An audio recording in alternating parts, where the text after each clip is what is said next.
Let's go. Hello, everyone, and welcome to Fable Table, an actual play live stream focused on critical world building, collaborative storytelling, and finding the fun in games. Today, we are continuing our game of Blades in the Dark with Grim Streets of Alderstone. Today, we are down one of our Erics. He is having some house issues, but we're going to carry on without him since last time Millman wasn't here with us, and this is our makeup. We're doing like a simultaneous, like what Severian was doing at the time. Yeah, and for some reason what Jeremiah was doing. Yes, what Jeremiah is doing, and I'm confused because I thought I moved all the cams around and I seem to have screwed that up.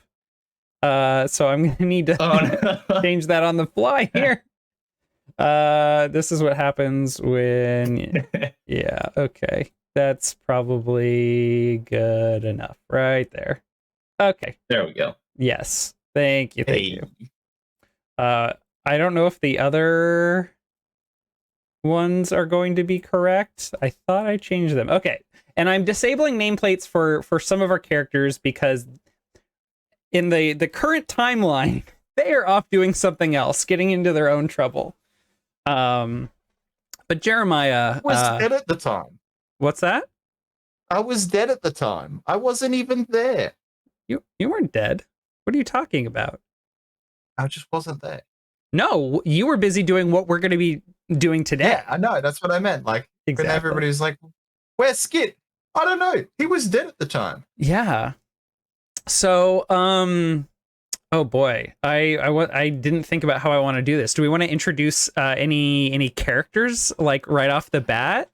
Like, does anyone know Jeremiah's character ahead of time, or are we going to meet your characters? I know, Eric, your character we will meet in a little bit. Okay. Yeah, I think my character will also be with Hattie at the time. Okay. Well, then let's start there. Let me cue up some do I have any chase music? I have action music.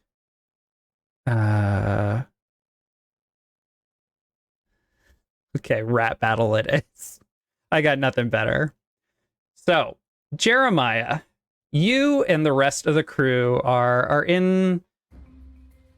You're in the hideout, the old hideout at the docks. And you all are preparing to go attack the Vale, the bar where the Veilers are hanging out. They've come up with this plan. You're an important part of it. And for some reason, you never show up. And the reason is because as you're getting ready, tell me, do you still have a demon detector? Did you ever get one back? Yeah, we got one of the knockoffs, right? Okay. I had one good knockoff, and then I had the one that I was reverse engineering to block their knockoffs. Yes. So as you're getting ready, you're checking over all your equipment, and your demon detector, which you just have sitting on passively, it's always, pointing vaguely over in Garros's direction, and showing like low levels of demon strength, or average levels. Your demon detector starts going off the fucking charts. It's the maxed out Geiger counter. It's just like red light comes on and it starts crackling and carrying on, and you're like, oh shit. Yes, the over 9,000 alarm has gone off. And I don't know if your demon detector's ever done this before. Well, it's not my one. My one. Oh, that's true. Like, my one is an infinitely scaling wind off the clock dealio, and then cheap knockoff. They never expected that. And mine also has a reset button. Okay. Right? Like, you can click it and then you can ignore, for instance, lips, right? Like, I just ignore the closest demon to me. Gotcha. But they don't have that because they want all of the demons. What does the alarm sound like when there is a super powerful demon nearby? We will wait. Sorry, 1 second. Yeah, no worries.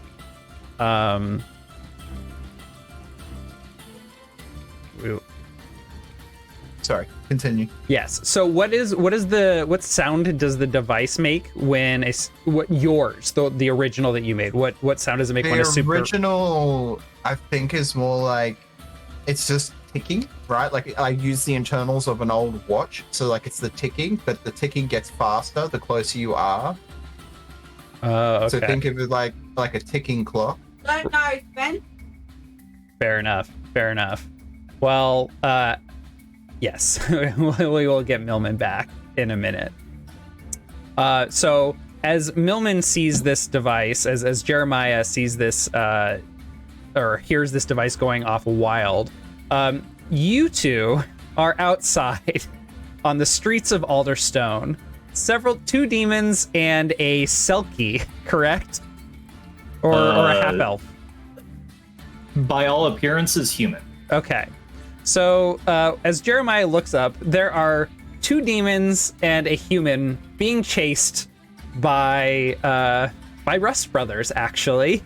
One of the demons we would all recognize as Hattie Wild Eye, whose token I need to pull up on our map, and I will do that in a second. But there's also another demon we would recognize a little bit, seen far less so in the Song of the Ravenlands, and that is a bony-looking demon called Redax, Redax. Would you care to describe your character and your playbook there, Eric? Sure. So I'm playing Redax, and I chose the whole playbook, which is like sort of some arcane automaton, but we're not quite using that exact description, but similar sets or whatever. But the appearance I have for him is a tall, slightly humanoid-ish figure, except taller and thinner than most humans.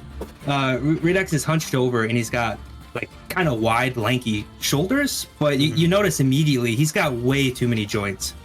He's got 2 elbows on each of his arms. He's got 2 knees. There's even like his shoulders are even kind of like doubly jointed, so like he could do some like weird, freaky shit with his arms. And his sternum, even he's got like a joint on his sternum, almost like a waist way up his body. So he can just form around in like these weird insectoid movements. His arms are, half again as long as a regular human's. His legs as well, and his eyes, or his head is like shaped kind of like an oyster, just like sprawling upwards. And his eyes are kind of beady on either side, and it gives him like a pretty wide range of vision. But he's got to move his weird flat head in strange directions, kind of like a cat when he notices things. Let's see. His mouth hangs at the bottom of his strange head, and his jaw also has 2 joints, so it like kind of moves up and around like an angler fish or something. Ooh. And on his back are several appendages that look like, maybe someone tried to make wings. Maybe they were just like cool spikes, or maybe they were arms, again with 2 elbows and like hands that are kind of grasping, but maybe it's just like this weird bulbous appendage. And he's also got a long tail that's currently like wrapping around his body, like back and forth as he's running, trying to give him a little bit of momentum, even though he's just going through the through the ground and not through any water or anything. But at every like foot or so of his tail is like a large bulbous joint, or like an enlarged swollen knee is almost what it looks like. Ew. What a terrifying sight to behold. Yeah, pretty cool guy. Okay. Sorry, I got distracted and I have not pulled up my token for Hattie. And I will also grab one for this character. I believe I have it here. So Jeremiah, you look out your window as your detector's going off, and you see this bony devil-looking character, Redax, running by. You see another demon who looks like a kind of swirling cloud of black ink. She has like a head with no features other than like a single red eye in the middle. There's no mouth, no nose. The black inkiness of her body, you can only tell like the features of it by the fact that there's like just a little bit of white swirling around in it as she moves by very quickly. So she probably looks very blurry. She is she's probably human-sized right now, and is just kind of floating through the air. And tailing the two demons that are going off the charts on your demon detector is a human. Travis, would you like to describe your character, please? Yes. And their I'd name. like to let the viewer kind of imagine their own version of this character. Sure. The key words being hauntingly beautiful, pale, moon-touched, human-like, and attractively dressed. I'm just picturing you, Travis. You're running naked through the Ooh. Big blush. Big blush. I like to picture, what was the actor's name? I shared it with Nick once upon a time. The guy that plays One in the newest season of Stranger Things. Oh yeah, you did mention that actor's name to me. Yeah, I know what you're talking about. I do not. This dude is Jamie Campbell Bower. Yeah, Jamie Campbell Bower is like my headcanon face casting for this character, except I like to imagine that he's bald. Was it Jamie? I got him. Campbell Yeah. Bower, yeah. Yeah. Oh, that guy. Okay. Yeah. Pretty elvish looking, I suppose. Yeah. And like I said, he's just attractively dressed. It's kind of like simple dress, but elegant. I'm picturing like maybe a nice cloak and a nice like tunic. Maybe a little bit of jewelry around the neck, and gloved hands. And he seems to be kind of enjoying himself despite also running from whatever sort of threat chases us. Excellent. And so as you see these three, the threat that you see chasing them, Jeremiah, is in fact Rust Brothers, a young-looking patrol of young recruits. The Rust Brothers have been, recruiting a lot more members lately to kind of fill out their ranks after many left Alderstone to go off to war in the last few months. But more so lately, they have had a lot more people. Still green, but still kind of scary. But yeah, one of these two demons that you see is perhaps the most powerful demon that you've noticed using your demon detector, probably rivaling the strength of the tank and Bell Roar, the demon from the prison that was flying above. Oh yeah, that guy. Mm-hmm. We like to call him Fluffy. Yes, as powerful as Fluffy, perhaps. So you have all your equipment lying here in your bag, ready to go. What do you do? Oh, we just grab the equipment and run the opposite direction, right? So like, oh my god, I'm completely wired. Probably, we got that good blow going through the veins, and I probably just like, I meant to be going this way, but that is way more where I need to be, right?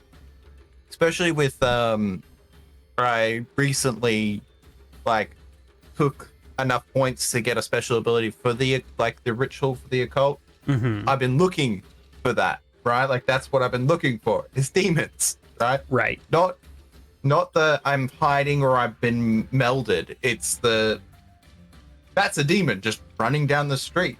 That shit don't happen around here. Exactly. So, and through your like crack opened window, you can hear these Rust Brothers shouting, "We need to bind this demon." Let's see, brother Tacit. It's your turn to try and bind these demons. When we corner them, it's on you. Okay, yes, sir. And everybody goes running by. So you grab your bag, you start running in that direction after them. And you manage to catch up to this group as they are getting backed into an alley in the unfamiliar terrain of Alderstone to them. There's a canal behind them that they could dive into, but they have run out of space for land. So I have not renamed Quint. What's your character's name, Travis? Oh, yeah, I didn't say the name. He goes by Valeris. Valeris. Velars? Yes. Okay. Alias is Dancer. Oh, Dancer. Oh, I like that. I'll add that here. He's secretly a ballerina. Oh yeah. Okay, so you all have been cornered by the Rust brothers. And as they corner you, their weapons are drawn and moving close towards you defensively, as they prepare to allow one of their brothers to begin performing magic to bind you. They here, let me move this, and I'm going to change this, and then the nameplates are going to be just gone, which is hilarious because that's what I've been spending my time doing. So here's Hattie, here is Redax. So they have you cornered, and one of the brothers shouts out, "The bone-looking one, that's the weaker one. Start with that." And they begin to poke up close to you, Redax, with weapons drawn. These weapons are they have lances with the pointy end, but they also have, like, coming off of it, a hook of metal, of iron, and they're rusty iron, that is. And they, like, are kind of gonna start swinging these at you to try and wrangle you like a rabid animal. Are they so is there like a clear leader or somebody with a like a binder thing, like standing behind the guys with hooks? Like they're gonna try to probably hold me down and then bind me? Yeah, so these are young-looking humans to you, with the exception of one who looks a bit more grizzled, and he seems to be the one barking orders. And he's like in the back a little bit, probably behind the other guys? Yes. All right, well, I'm just going to completely leap over these guys with the lances using my one of my whole abilities. Oh, whole nice. traits, rather.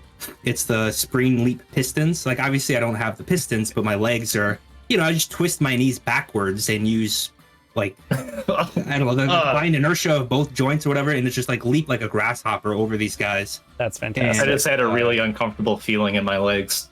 Yeah. And it says I can jump several stories without taking damage, so I don't need to jump that high, but, Oh my god. High enough where they can't get me with the lances to try to land on this guy. Can you link that for me? Do you just get to do this, or does it cost you anything? Do you have to make a roll? I don't know. I've just been using my book. It's just under one of the whole features. Okay. Let's take a look. So Just one of his body feats. Do we have the whole... Oh, this... the... Oh, it's wait. in here, but it doesn't have the features on the character sheet. I had to add those manually. Oh, okay. Which one is it?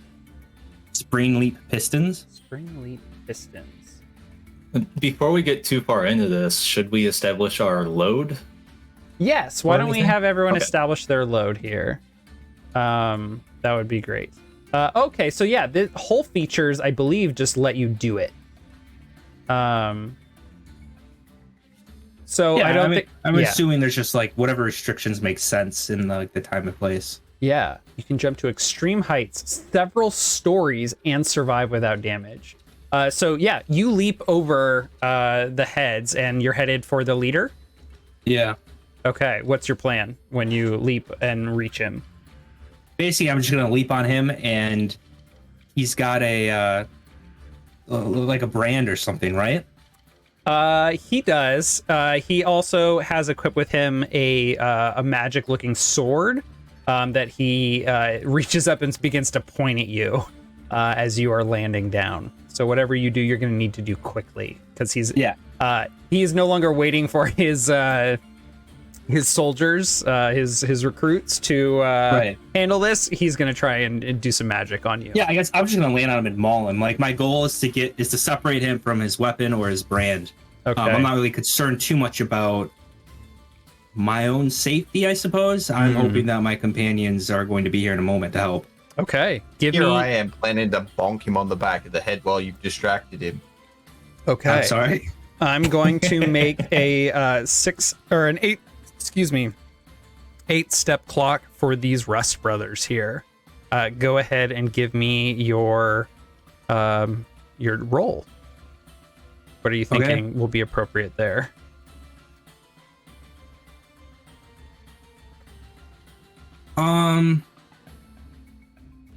I want to use skirmish because he's armed and ready for me, and it kind of makes sense. But I feel like finesse or wreck could make sense too. But I think with the way I think skirmish makes the most sense. I'm leaping onto him and then like wrestling with him, basically. Yeah. Or at least that's how I picture it. That seems good to me. Okay, this is going to be risky standard unless you have any hull features that make you particularly menacing as a fighter in melee combat. I just imagine like the alien from Alien versus Predator, right? Like full-blown alien jumping over and jumping on Arnold Schwarzenegger. That's what I imagine. Oh, hell yeah. This Rust brother is just an Arnie. If this guy kills me, I won't even be mad. Yeah. He's like, come on, I'm right here. All right, so I've got hellishly tough. I don't think that's going to do anything, though. That's just for damage reduction. It says I'm 5 times stronger than a human and at least 3 times faster. Ignore 1 effect reduction due to scale and physical or social confrontation, and adjust fictional conditions and difficulties accordingly. Oh, okay. So maybe that will change the 5 difficulty. times stronger than a human and at least 3 times fast. Oh, faster. I think that'll be big here because it's about like getting to him before he's ready. Acting and taking control of his body before he can cast a spell on you. So yeah. Okay. This is going to be. I actually think this is going to be desperate great. Perfect. Give him that XP, baby. Because he's not fucking around. He's got some nasty magic. But you are hellishly strong. We're gonna start it off strong. I'm gonna push myself for that bonus dice. Okay. Well, actually, no. I'll hear the Devil's Bargain. Oh, the Devil's Bargain. Okay. So, I'm gonna make another clock here. It is a 6-step clock for you, Redax. For you in particular. And that is a clock. Oh my gosh, if my thing will let me open it and make it bigger. This clock represents you finding your goal. Find your mate. Because that is this mission. You and Hattie and Valeris, Dancer, are here to find your mate who was kidnapped by Rust Brothers. And if you can complete this clock before another clock is completed, and that is going to be your mate is lost, then you will successfully find her. Otherwise, there will be more work to do. You get a vengeance arc. Ooh, mate when goes they eat her. to ground. So the Devil's Bargain will be I'm going to tick mate goes to ground. All right, I'll take it. Okay. Sounds good. Let's do it. Oh, nails it. Wow. That's a 6. You do it. Nice. You close with this Rust brother. You knock his sword to the side, or at least like grip his wrist and just like twist the sword out, or just pin him to the ground. He is completely disabled and at your mercy. So I'll go ahead and tick this 3 ticks to show the Rust brothers are being dealt with. What do you do to this Rust brother as you, with your 5 times normal human strength, just crash on top of him? So like I'm holding his sword arm down probably, and then my tail just like reaches forward, and let's see, does this make sense? Yeah, I'm holding him down like by the elbow, and my tail reaches forward, and at the end of the tail, it looks like it's like barbed or something, but then it's actually just like claws, almost like talons. Oh, okay. So there are like appendages, but they're clawed, and I just start like peeling off his fingers, or at least attempting to. Just like removing them or breaking them if I can. Rust, help me! He shouts as you begin fucking up and mutilating his hand. You didn't need that.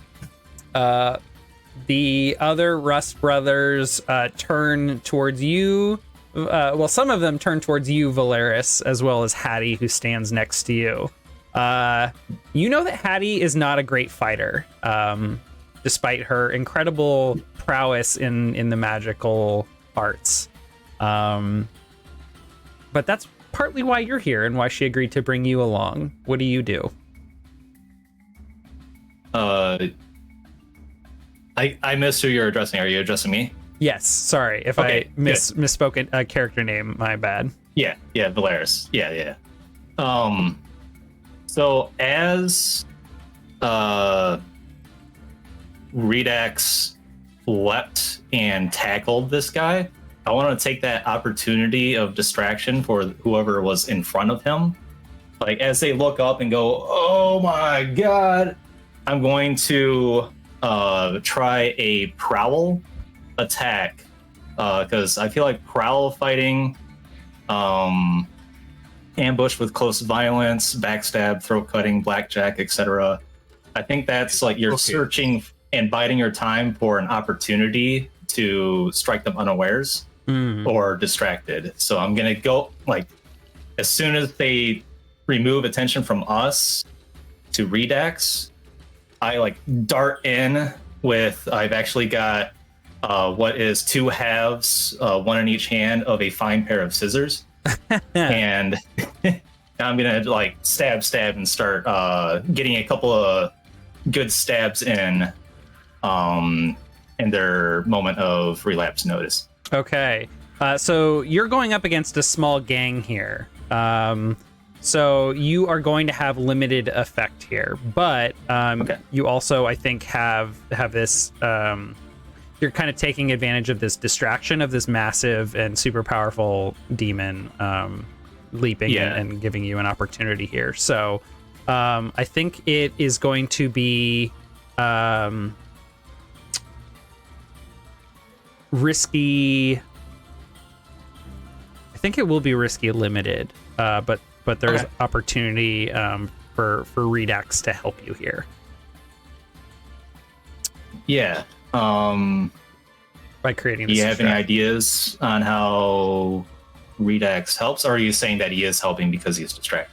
I think if he wants to spend the stress to help you, there is room here. Yeah, I'm trying to think.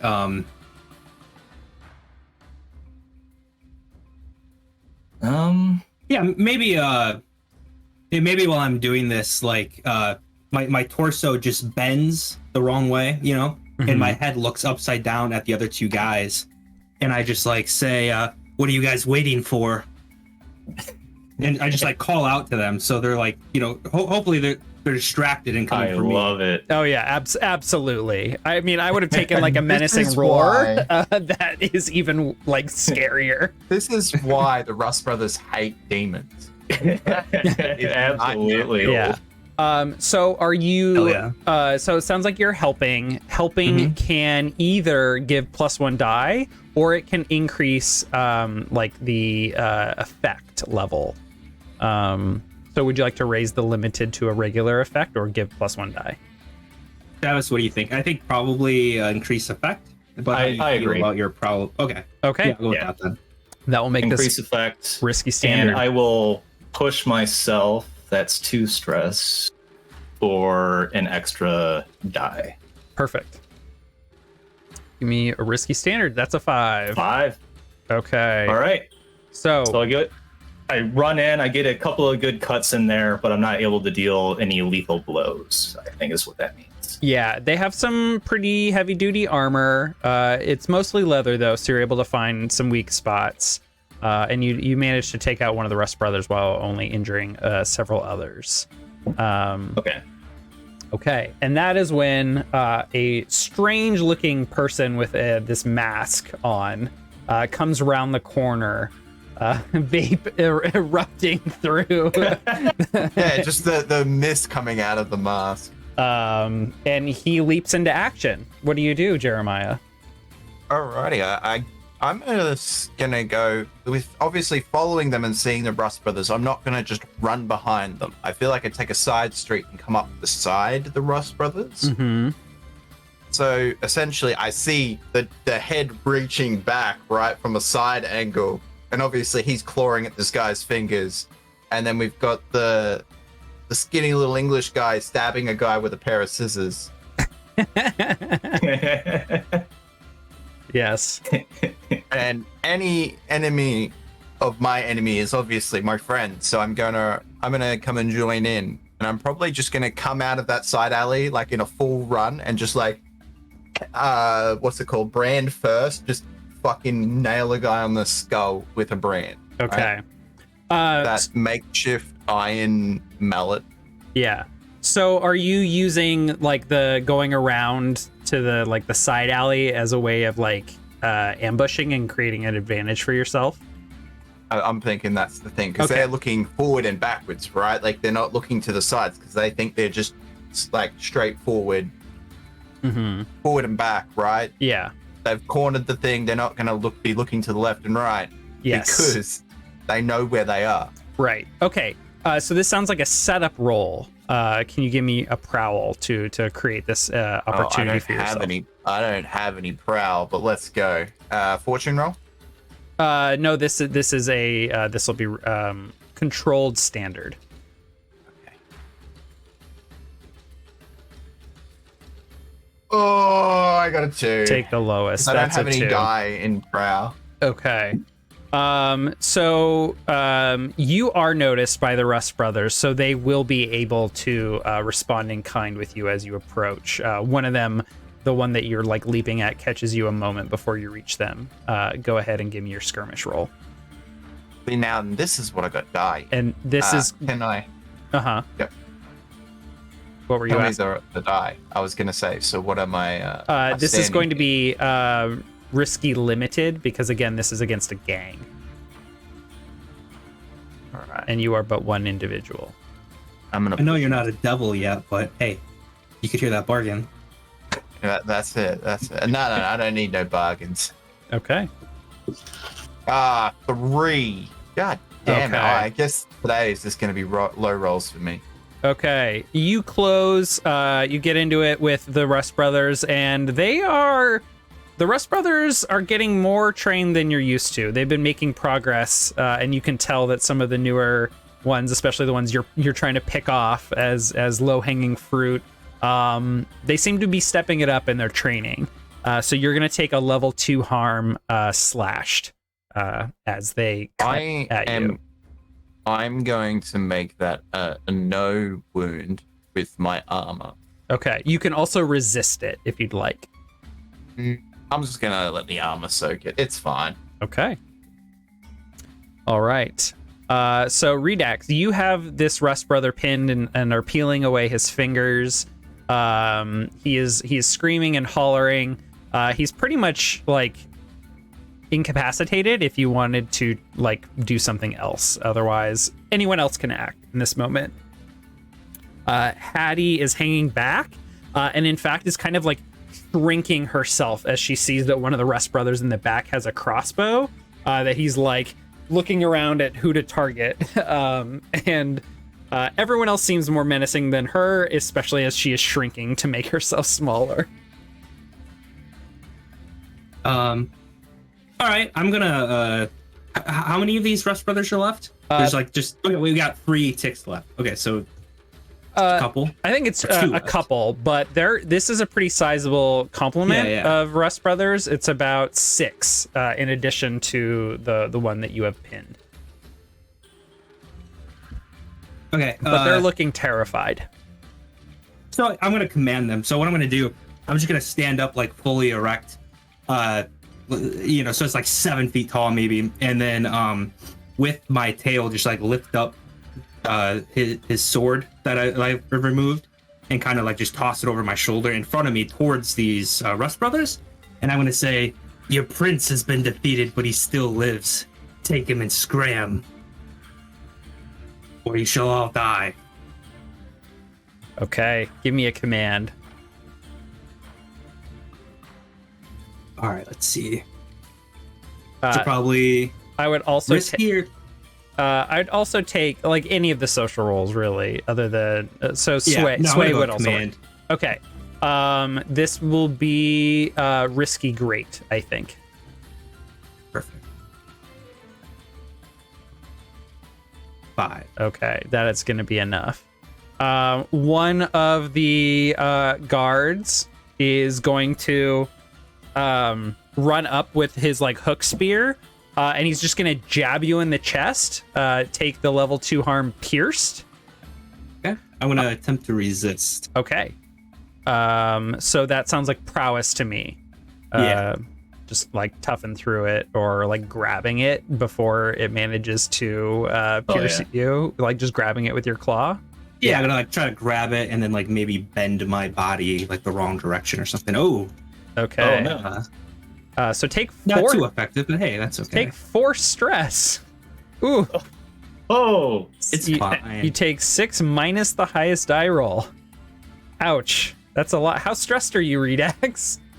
About 5. 7? 5? Okay. Okay. Yeah, because remember I didn't push myself. I took. Oh, yeah, that's right. That's right. Okay, so you just grab this. I think you bend yourself as well as the spear, and you just snap it. And like, even before this guy ran toward to do it, the others were looking even more nervous and like backing up. And like, yeah, like you snap it, and then they all just run away. They run away in fear. They're like, reinforcements! We gotta get reinforcements! Let's go!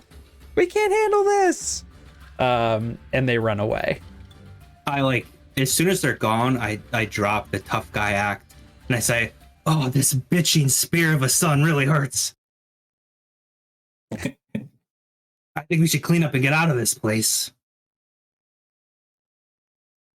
I'm impressed. I was wondering how you were going to get out of that pinch. No, I was pinching him. Precisely. Haha. Who do we have here?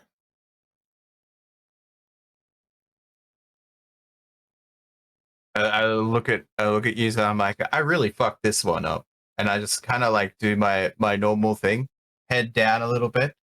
I am Skit. Pleasure to meet you, Skit. Pleasure's I all see. mine. Yes. Thank you so much for helping us, Skit, says Hattie. Why do you choose to help us? Because you're what I'm looking for.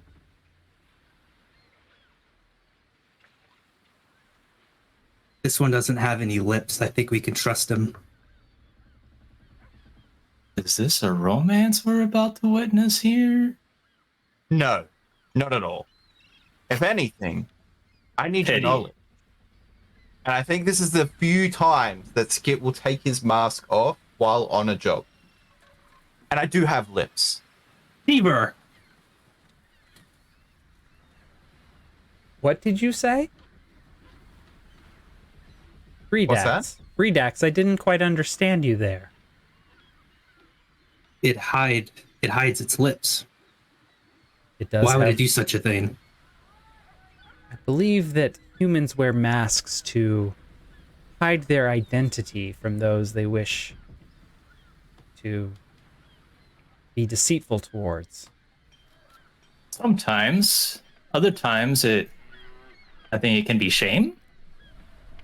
Are you ashamed, Skit, of your No. lips? What's with you guys and lips? This is interesting to me. Most of these men who have chased us, they have lips. It is a common trait amongst those who wish us harm. They also have eyes Yes. and ears.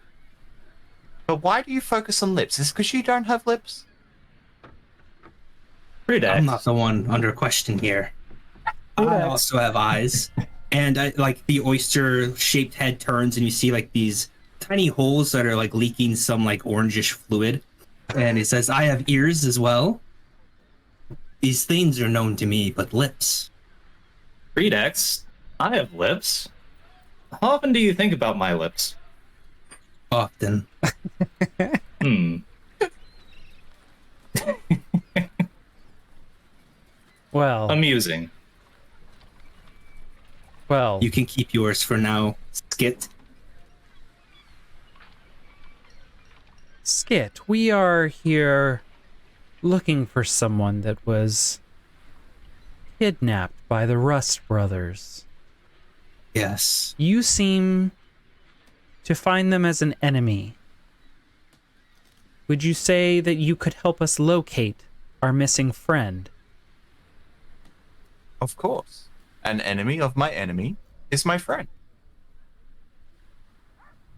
Is there somewhere more discreet we could talk? Yeah, I don't know if I have a place that's big enough to have use all in once. I'm sure we can find somewhere. Because, like, these guys are big, right? Like, Hattie is now the size of shrunk. like a halfling. yeah, she's shrunk. Yes. But, like, you look at her, she's normal size, then you got human size, and then you've got monstrous size. I'm picturing like a chibi Hattie right now. Yes. Yes. Well, Redax is like a daddy long leg, you know, like he's got these big long limbs that go out, but if you like kind of squish him down a little bit, he could fit in tighter spaces. He is just size medium. Is the commander still awake and alive? If like I would have stepped away from them and allowed them to take him away, but if they didn't do that, Yeah, then he's yeah. probably If still you screaming. let them take him, they would have grabbed him and taken him. Yeah. Damn it. Wait, did they take his sword? No. I'm totally taking his sword. Okay. Poor buddy. You've got Well, to come now. We Got a can't power be... sword. Hell yeah. That's what I want. Be careful with that now, Skit. It looks Oh. sharp. That's the idea. And I probably just like lift the coat that's covered in stitches where I've been attacked before.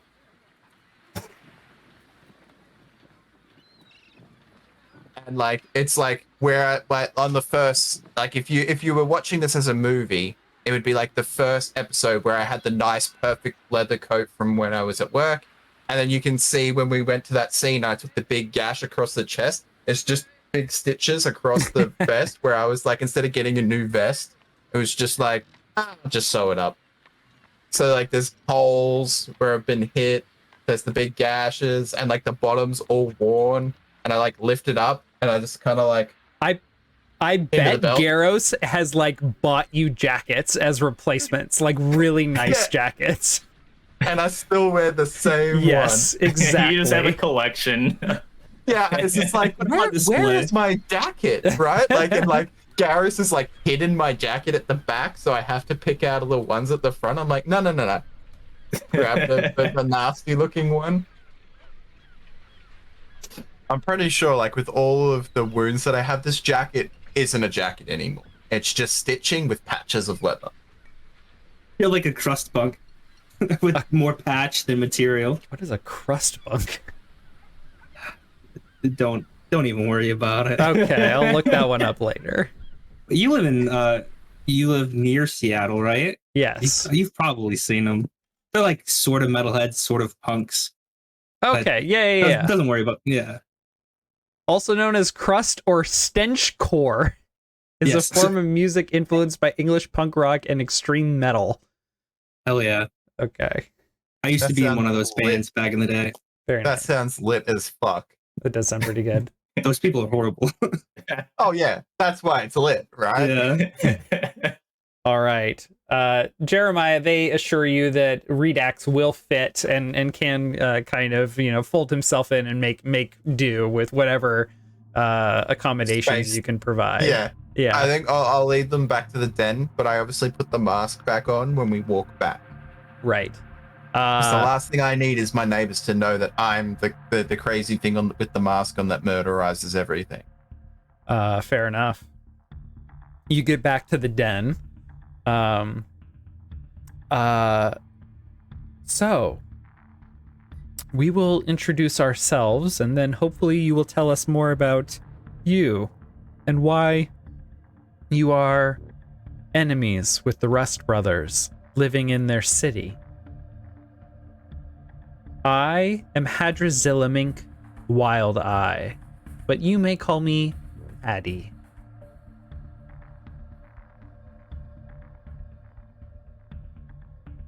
And then she like waves a hand towards Valeris. You may call me Valeris. I see we have seemingly a common enemy in the Brothers of Rust. I'm quite pleased always to find more enemies of Rust. I am called Redax. You may call me Redax. Do you know where Ablagent is? We must find them. Never heard that name. I assume, Nick, you didn't name Redax's mate? I did, but Perfect. Ablagent is a fine name. I love it. Oh, okay.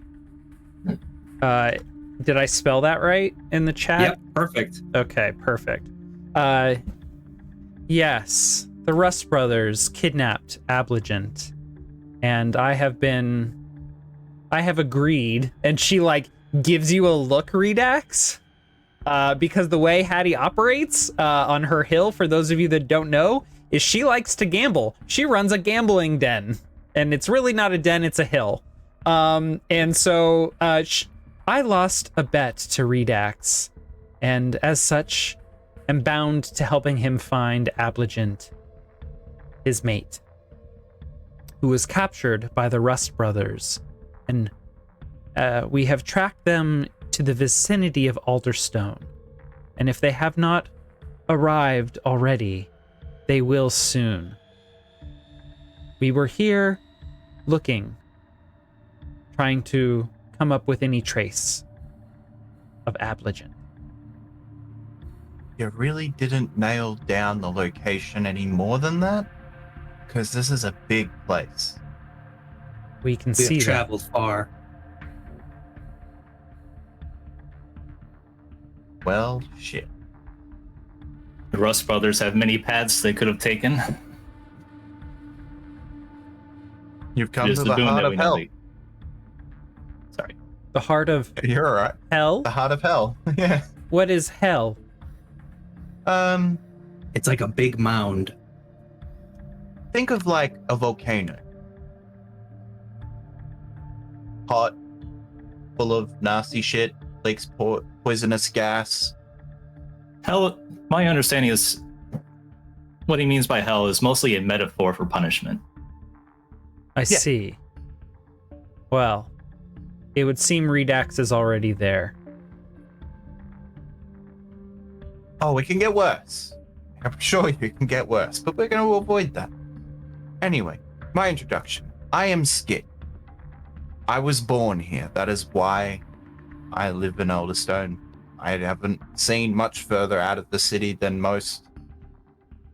I wear my mask so that I can live a normal everyday life while still, committing crimes under, the Rust brothers during the night.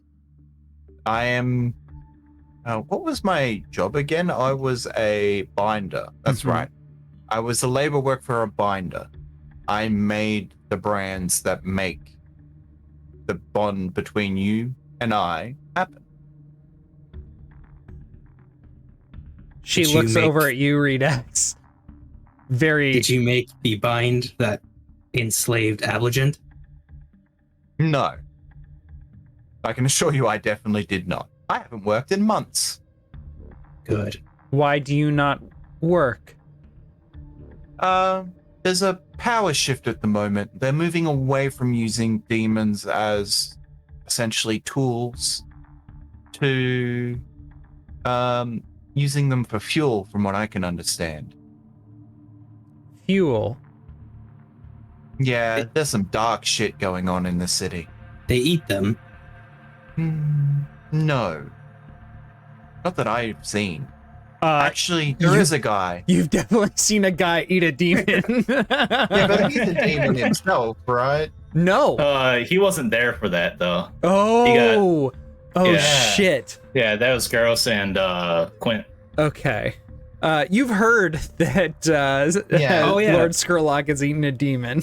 Skit was Yeah. escorting Severian at the time, I believe. That's right. Yeah. And you are complicit in the binding of demons? I wouldn't say complicit. If you don't know it's wrong until it's already been done, are you being complicit? You are helping enslave Was. hundreds, if not thousands, of us. I think your numbers are a little bit low. Try the hundreds of thousands. Indeed. Perhaps. No.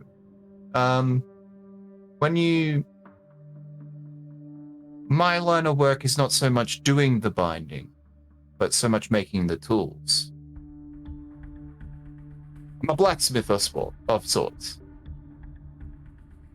This is quite alarming to Yeah. hear of a potential ally.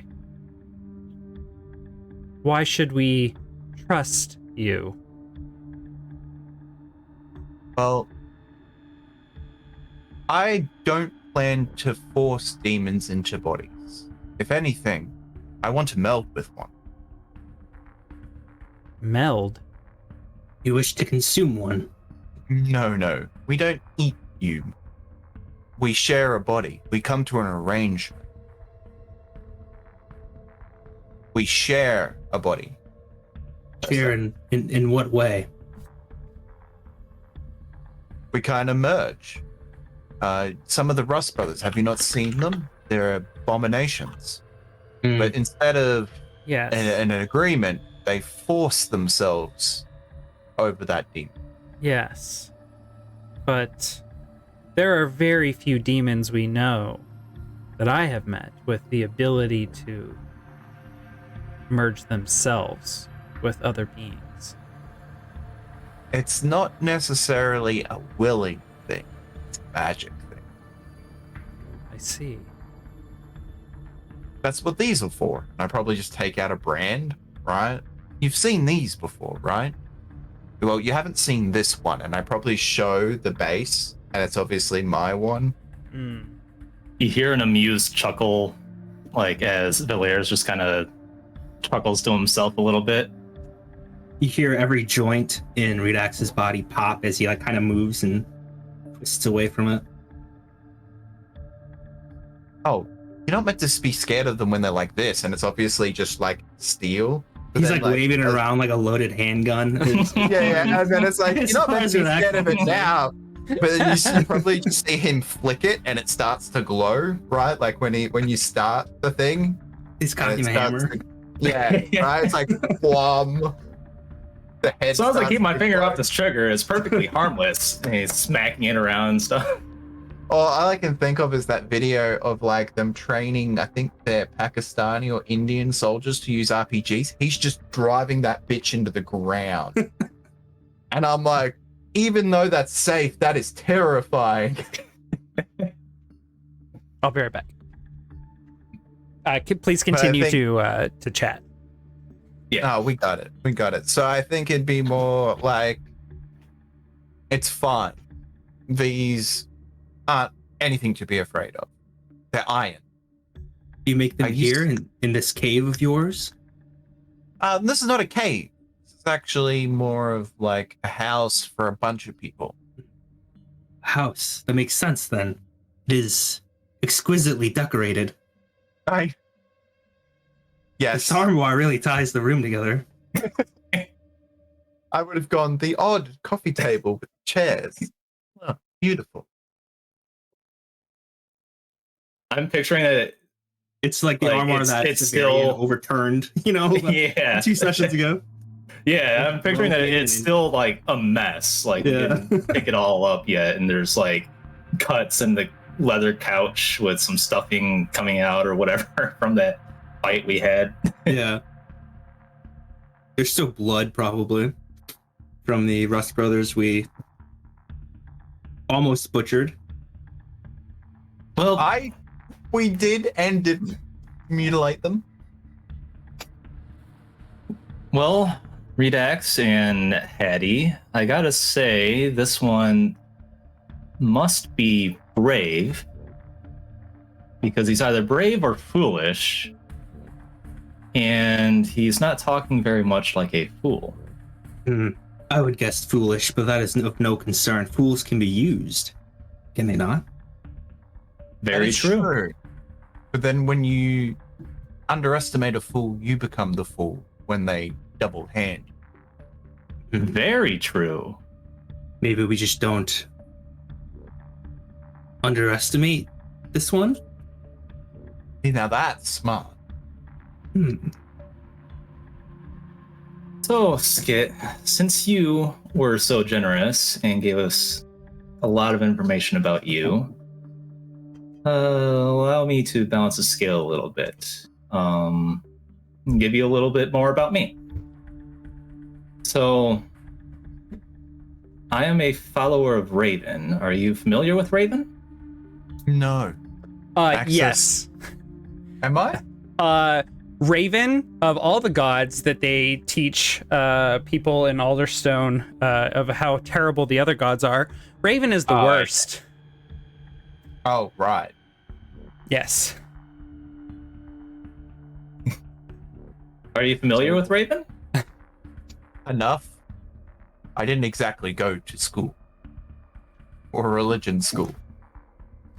Well, then, at the least, you must know that Raven is the one responsible for our souls when we pass on. So, in the followings of my faith, Raven has bestowed upon me a guide to direct me to those that are passing and just wish some pleasant company while they do so, or those that need a little help with their passing. If you catch my meaning. And Explains why there was so many ghosts here. This is very alarming to you, Valeris. how many? Too many. People weren't passing on. Rust Weren't has so much passing influence. on. Rust has so much influence here. When you die, if you don't get your rights, you come back as a ghost as a guarantee. This is very Well, unnatural. Who is it that's not giving these rights? Don't you all hold some sort of responsibility to, you know? Well, so many people die here. They just reanimate your corpse, enslave your ghost, and put you back to work. Even in death, you serve. Explain this put back to work. Well, Have you no will of your own as a spirit? Are these spirits slaves? think more class system. You're born poor, so you work so that you can eat. And then you just have to keep doing it until you die. And then you continue doing it once you're dead. A lot of people have never seen the sun. This news troubles me, but I Like I said. believe. Welcome to hell. Well, could you please? You haven't heard it yet, but you have a guest that's knocking at your door, and there's like a very light, like tap. Audio block. Oh yeah. Imagine a very light tap. This Discord blocks it out. Yes. So there is somebody at the door. Yes. Yeah. One moment. Just step to the side. We've made the arrangement of the house so that when you open the door, you can't actually see into the house. If you stand where you're standing, just move to the right. Worry not. You can't see. Worry not. They're a friend. Oh, well, Tap, in that tap, case. tap, tap, tap. Yeah. The mask goes on. Evening. A raven Yo. flies in your face. Thank God I put the mask on. That could have been my eyes.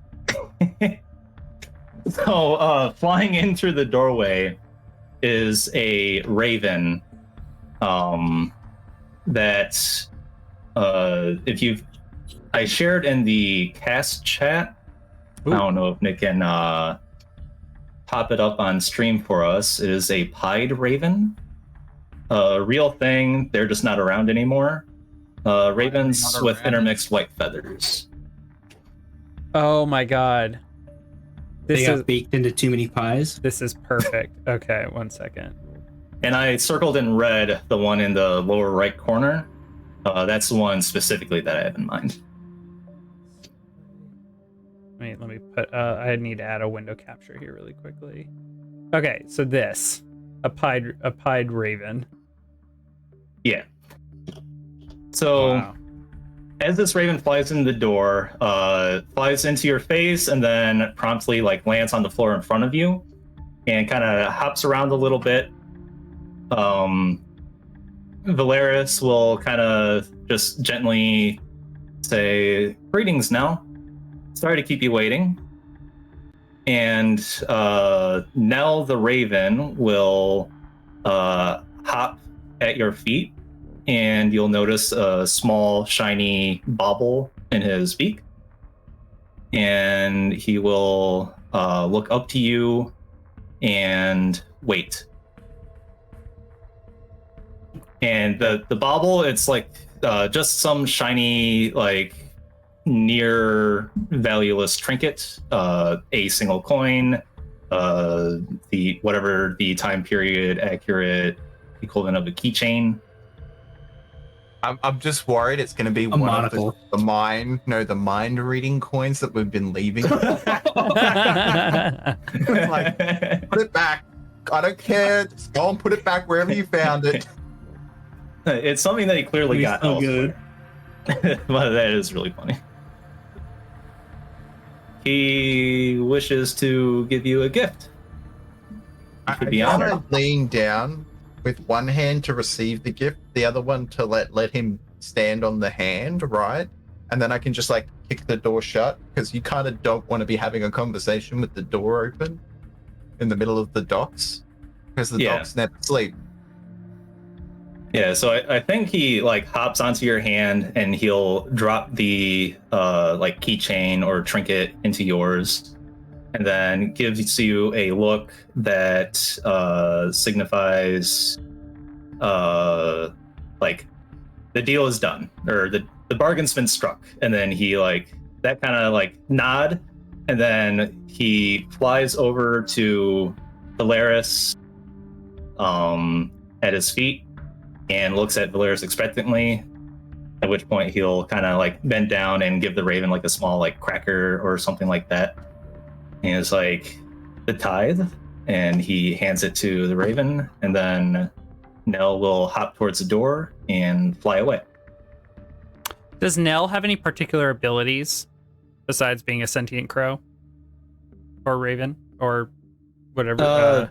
No. Okay. In the friends on my character sheet, I have wrote a little blurb. Okay. Okay, so this is a friend, yeah. not a like feature of your Familiar. character. Right. Okay. Right. Yeah, this is Nell is very much not a familiar. He is not a pet. He just kind of like flies in from time to time to give a little like nudge in a certain direction. Okay. And then he kind of flies off and does his own thing. Okay. Gotcha.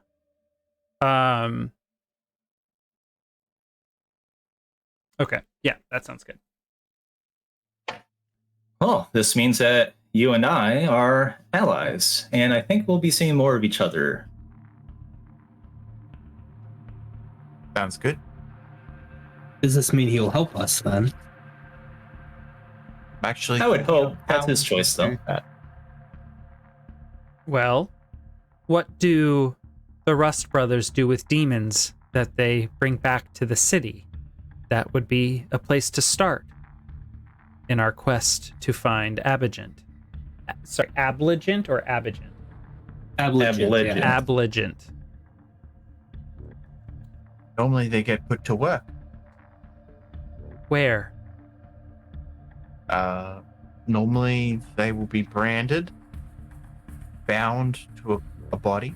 So a beast or a human, and then whatever task they're required. And I'm not actually quite sure. Where are they normally branded? It could be anywhere, right? Yeah, But it would basically. be like they wouldn't be just doing it up in their core. They could do it anywhere they like. Hmm. The fighting pit thing, that was never a thing for the Rust brothers, right? That was like No. a yeah, okay. That was- just wanted to That was a venture by Lord Skurlock and another. He was Criminal looking for a snack. That's right. That's Yeah. right. I remember now. He had all the humans fight their beasties so that he could eat the winner. It's a really good plan until I messed it up for him. And have you seen any demons that look like Redax? Oh no, he's one of a kind. No, Hmm. there's at least one more. Oh, two of a Although their arm spines are much larger than mine. kind. Okay, so there's two possibilities, and I'm quite concerned. One could be the Rust brothers. The other could be Lord Skurlock. You are enemies with Rust, but not with Skurlock. We have dealings with him. He's against the Rust brothers. We're against the Rust brothers. They kind of coincide. Hmm. Well, The troubling part is if Skurlock is the one that has her, them. She could be a meal. He eats the Jews.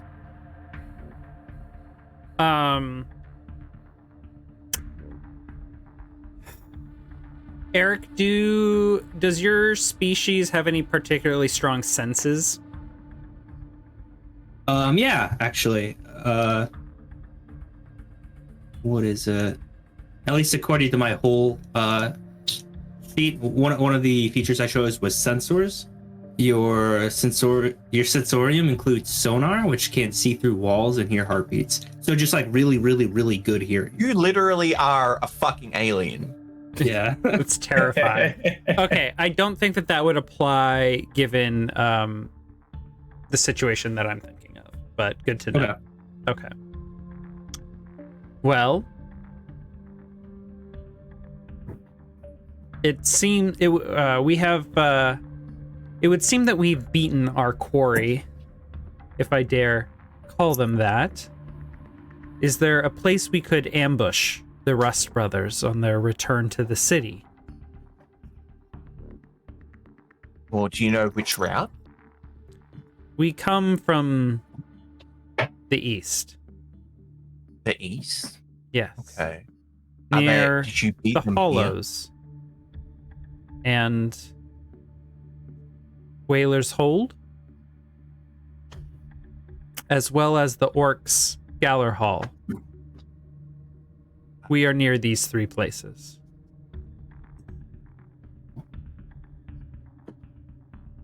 I can't remember. Is this orientation north, south, east, Yes, west? it is. On the map? So, okay. Yeah. So we need to go through the Six Towers district. Right.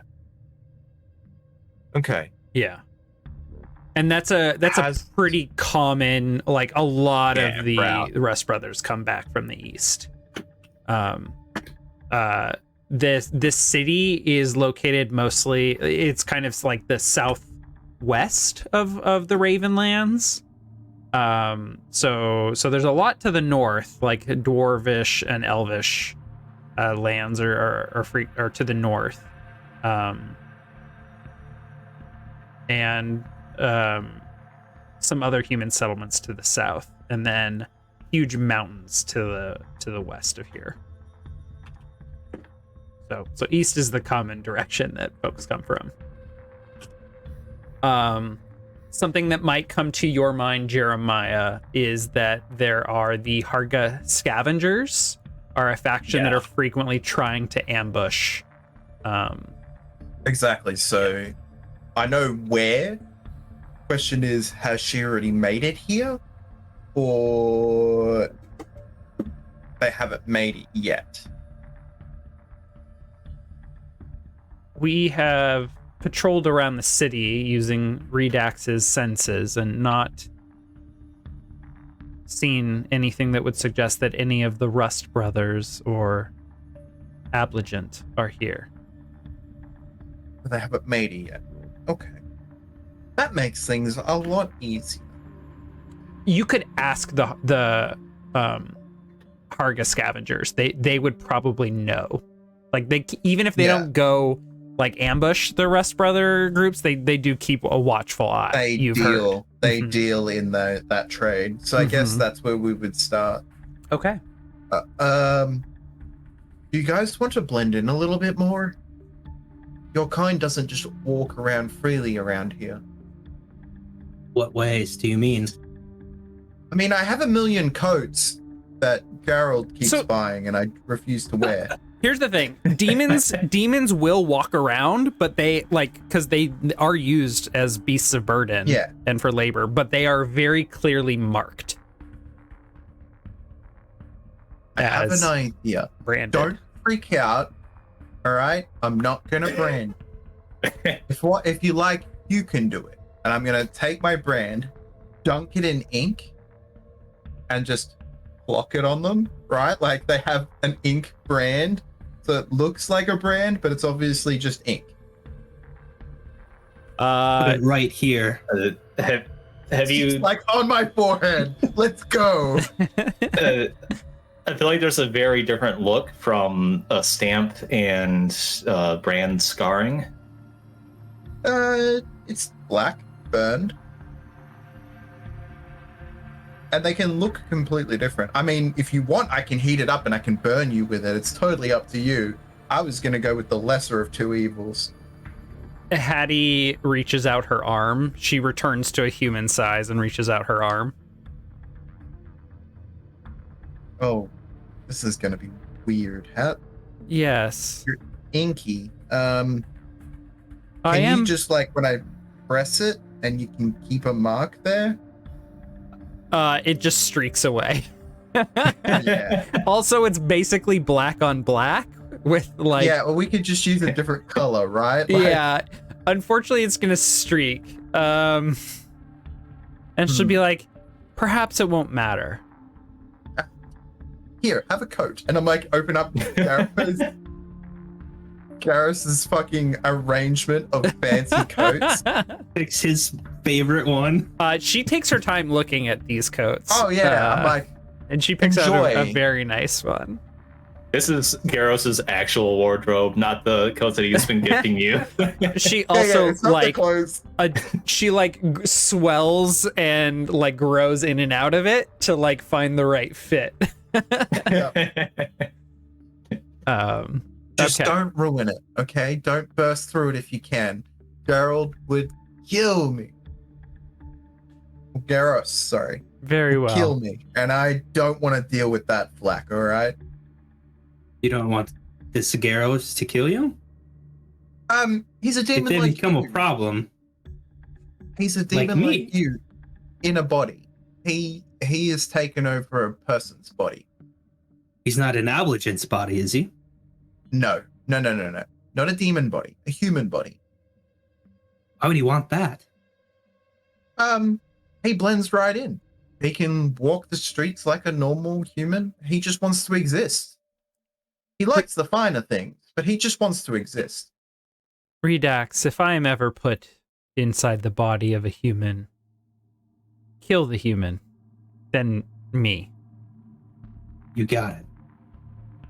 You can do the same for me as well. Can't imagine a life without a tail. Oh, you can keep your tail. When you're put into a body, it kind of deforms the humanoid. So they no longer are human or demon. They're a mixture of the two. There's people walking around with cat's eyes and claws and feet and fur, tails. That man I want to kill. But Are it's a thing. furry humans? Yeah, pretty much. He's an asshole. He's the mixture of two. Hmm. There's soldiers of Rust that walk around with bugs' wings and all different kinds of forms. Sound like abomination. Exactly what they are. Jeremiah, as you have like touched Redux, maybe not with your hand, maybe you did when you branded, like quote unquote ink branded them. And the more you like spend in close proximity to Redux, you are feeling some sort of like familiar lure. But you're not quite sure how to place it. And it is bothering you. A mysterious attraction. It is a mysterious attraction. Give me a resolve. And this is not going to cause you any stress, but I just roll resolve for me. As if it was a resistance roll. 3. Yeah. You're going to take a point of stress. Okay. After he says, it's not going to harm you. Hey, stress doesn't harm. It will be in 4 more ticks.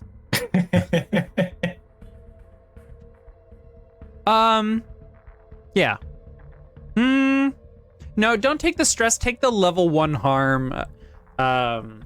Confused. Is it like I've seen a creature like him before? Or No, you've not seen a creature like him before, but there is something familiar. Now it's going to hurt my brain thinking about it. Yeah, exactly. Help not- you roleplay your character. Not only that's does Skit confused. take the level 1 harm confused, so do you, Millman. No, I'm confused. I was like, when did we find... 'cause I haven't seen anything like him before. Correct. So when the fuck But did there is something familiar about him. Okay. God damn So, it. were you thinking you're gonna try and reach out to the Harga Yeah. scavengers? Okay. Yeah. I don't think you have any like current relationship with them, but you'll have an easy enough time like finding someone who knows someone who knows someone who I can know, get you in I contact know a with them. guy that knows a guy. Yeah. And we can kind of like skip past the like professional like all that role play, and you can just make me a consort roll to gather information Fuck me. from them. All right. And I'm gonna tick the mate goes to ground clock as you are making an attempt to. All right. So them down. controlled. This is a fortune roll. Just straight up fortune. Yeah, Oh, so this is gonna you be can enter bad. anything you want, really. Oh god. Okay. I need to step away for like 2 minutes. I don't Okay. have any points in consort. Okay. These are all the Yeah. skills I don't have. All your companion skills. Okay. So you rolled a 1. I rolled a 1. Okay, I'm going to tick another tick on this Oh, mate goes shit. to ground clock then. As No, So I I'm have sorry. Every other skill. No, I'm not going to do that. Yeah. The Harga scavengers come back with I don't know who it is you're talking to. I don't have any named NPCs for them, but whoever you contact, or maybe you're sending ciphers back and forth with them, or maybe you meet them in person. But whoever your contact is like, we haven't seen or heard anything. But that would lead you to believe that She's not here yet. Abligent has not arrived with the Rust brothers. But you don't really have much to go on other than like they're coming back from the east. I think they also seem very disinterested in any sort of help or work with you. Yeah, gathered. Maybe you ask like, hey, would you be willing to work together on, raiding a Rust brother like group? Yeah, like I'm looking to, in particular, of a demon convoy. Right, and they're like, oh, a demon convoy? We don't fuck with those. Like, it can go really wrong when they have demons. Like, we don't mess with those. typically, unless we know there's a big score. So good luck. I can make it a big enough score for you. Oh. 2 wealth. Oh, are you willing to hire us? Yeah. I see. What kind of a demon are we talking about? I'm assuming I've got the demons with me, right? So they've all come with me for this meeting. And I'm like, it looks like that one. Obviously, it's just that big alien form in a fucking coat. Okay. Roll me one more d6. Just a D6. Oh, you know what? Actually, I'm gonna give you. Sorry, I didn't realize you had brought them with you. So I'm gonna give you plus 1d, and make that a 4. So Okay, cool. So I'm gonna amend my answer then. I assumed that you hadn't brought these terrifying demons with you. I probably sent the messages and they were giving me shit. I'm like, I need to talk to you in person. And then we've just rocked up and I've got demons with me. Okay. Well, okay. So if they are like, no, we don't know anything about that, and then you're like, hey, hang on, we need to meet in person. It looks like that. Oh yes, we've seen demons like that before.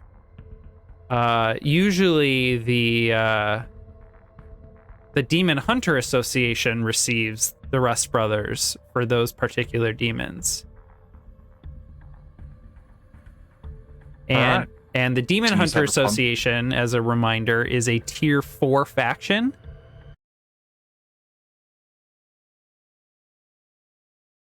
It's with me. Okay. So you try sending letters back and forth, which represents the second tick on this mate goes to ground clock, because this was another attempt, and then you're like, no, we need to meet in person. You're not understanding what I'm asking. Right. So this is going to take more time. You're like the texting back and forth not working. We need to actually meet. And they're like, oh yes, we've seen demons like that. The Rust Brothers will bring them back on occasion, and sometimes even summon them within the city if they are daring enough. And every time they do, they're handed off to the Demon Hunter Association, which is one of our factions. It is a tier 4 faction. I think that is where we were at when my power cut out. So this faction, I'll just read them. The captains and parties that hunt demons in the Ravenlands and rogue demons within the city to drain their blood and take body parts for processing into fuel, spell components, and other items at various refineries. The moment he says on occasion would summon them, hold that thought. We're going to come back to that, right? Like, Skit interjects. He's like, I want to continue on that thought process, but for back to what we were actually talking about. Yes. Would you be able, I've already offered to pay yous. I need to hit the next one with his misses on it. This demon has... Yes, they're a pair. 2 birds in a pod. Wait. They're a pair. Need the other one. We copulate. And at your speaking redax, they're like, is this demon bound? Yes, to me. Now, focus. Don't you see the brand? I'm gonna need a sway roll, and this is gonna kind of encapsulate everything. Like them. This is just them trusting you. How much sway does he have? No, you, Jeremiah. None. They Oh, don't. me? Yeah, you. Oh, perfect. Okay, all right. Standing position, please. This is just controlled standard. All right. Well, actually, how much are you willing to pay them? Oh, I was going to give them 2 wealth, 8 coin. 8 coin? Yeah. A coin or 8 No, coin? 8. That might be too many, man. I said I would pay up to 2 wealth, right? How much of that 8 do you slam down when you're No. I'm not slamming it down on the table. I'm like, I'm willing to pay you a large sum. And when they're like, what do you mean by a large sum? And I probably take out the 1 coin I put it on the table and I'm like, times that by 8. Okay, well, so cred is when you consider like how much you're paying someone, it's kind of exponential, not Exactly. multiplicative. So Exactly. if you're like, I'm going to make you all filthy fucking rich, they're like, great, no questions, no Yeah, further questions, exactly. Your Honor, because 8 is a lot. Yeah. Like, yeah, that's a lot to them. So yeah, they're in. I'm literally buying their loyalty. I'm like, this is what I'm looking for. You find it or you don't get paid, right? Yeah. Like that's the thing. I must have her alive and unharmed, and Okay. you get the money, right? Like, because I've been stacking wealth because apparently we earn a lot because of Garros and obviously all the shit we've been doing, and I haven't really needed to spend money on anything. Yes. So eight coin is going to fill this find your mate clock. So we can just go ahead and ignore that. Because you have identified where they are. They were like, we're on it. And then literally they walk into the back room, they walk in and go, hey, and he's like, I've already done it. Yeah. Here's the information. He walks back out of the back room. Oh, by the way, we know where she is. Yeah. Yeah. They are very, very nervous, however. They're like, look, we will help, but there'll be a few Rust Brothers with this demon. The demon will be branded and bound. But we're really nervous about the Demon Hunter Association. They're not to be fucked with. That's fine. Especially that Lady Cleave. And it is you would know through reputation that the Demon Hunter Association has 4 captains, and each captain runs like their own cohort of really well trained former Rust Brothers, former binders, former mercenaries, and just people that want to make a lot of money that are either no longer involved with the church or done demon binding. And so there are four captains. Oh no, I'm sorry. I have 3 listed here. Lord Strangford, Lady Ank, and Lady Cleave. So can I get a roll for hotness on the Z target, please? If you'd like, go ahead. Roll me 2d6. Oh. I No, think it's meant to be rolling hotness is 3d6. ridiculous. This is your attraction level to Lady Cleave. Oh. All right. Is it 3d6 or is it 2d6? Just give me 2d6. 2d6. That's low. That's default low. Okay, no, Yeah, but this we're is talking about- we're using the Forged in the Dark system. So if you hit a Oh, 12, okay. that's 9's pretty good. That's pretty fucking amazing. I got a 6, baby. Or I'm sorry, yes, that's a 6. Correct. So she is fire. She is, yes. I have. So you probably know her if you already have an attraction to her. She is daring, accomplished, and best of all, Jeremiah, cruel. She is the love of my She life. is your- I didn't even know it yet. Now I just need her body to put a demon in it. Okay. So she runs a pretty tight ship, but apparently she is always the platoon or the squad of the Demon Hunter Association that receives this particular demon when they are brought back by Rust Brother groups.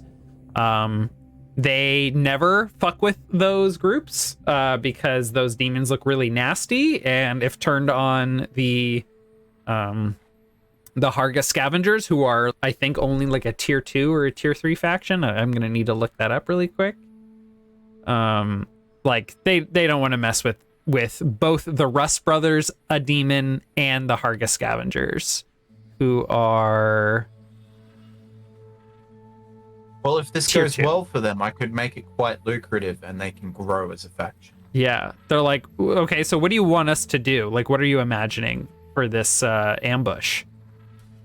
Because If you need to hire help, let me know. But we are planning to get that demon from them before she receives it. Because once she receives it, she puts that brand in her hand, it's going to be a battle of the wills. And I don't think I can win, but I'm sure as fuck going to try. Gulp.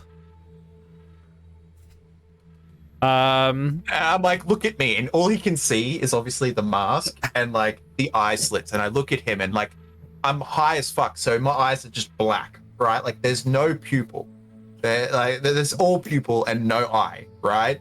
And I'm like, I will get this demon. Do you understand? I'm like leaning over the table and the big smiley face, just staring him in the face. I don't have that, Mr. Skitzer. It's just a matter of when things come to violence, there's only a few of us, and we can handle some Rust Brothers, but if the Demon Hunter Association shows up wherever we plant this ambush, we'll be pinced. That's fine. Pincered?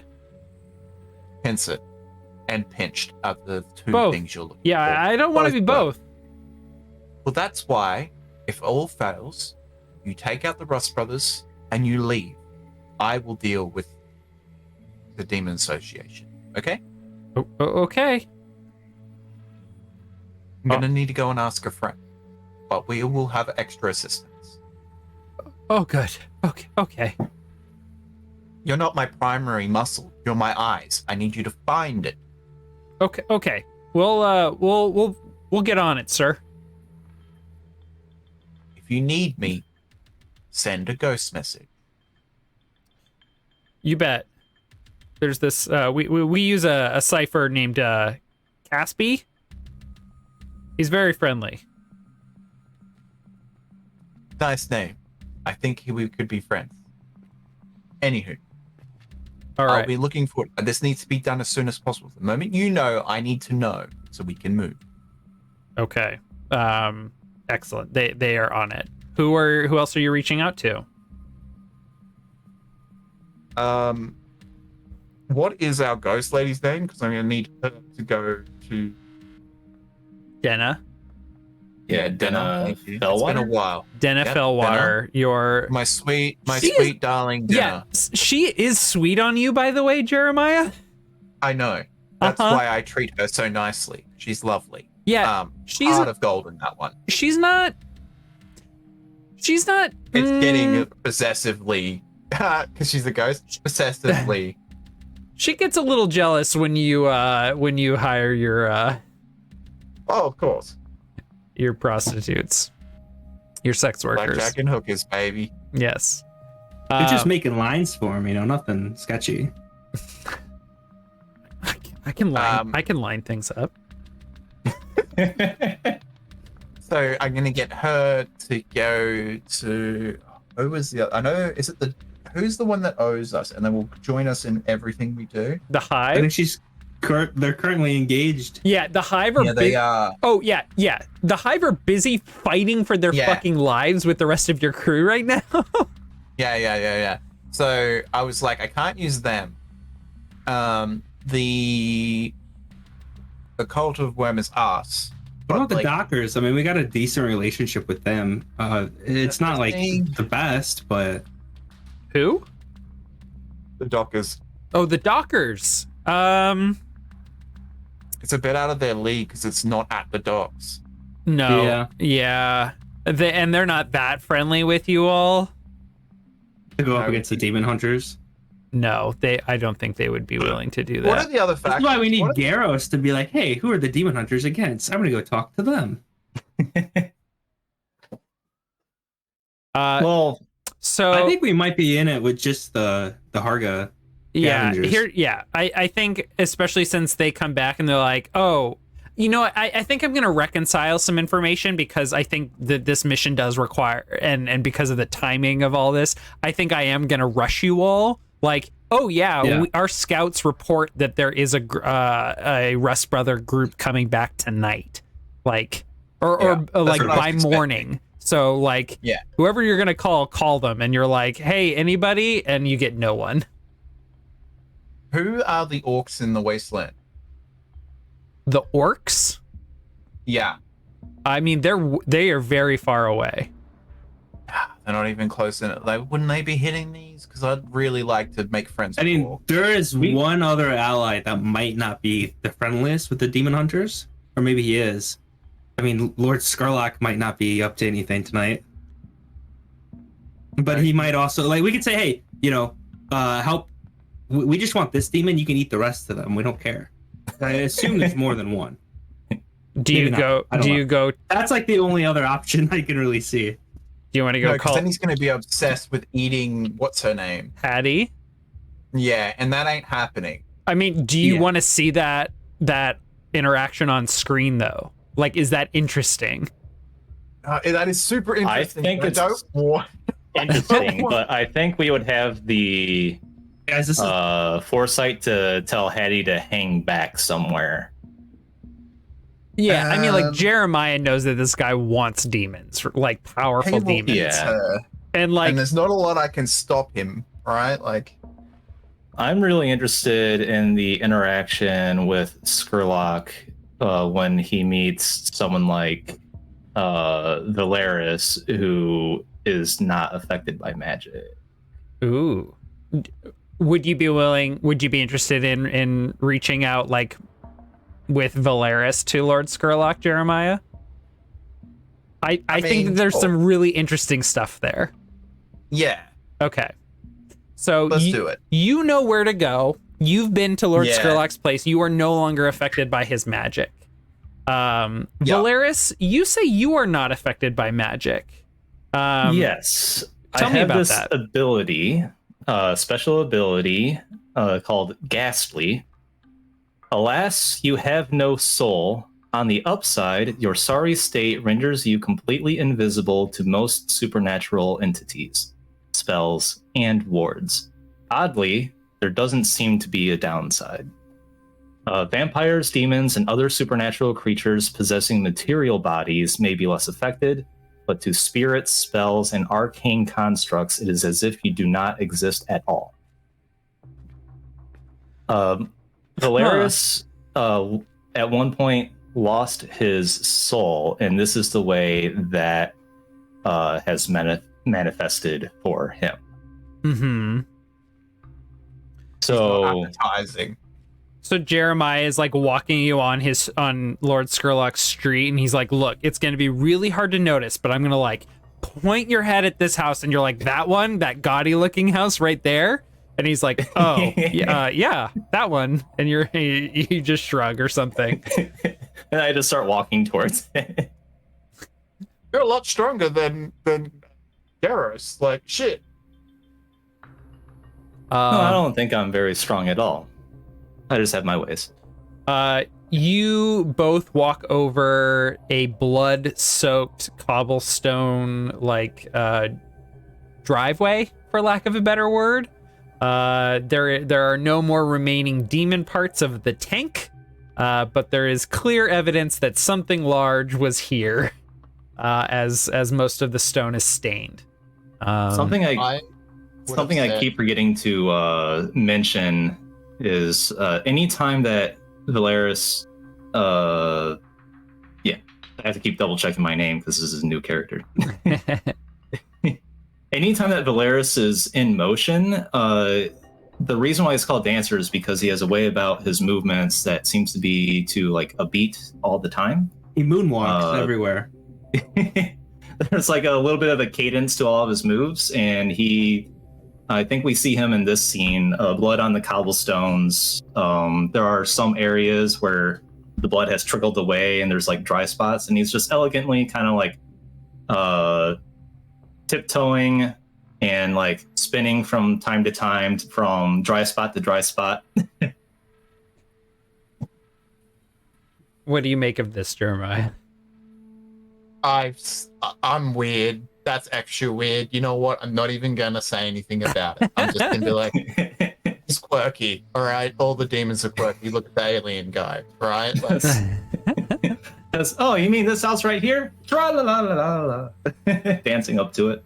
Excellent. I think I would have sent Denna ahead with a message requesting an audience as soon as possible. Sure, and you are received by Lord Skurlock and first and foremost by his butlers, whose names I've forgotten and I'm trying to find in my notes.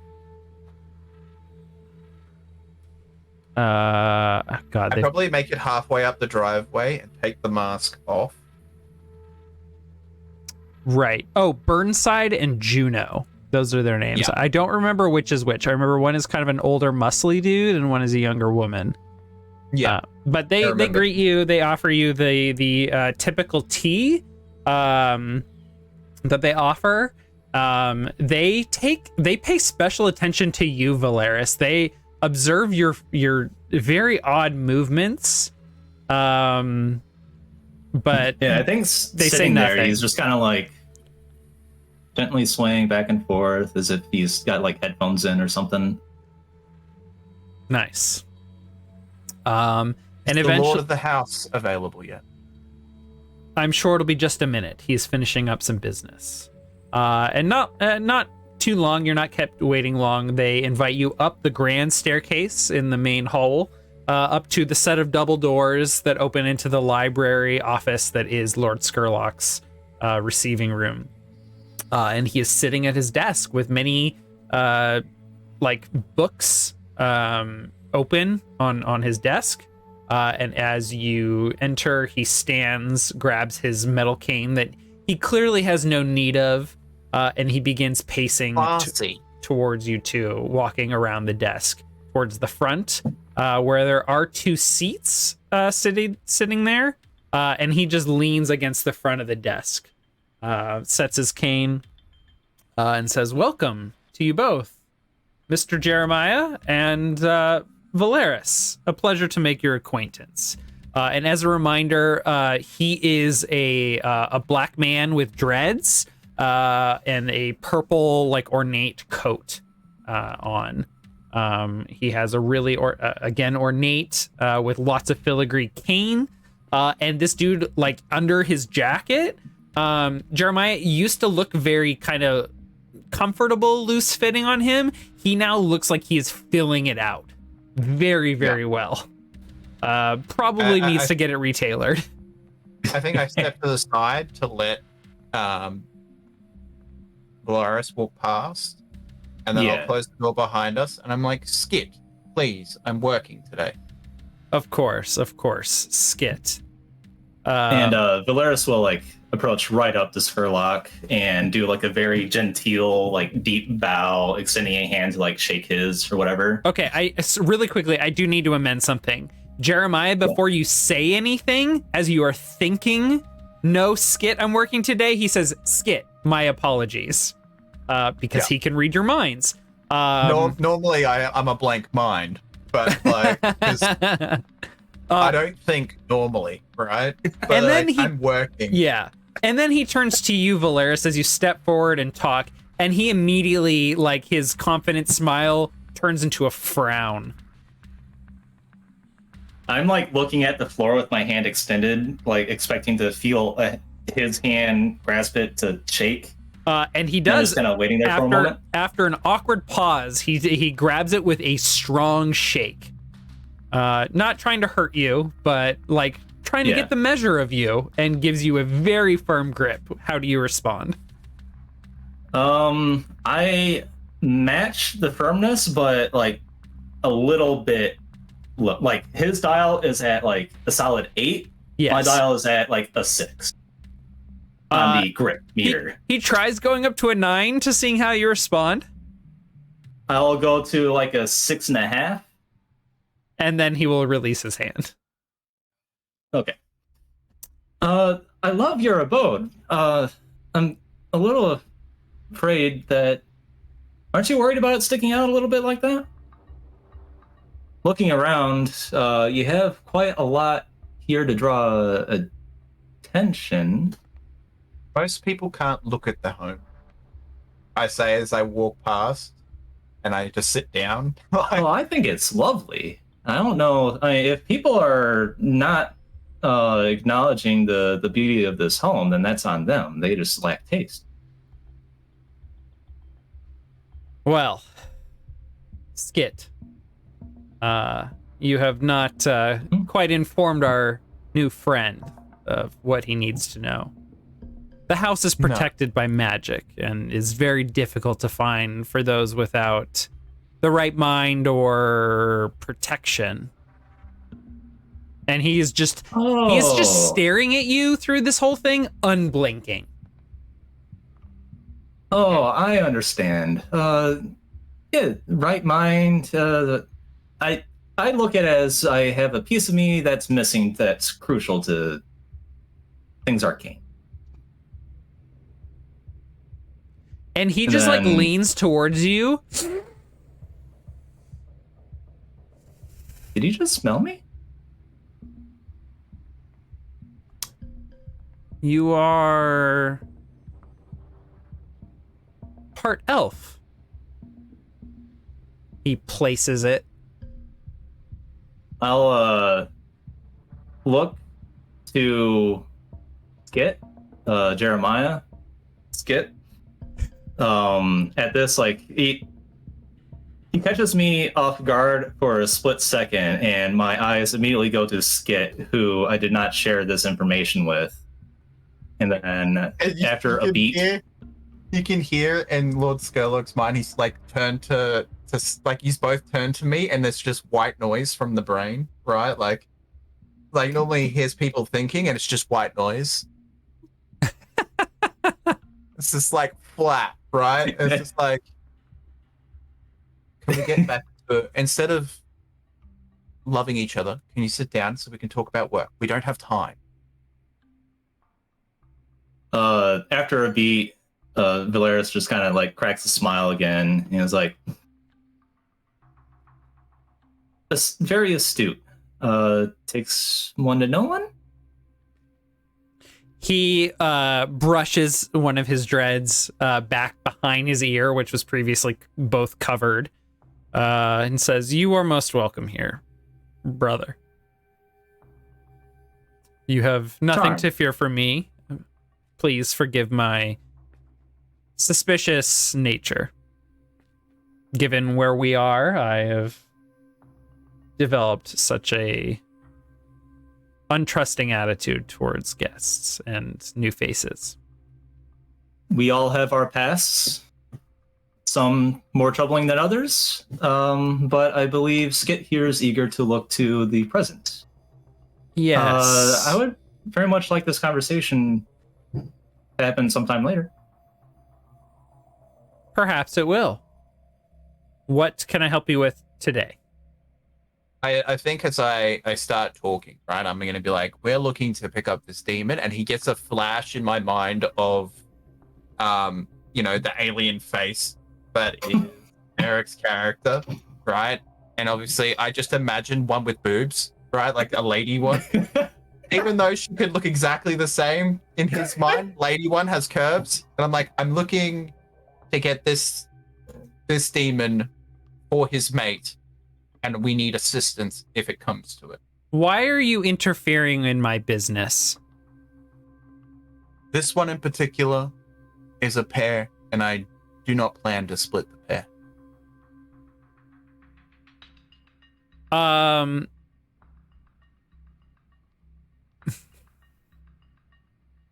Okay. When he says, "Why are you interfering with my business?" there's definitely something more like going on here. Like, yeah. It is clear he is familiar with this type of demon. Yeah. And you can tell he is like intensely searching your mind. And he's like, "You don't know that I'm involved in business with this type of demon. Where did you come across?" And then he like doesn't have to finish the question because he is reading your mind. Yeah. When he's like, "Where did you come across?" And it's probably, you get these two, and then you just see inky black, right? Like, you don't, like, obviously, if he's reading my mind, I'm not saying her name or anything, but it's just an inky black figure, which could be with a red eye. Yeah. And he goes, I see. I'm gonna need you to make some sort of check to hide your knowledge of Hattie's strength from him. Attune? This would be, I think, an attune. Something I got dice in. Alright. Is there any way that I can help this logically? It's in his mind. I'm unaffected by magic. That's fine. It'll be fine. Okay. I think there is give me room for you to my- help, but I need you to tell me how. I'm not affected by magic, but I can affect magic. You can. How could you affect his ability or his attempt to mind read? Maybe that's not the thing that's happening here. Are you I distracting think- him? Are you like keeping I things think I moving? say something. That's what I was Like gonna to me, like he's probing mind. Like they're having half the conversation verbally and half the conversation mentally because Lord Surlock's just like pulling words before Jeremiah has a chance to say them. Right. So there's, like, exactly. From So my you just perspective, I feel like there's some talking. awkward pauses. Yeah. So I'll like start. I'll start describing. Not Hattie. Well, Shit. What's here, let me describe what would Redax. happen if there's no Redax. intervention. Okay. He basically is going to be like, how do you know about my business with this demon? And then he's like looking through Jeremiah's mind, and he is going to be like, he is going to pick up on, oh, you are familiar with this type of demon, a type of demon that like I have business dealings with, like, and you want this demon, and I am involved with people who have the demon you are looking for. And he is quickly going to pick up on all of that and basically be like, oh, I have the demon you're looking for. Okay. Unless Then I don't think- unless you're interfering. But he's also going to be like, oh, and there's this other demon that I like can use as leverage. Yeah. Okay. The idea is to make it difficult for him to have leverage. No, So he's what you saying. could do, what I was gonna say you could do Sorry, go ahead. is you Yeah. just try to interject in the conversation, like you start talking in the gaps because he starts a sentence, stops. I try to like fill in what I think he's trying to say Complete to keep wrong the information. in my perspective, I'm like helping the conversation along because he's having trouble somehow. Yeah, exactly. He's But it's the wrong words. He has like a brain problem, and you're like, I'm just gonna help my brother out here and just answer, like finish his sentences, and they could be completely wrong. I mean, He's like, got a brain problem. he's basically trying to watch a television show in Skit's mind. So if you can try, like, if you're that annoying person who's me, who's trying to like describe what someone's watching on TV and over explain it, like that might work. So if you would like to attempt to distract, yes, take a stress and you can give Jeremiah +1 Yeah, I think that absolutely happens. Whether or not it has any effect or whether or not we want that to have any effect is a different matter, but that absolutely happens. I take the stress. Okay. Alrighty. Are you giving Nick. +1 or improved position or effect? And Jeremiah, you're doing a tune, you said? Yeah. Okay, so this would be, I think, risky standard. Okay. Okay. So increased effect. I don't know how many dice you have in a tune. I have 4. No, 3. Okay, so it probably will be increased 4. effect. Okay. Yeah. So make a risky great, Jeremiah. And then I'm gonna push myself as well. Okay. I will not get another trauma this game. I will not get another trauma this game. 6. That's a 6. There you go. So instead what happens is you both are like quickly attuning, attuning's kind of a funny word. Like the pace at which he is trying to read Skit's mind. And not giving him the opportunity to do so. By just like taking control of the conversation and not letting him like focus on his internal monologue in your head. That's the thing. The one thing I can say about Skit is he's so high most of the time. There isn't an internal monologue. It just comes out, right? So like when he's focusing, because he knows he has a time limit, right? It's not so much. It's like I'm giving, like I know what I'm giving him because I'm getting ready to describe the alien, right? I'm getting just getting ready to describe what I want to do. But most of the time it's white noise, right? Like it's just processing what's happening around me because my brain is on 150% most of the time from all the cocaine. I'm not actually that great of like hiding my mind. It's more that I just don't think internally. I'm reactive more than procrastination. Well. Look, so it's clear you don't understand the businesses that I'm involved with. How I've accumulated my wealth. Look, I am working with those who have this mate of your demon. Yeah, I go with mate. With their mate. That is a particularly potent He's a demon in terms of what their bodies can produce. You know better than all, Skit, that demons are brought into this city like sheep, like cattle, brought to abattoirs and made into meat, into magical components. Their bodies consumed by these new magic plants for the magical energy that fuels our stoves now, our lights. Demon bodies are a valuable resource, and this particular demon's more than most. And he is going to reach into a desk. He's going to walk around the desk and reach into a drawer as he's explaining all this. And he's going to toss you a very familiar bag, Jeremiah. A little bag full of something that you have called Astral White Dragon. Ah. Yeah, I'm not doing that one again. Not tonight. No? I'm not going missing again. So I could use the edge off. What are you doing with that anyway? Does that even work on you? Oh, I don't partake, but I think you're missing my point. The bodies, the bones of these creatures. They make the drugs with them. Hell yeah. What a good mix. And it dawns on you why Redax has felt so familiar. It has been smell. That makes sense. That makes a lot of sense. I was gone for days. Nearly 2 months?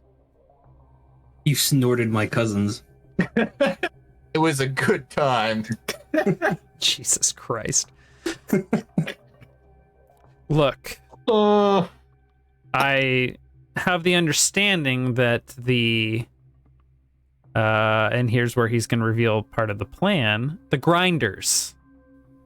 Well, when many demons are taken to abattoirs, they're dissected and cut down and sold for parts in legitimate business. But I've been working with the grinders and the Demon Hunter Association for a little bit of a side hustle. And he nods towards the pile of Astral White Dragon in front of you.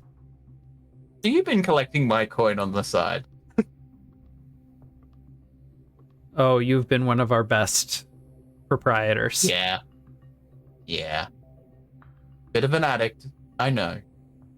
But it is one of many entrepreneurial adventures I've gone on in my deep sigh goals here in the city. Now, knowing that you and I and your friends are... Well, I was going to be reaching out to you sooner rather than later about that last demon that I need. How about I make you a deal? You all acquire me another powerful demon, and I will return this... What did you call her? Mate. There was a name in Skit's mind. I actually don't remember the name. Dax's mate. There was an attempt at remembering a name in Skit's mind. All the same. That's why I resolved to his mate. The name didn't stick. I know you can type it in all you want, but I'm dyslexic as fuck, and I'm not butchering that That's name. fine. Whatever way you want to pronounce it or not. Abligent. This mate, Abligent. Yeah. I would be happy to arrange a trade, an exchange, if you all could provide me an incredibly powerful demon as a replacement. These don't just grow on trees. Yes, but as your The powerful associates, demons. Sorry, Skurlock. as Skit's associates have mentioned before, they know exactly where a powerful demon is, up at Ironhook Prison, and I'm sure there are others throughout the city. How the hell am I gonna get that big motherfucker down here? That's up to you. Big Fluffy is a fucking nightmare to get a hold of. And I am not going back to that prison. God damn it. Well, are there any other powerful demons here? Surely the powerful ones must have rumors that circulate about them. Skurlock blinks for the first time that either of you have noticed. And it looks like he has an extra set of eyelids that blink like horizontally. Yeah. Just a reminder to you all that there's some sort of demon that people were calling the Leviathan in the canals that suddenly disappeared. Yeah, that's already gone. That the Demon Hunter Association was chasing, and then they suddenly stopped and didn't take credit for. Yeah. Uh He huh. became. Yeah. Yeah. I already put two and two together. Like I already knew Good. he ate Okay, that I'm one. being overt, but Yeah. yeah. Yeah. I'm new here. Travis knows. But the thing is, you've already consumed the next one that was on my list. We gotta go to Ironhook. We gotta wrap it all up, man. You reckon it'd be as easy as taking the brand? No, it's not. If I take the brand, I hold the whip. The animal will bow. Problem is getting the brand without him picking it up again. Is Jeremiah thinking about undermining Lord Skurlock and just going for the mate? No. Okay. No. I'm actually, like, you can see it. Like, I've got the image of the head of the prison, right? The warden. And I know what the brand looks like and how big it is and what it looks like. And I know if I can get it out of his hand before he wields it, I could just, order the demon, right? Like, just grab the whip and we're good to go. Yeah. But it's getting it out of his hand, right? Yeah. Is the hard part. So here's the other thing. Jeremiah, you have been studying demonology magic on the side. And got nowhere.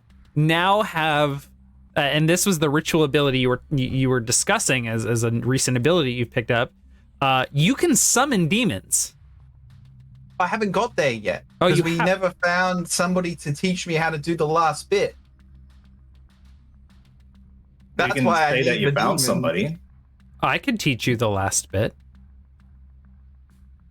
says Skurlock. That's You know, perfect. why don't you just make them then? I cannot perform the magic. No soul? It's Come not on. like that. Not between friends? Ah, too bad. You got a Nothing spot? to do with his soul, I don't think. Has nothing to do with a soul. It's just Do you have a spot? Where I can do the ritual? Show me and I'll do it? he kind of turns towards the large window behind his desk that is looking out on the large driveway leading up to his house. We're not allowed to Where we fit the walk tank. around his house. You notice there's 5 black candles and a pentagram drawn in blood or whatever. Yeah, the blood is actually where he's been trying to do it. It just won't work No, for him. he but there's, he like, the simply big thing cannot in the do this backyard. magic. That's not it. He just can't Yeah. this magic is he is not innately magical. Like he does not have formal magic training. All right. Well, Sorry, I How said long he's will not it take- innately magical. That is incorrect. He is innately magical. He, however, has no training in performing magic. That's the thing. He just is magical. He cannot do magic. That makes sense. Yes. So, he invites you to summon a great demon before him. Wouldn't that kill me? Would it? The Rust brothers summon demons all the time. And a lot of them die doing so. That's not true. The risk I'm willing to take. That's actually not true.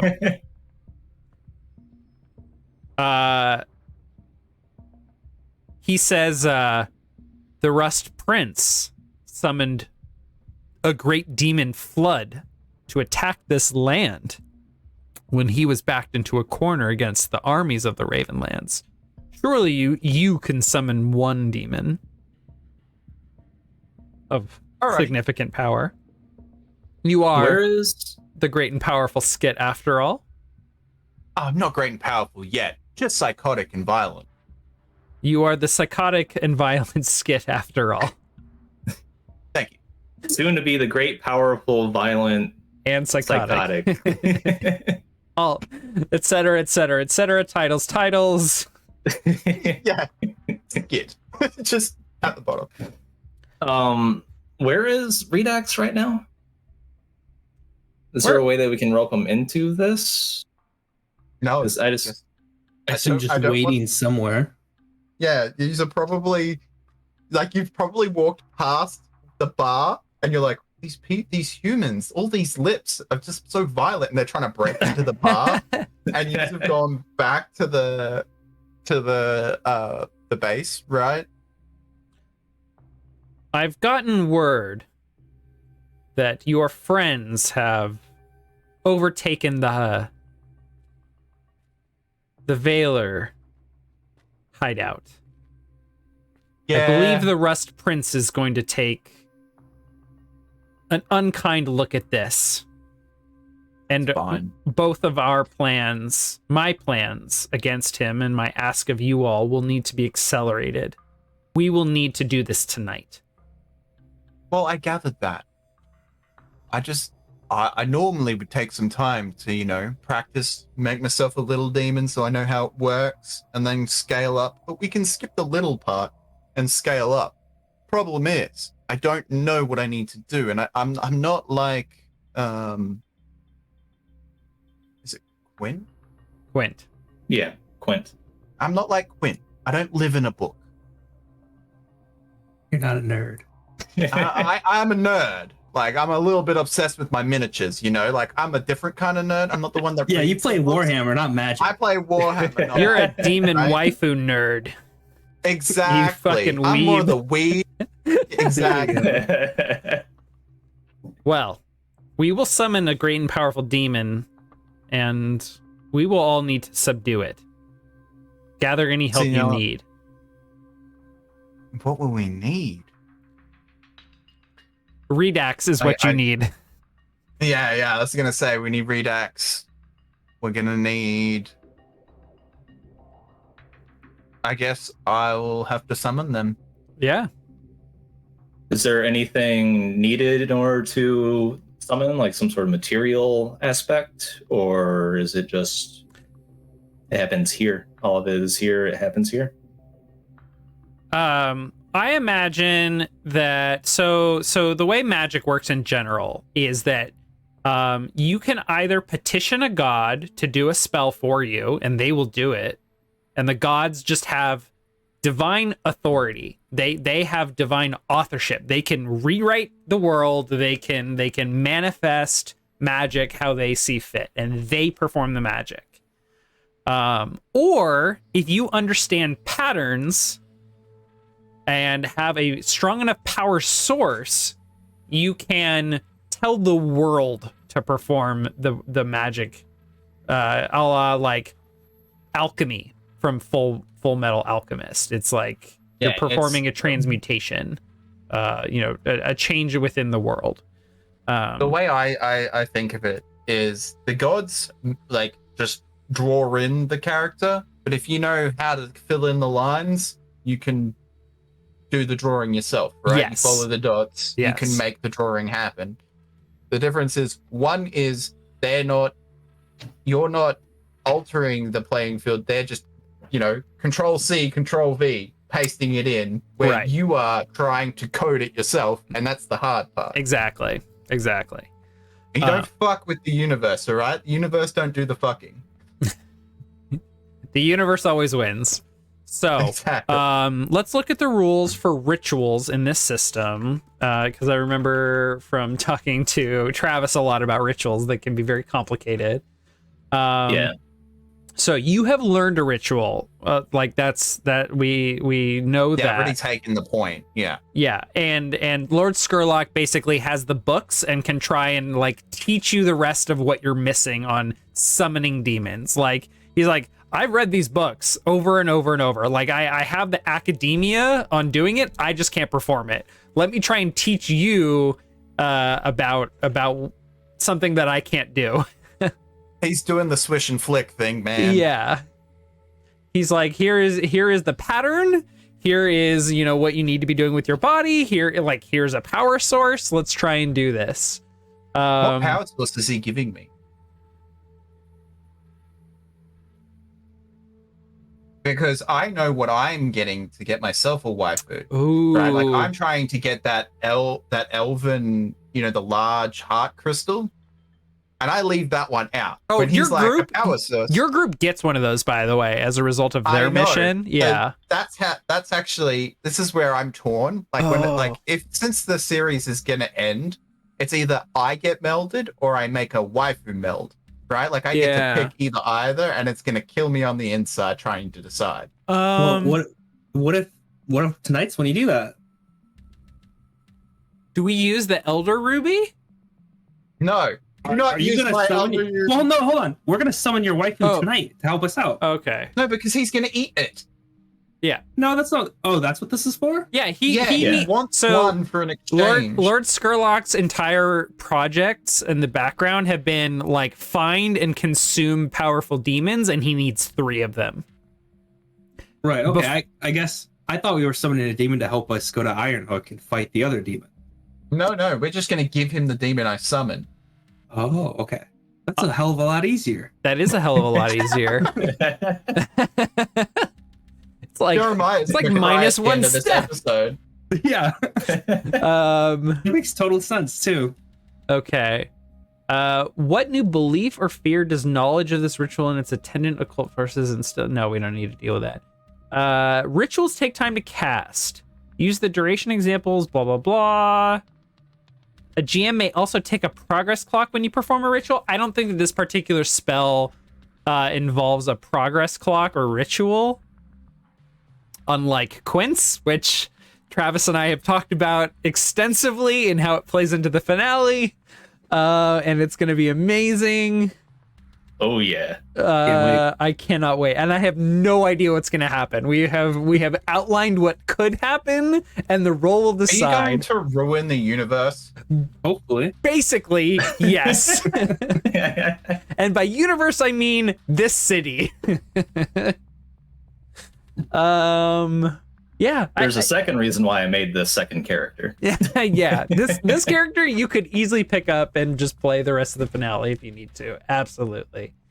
Yeah, okay. I think this is just an attune roll. I don't think there is any particular like ritual stuff we need to deal with because of how common this is in the rest of our fiction. I think the risk here is like how bad is the summon in terms of like do you even summon something powerful, or when you summon something powerful, how awful is it? Like I think there's just the normal risks of an attune roll. I'm totally going to request to snort some of that powder before we start. I need to take an edge off. Okay. Is Redux brought to Lord Skurlock's estate for this? I think that's what's gonna happen. Like we're gonna have to go and get him. We're gonna leave. What's her name? Patty. Patty can be left Patty. far away. With an H. With an Oh, H. Patty. H. as you H. Australians say it. H. Yes. H. The H sound is important. It's like saying Um, hate, but with a ch. Yeah. Hell yeah. Alrighty. So Hattie will leave at the docks as far away as physically possible from there where we know she's safe. Are you Right. sure you don't want me to come with? I am bound to support Redax in this endeavor to reclaim. I His mate. understand that, but I don't want the vampire to be tempted to eat you. Vampire? Yes. He eats demons. I explained this earlier. And he won't eat Redax? No. 'Cause Not he's already got powerful one- enough. Yeah, he wants big bads, not just big bads. You're used to Hattie having a single red eye, and then like there's a little bit of red on her cheeks, or where cheeks would be if she had them. Redax, I am bound by our agreement, our bet, our gamble to assist you. Are you certain you're okay with me stepping to the side? Perhaps there's a way you can assist from afar. There's a chance that whatever Jeremiah summons, we'll have to subdue it. There's always the chance that it gets out of hand and takes flight or tries to get away. So perhaps you can patrol nearby in case of such eventuality that we have to chase this thing down. I will And observe that way, from afar then. yes, that way your gamble that you lost is still fulfilled. What the Eddie, you've brought me to hell where this skit can bring me to Abligent. As far as I'm concerned, as so long as I get Abligent by the end of this night, you have been successful in fulfilling your bargain. Very well. Skit, if I do not see you again, thank you. You have been a true friend to us demon folk. All I ask. Plan to be considered one of yous one day. We shall see.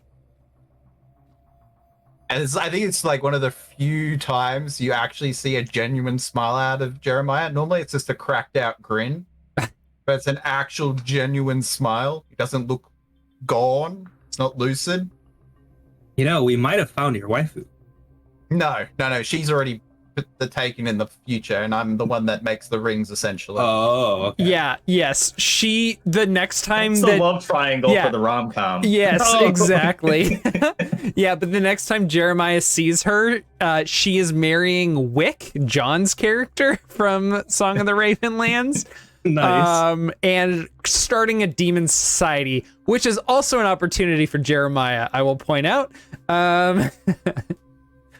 But that's for another season. Flash forward again to Jeremiah just doing a shitload of Celestial Dragon as Redax is like right there. Do you all tell Redax about the drugs? Nah. Do you offer him any? Oh, I probably offer you some. I don't. Do you have a nose? I don't see a nose. Do you have a nose? Do you want some? He'll just like open up both of his jaws and, maybe like a somewhat like a wormy tongue kind of prods out and prods the powder a little It's bit. like goes very back in. slow and Yeah. like feels around in it a little bit. And he kind of just shudders and shakes his head. Very, It's fine. very bitter. Yeah, just fucking power snorts, man. While this You prep just- is happening, Valeris wants to like approach Skurlock, who knows like the last part of this ritual or whatever. So the nature of this ritual, do we know? Is it a specific chosen demon that is attempted to be summoned? Is it kind of just random? My understanding is that the strength of the demon is usually comparable to the amount of magical power offered. Okay, but the nature of said demon, the weapons, the abilities, that is completely unknown. My Until we see it. understanding is that the Rust brothers have indexed and identified different demons from, and he looks at Redax, the different worlds that they come from, and that they can be more selective, but perhaps But not in our case. perhaps Okay. with Skit's background working with so many demons, he may have some control, but who's to say? Okay, so we must be prepared for any possibility.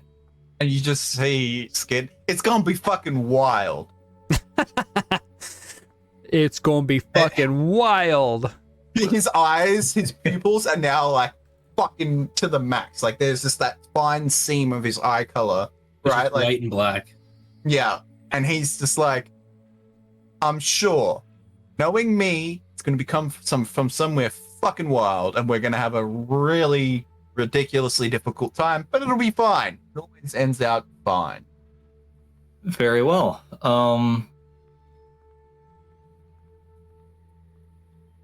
And he's kind of, there's an awkward silence, and he kind of looks to the courtyard that the summoning is going to happen, presumably, right? The kind of driveway, I have just so no matter what size it'll fit. I have Or an image for this. We've got like a really nice table that the butlers have put out on the front lawn, right? Like it's on the grass, and it's got the book and like stuff on the table. And there's probably a couple of lines where I've just put fucking cocaine on the bench. And then like they've set out everything that's required for the actual ritual across the whole driveway and like in the larger part of the area. But he, like Lord Skurlock's standing there really nicely with his cane, just overwatching me read and ramble. And it's like, you're just like, are you sure this is gonna be okay? And he's like, no, you need to, he's trying to coach you, really? Like, you all have figured out the exact pattern, you're confident in your pattern, but there's also like some somatic and verbal components, and he's trying to like coach you through those. And he's like, no, your arms need to go fully out, and then you bring them in like this, and he's like trying to teach you to be like Kakashi with how fast the hand signs are.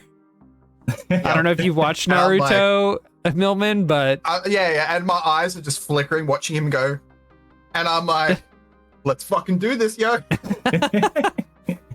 it's like your first time watching a very intricate secret handshake, and you're just like, okay, I got this. Now, once the demon's summoned, the plan is what? Hit it to the ground.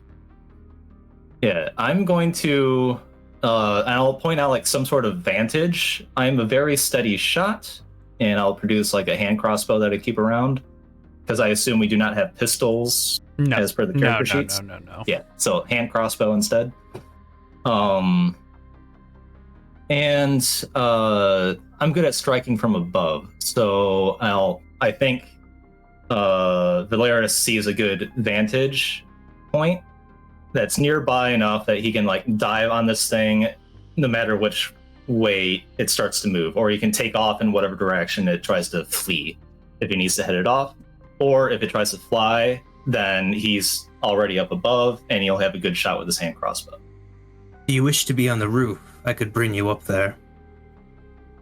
I like to stretch. So be it. And I'll start climbing on up. Okay. Use all of your limbs, not just 4 of them. I don't keep any of my limbs secret, honey. And I'll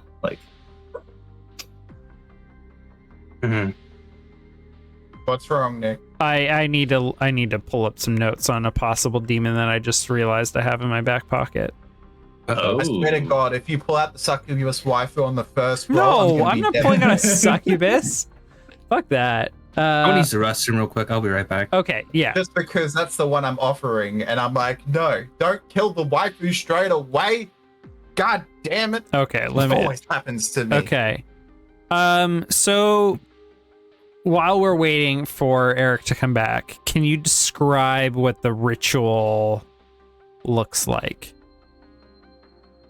I think, like with what you were saying, right? Like it's the things are set out, just like when I was branding the other guy. There's obviously salts and stuff that are involved, sulfur, that sort of shit. And like obviously he does the full arm stretch, hand motion, the T, and then does the hand motions to, you know, arrange the runes. And it's a moment of like it's just serene and a bubble around him because obviously he's bending magic, right? Like Right. he's doing the thing. But I think when he finally gets to like one of the last points when the ritual starts to take, and then you see the like, I guess if you were watching it as a show, you would see like the possible demons, right? Just like silhouettes. Because like the last, I kind of think of it kind of like with Stargate. You do the right code, you get the right door. Right. I love Stargate, by the way. Thank you so much for the reference. I would award right? it. I'm turning the runic gate essentially, and we're picking the right address for the right demon.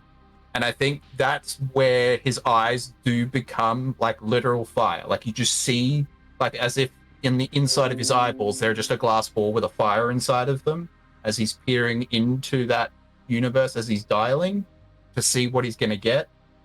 Uh-huh. And then we roll the attune, baby. Okay. Okay, that's the name of this demon. Let me look in my other notes section. Yeah. So do you remember, Travis, when you perform a ritual, do you just make an attune roll or do you just do it? Depends on the ritual. Like per the book, it's very open to develop into whatever DM and player wants it to be. Right. Yeah, But make a really good sand. I think it calls out usually associated with the tune. Okay.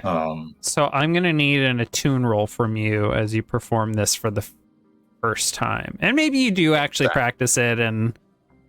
yeah. I'm going to have a demon dogu, and I'm going to have a demon bird, and I'm just going to be practicing on smaller demons in the future. You got like just a flying eyeball and a little like worm thing squirming around. Because I couldn't nail it. Okay. Valeris, it dawns on you that what it looks like Jeremiah is doing isn't summoning necessarily demons, but just like animals of another world. And Redax does not recognize many of these creatures or any of the creatures that Skit is summoning. He's like, nope, those weren't on my world. Nope, those weren't on my world. Nope, those weren't on the planet I lived on.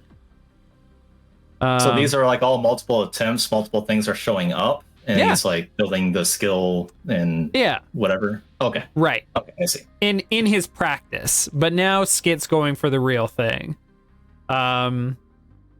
Basically, I just want to confer upon your character this idea that demons are not necessarily like evil. If he had any notions of that, they're just from other worlds, and your interactions with Redax and with Hattie have probably already lent themselves to that notion. Especially since they are sentient and telling you, like, yeah, I'm from this world. This is what my life was like before suddenly I appeared in this world for no apparent reason. I was just like brought here against my will.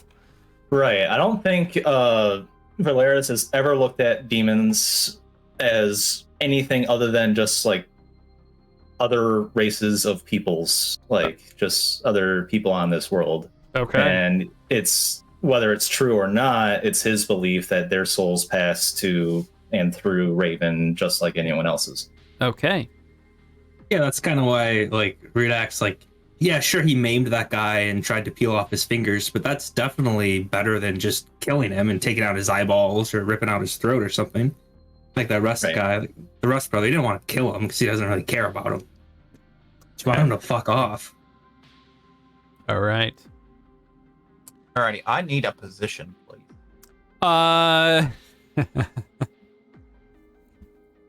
Give me a risky standard, please. God damn it. And I can't boost my own roll. So do I get any extra die for the quality of resources provided? Yes, you get +1 because Lord Skurlock is providing to you. Oh, God, what is he providing to you? The mechanical benefit for fine something or another is that You get potency, basically, which is right? either Maybe that's +1 or appropriate here? improved position or effect. Yeah. Okay. I'm just trying to decide how horrific I want Lord Skurlock's donation to be. Part of a unicorn. Something lawfully good that you shouldn't have. Babies.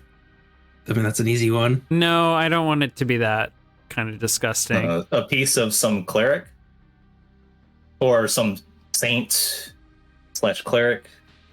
I want this to be horrifying. I mean, I can't. Give me ideas and I'll give you an answer. No, what not do you you, think? because your character's not really put off by anything. No, but what I'm saying is for like the general idea of being put off by something. Give me ideas of what you So think. Give me a scale and I'll give you an outcome. I'm thinking. So he's an elf. Like he is an elf, and Valeris is a half elf. I'm thinking either elven rubies or maybe even worse for Valeris, the soul stones of Selkie. Selkie. I love that. Valeris would hate that. Yeah. So for those of you who don't know, Selkie in this world, I know Selkie are typically like sea lions or like some sort of So Selkie in this world are basically raven people or what are they called in D&D? Kenku? Yeah. One of them. Yeah, except they can kind of shapeshift. At least those born of the high caste of society in Selkie culture, they can shift between being very humanoid and very Kenku-like or crow-like in their features, whereas lower caste are kind of like melded between the two in both humanoid and raven, and they can't really shift out of either. They're just innately both. And yeah, the traditional Selkie is like a lot like lycanthropy, but they just wear the skin of whatever animal they wish to become, and they become that animal. Right, but Selkie in this world are simply just crow people. Right. Okay. Raven people. And I've always been a little curious about that. Right. Yeah. Yes, it is exclusively crow and raven per Shannon's description. Right. From season 1. And she clarified that Selkie, their souls rest in like stones, because like ravens and birds in general, they'll like eat rocks as part of their digestive tract. And so like I don't know why she was fascinated by this, but rocks are just an innate and important part of birds, like biology. Yeah. So consuming grain and hard things require the stone. Right. So there is a stone that is a part of and grown into, like biologically grown into every Selkie that retains their soul. Very similar to how elves, rubies are their person and their soul. And Redax, in fact, his type of people, their bones, their soul is inhabited by their bones. And that is part of why, and maybe Lord Skurlock tells you this in kind of an off comment, Jeremiah, as he's describing like his little side hustle, like why that is a drug that's so potent is these bone-like. I'm literally enjoying the soul of another person. Yes. Yep. And perhaps it is why Valeris has been drawn to this particular quest of a potential lost soul that cannot rest, because its soul is ground up along with the bone. I'll leave that to you to decide, Travis. But Interesting. I couldn't find a way to like maybe I should have earlier brought up like there's this like kind of quest and this like spiritual draw for you that Raven or the Raven sisters sent you on. That's really interesting. I kind of knee-jerk reaction thought that Valeris would hate the use of a soul or destroying a soul stone. Yes. But I remembered one of my notes, one of my drives and beliefs I wrote down for him is that, of course, I was only thinking of the soul crystals that elves have. Yes. The elder rubies, like especially the elder rubies, they are known to have an influence on the world around them. So it's his belief and understanding that if it comes to pass that an elder ruby is used somehow or destroyed somehow, you're right. That consciousness, the soul, it's because the soul wanted it to happen. They influence events around them to kind of lead to that conclusion. Yes, and that's very natural for elves. The way that that elves reproduce is they will shatter their own ruby, and the shards will be planted and grow into ruby, like full rubies, and become elves of their own. That is how elves reproduce. That is not the case for soul stones. Yeah. Nor any other type of soul that you've encountered. And it's really weird, this idea that some beings, demon or elves or whatever, like some creatures that the gods have made, their souls have a physical component. It's kind of weird, but okay. That so is seems it the to be belief this determines his opinion on this? Is the belief that Selkie soul stones, once broken, it is like deleting the soul. It does not get to pass on. So I don't remember the specifics exactly, but I know that Cacophony, Shannon's character's goal was to bring her brother's soul stone to Raven to pass on.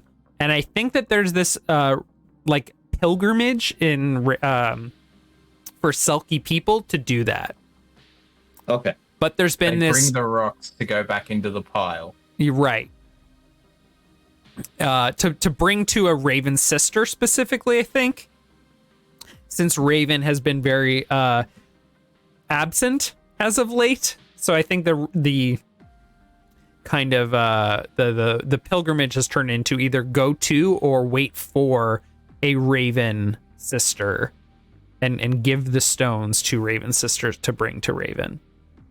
Okay. So here is a pile of Raven of soul stones, of Selkie stones that are being offered up as part of this ritual, which is very abnormal for the notion of those souls moving on. Because if there's the idea, I mean, I don't know if it's hard for you to say whether they're going to be consumed or not. Yeah. But Skurlock has provided them for this ritual. Yeah. Which might go. We could play this two ways. One way, I am up on the roof. And I'm more concerned about whatever gets summoned. I'm focused on keeping that thing from running away. So there's a chance that I don't notice what the stones are from this distance until it's too late. And maybe I identify it as the ritual is happening or something, and it's too late to stop it. The other way to do it is I recognize it immediately. Like my eyes are drawn to it, I recognize it, and I interfere. I need to take a break, so I think this is a great opportunity for us to step away and think about it, and we will discuss it when we come back from the other side of our break. We will be right back. That's good.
All right, we're back. So, we have decided that Valeris is going to notice the Selkie stone, soul stones at some point. But he is presently on the roof, waiting with his crossbow. Was it? Yeah, like a hand crossbow. Okay. On the roof of Lord Skurlock's estate, while Jeremiah, Redax, and Lord Skurlock, as well as the butlers, who are probably standing back because they're not particularly special, they're just butlers, humans. They are back by the front door on the porch. But the rest of you are waiting around the kind of summoning circle that Jeremiah and Lord Skurlock have pieced together through the books and academia studies that they performed on this ritual. But Jeremiah, it is time for you to perform your magic and summon some sort of demon here using your ritual. How's the little turn? He's working the cog, right? Doing the hand thing. Yeah, Yes. you see And the the blazing eyes. I'm just a huge fan of Full Metal Alchemist with the like hands clapping together and then hands on the summoning circle. Or See, that can be after, right? Like, because you got to remember when you do alchemy, you got to offer something, right? Right. Equivalent But exchange. once you've seen the door, you don't need to give equivalent exchange. That is only the case if you're a god. So, maybe set a new goal. Exactly. I've got to become a demon first, then I have to ascend, right? I've got to climb the ladder once I've got to the ladder. I've got to get to the ladder first. Yes, exactly. So I do the hand thing. I get the blazing eyes. I'm searching for the right gate, right? And then I'm going to roll. Yeah. I swear to God, roll 20. If you don't give me a 6, I'm not resubbing. That's $160. Wait, Hold on, did you say just gotta if pay the you don't give creators me real a quick. 20? Is that what you said? No, I need to get 6s, right? Like Okay. if I don't get a 6, right, I'd love a crit. I will spend the 160 USD for my to reinstate my premium Millman. and roll 20. Look, it's easy. You're summoning a demon. You got to go for triple sixes. Triple 6s. All right. We need this. All right. Yeah, Rolling. I think right at the last moment. Oh, 2. Oh, that's a shit. Oh shit. Okay. Do you have a okay. So earlier today, when I was thinking about Lord Skurlock and the demons he's consumed, I was looking through images of like leviathans because that's the second demon that he consumed was a leviathan. Or something similar to that. And he's also consumed the tank, which is arguably one of the most indestructible demons we could possibly imagine. Do you have in your head, or do we want to, as a group, construct or think of a concept for a demon that Lord Skurlock could consume that is different enough from a tank and a sea dragon, basically? Like, what could that be? Ultimately, I think the decision is Millman's because he just crit right here, and I want to honor that. But I'll hear pitches. I mean, you could go like the opposite route. You know, like Leviathan's definitely like a big biblical thing. So you could go with like the Old Testament style angel, like some just That's what I would completely actually fucked up think of. weird geometric shapes with a billion eyeballs and 16 wings or whatever it is. That's what I was actually leaning towards because he's got something from the land, right? The tank. He's got something from the ocean, which is the Leviathan, and now I'm giving him a sky angel, right? Okay. Like, Hang on. Hell yeah. Hang on. I need to pull up some notes from and I'm talking like Song of the like you were Ravenlands. saying, a biblical Can you one. imagine It's if it was fucking fluffy? ugly. Guys, don't look at it. Your eyes might explode. So there was in the fifth arc of 8 for Song of the Ravenlands, Flo, one of the other gods, was like, hey, can you all go through like one of these portals that I have in this like gazebo with a bunch of different portals to other worlds where we have other creatures that the gods and I made? Yeah, this one right here, it's got these creatures that'll bless elven rubies and then it'll let us regrow them. Can you like go talk to those angels? Except Flo pointed at the wrong gazebo and they went to a world where there was more blood mist. And then she was like, oh, wait, yeah, it was this one. Sorry. It's this one over here. Where the crew met some like literal angels that blessed the rubies and allowed them to be planted so that the elves could like grow their own bodies. Yeah, regerminate themselves, not be shattered and create new elves, but like those elves would regrow bodies. Anyway, what if it's one of those angels? Yeah.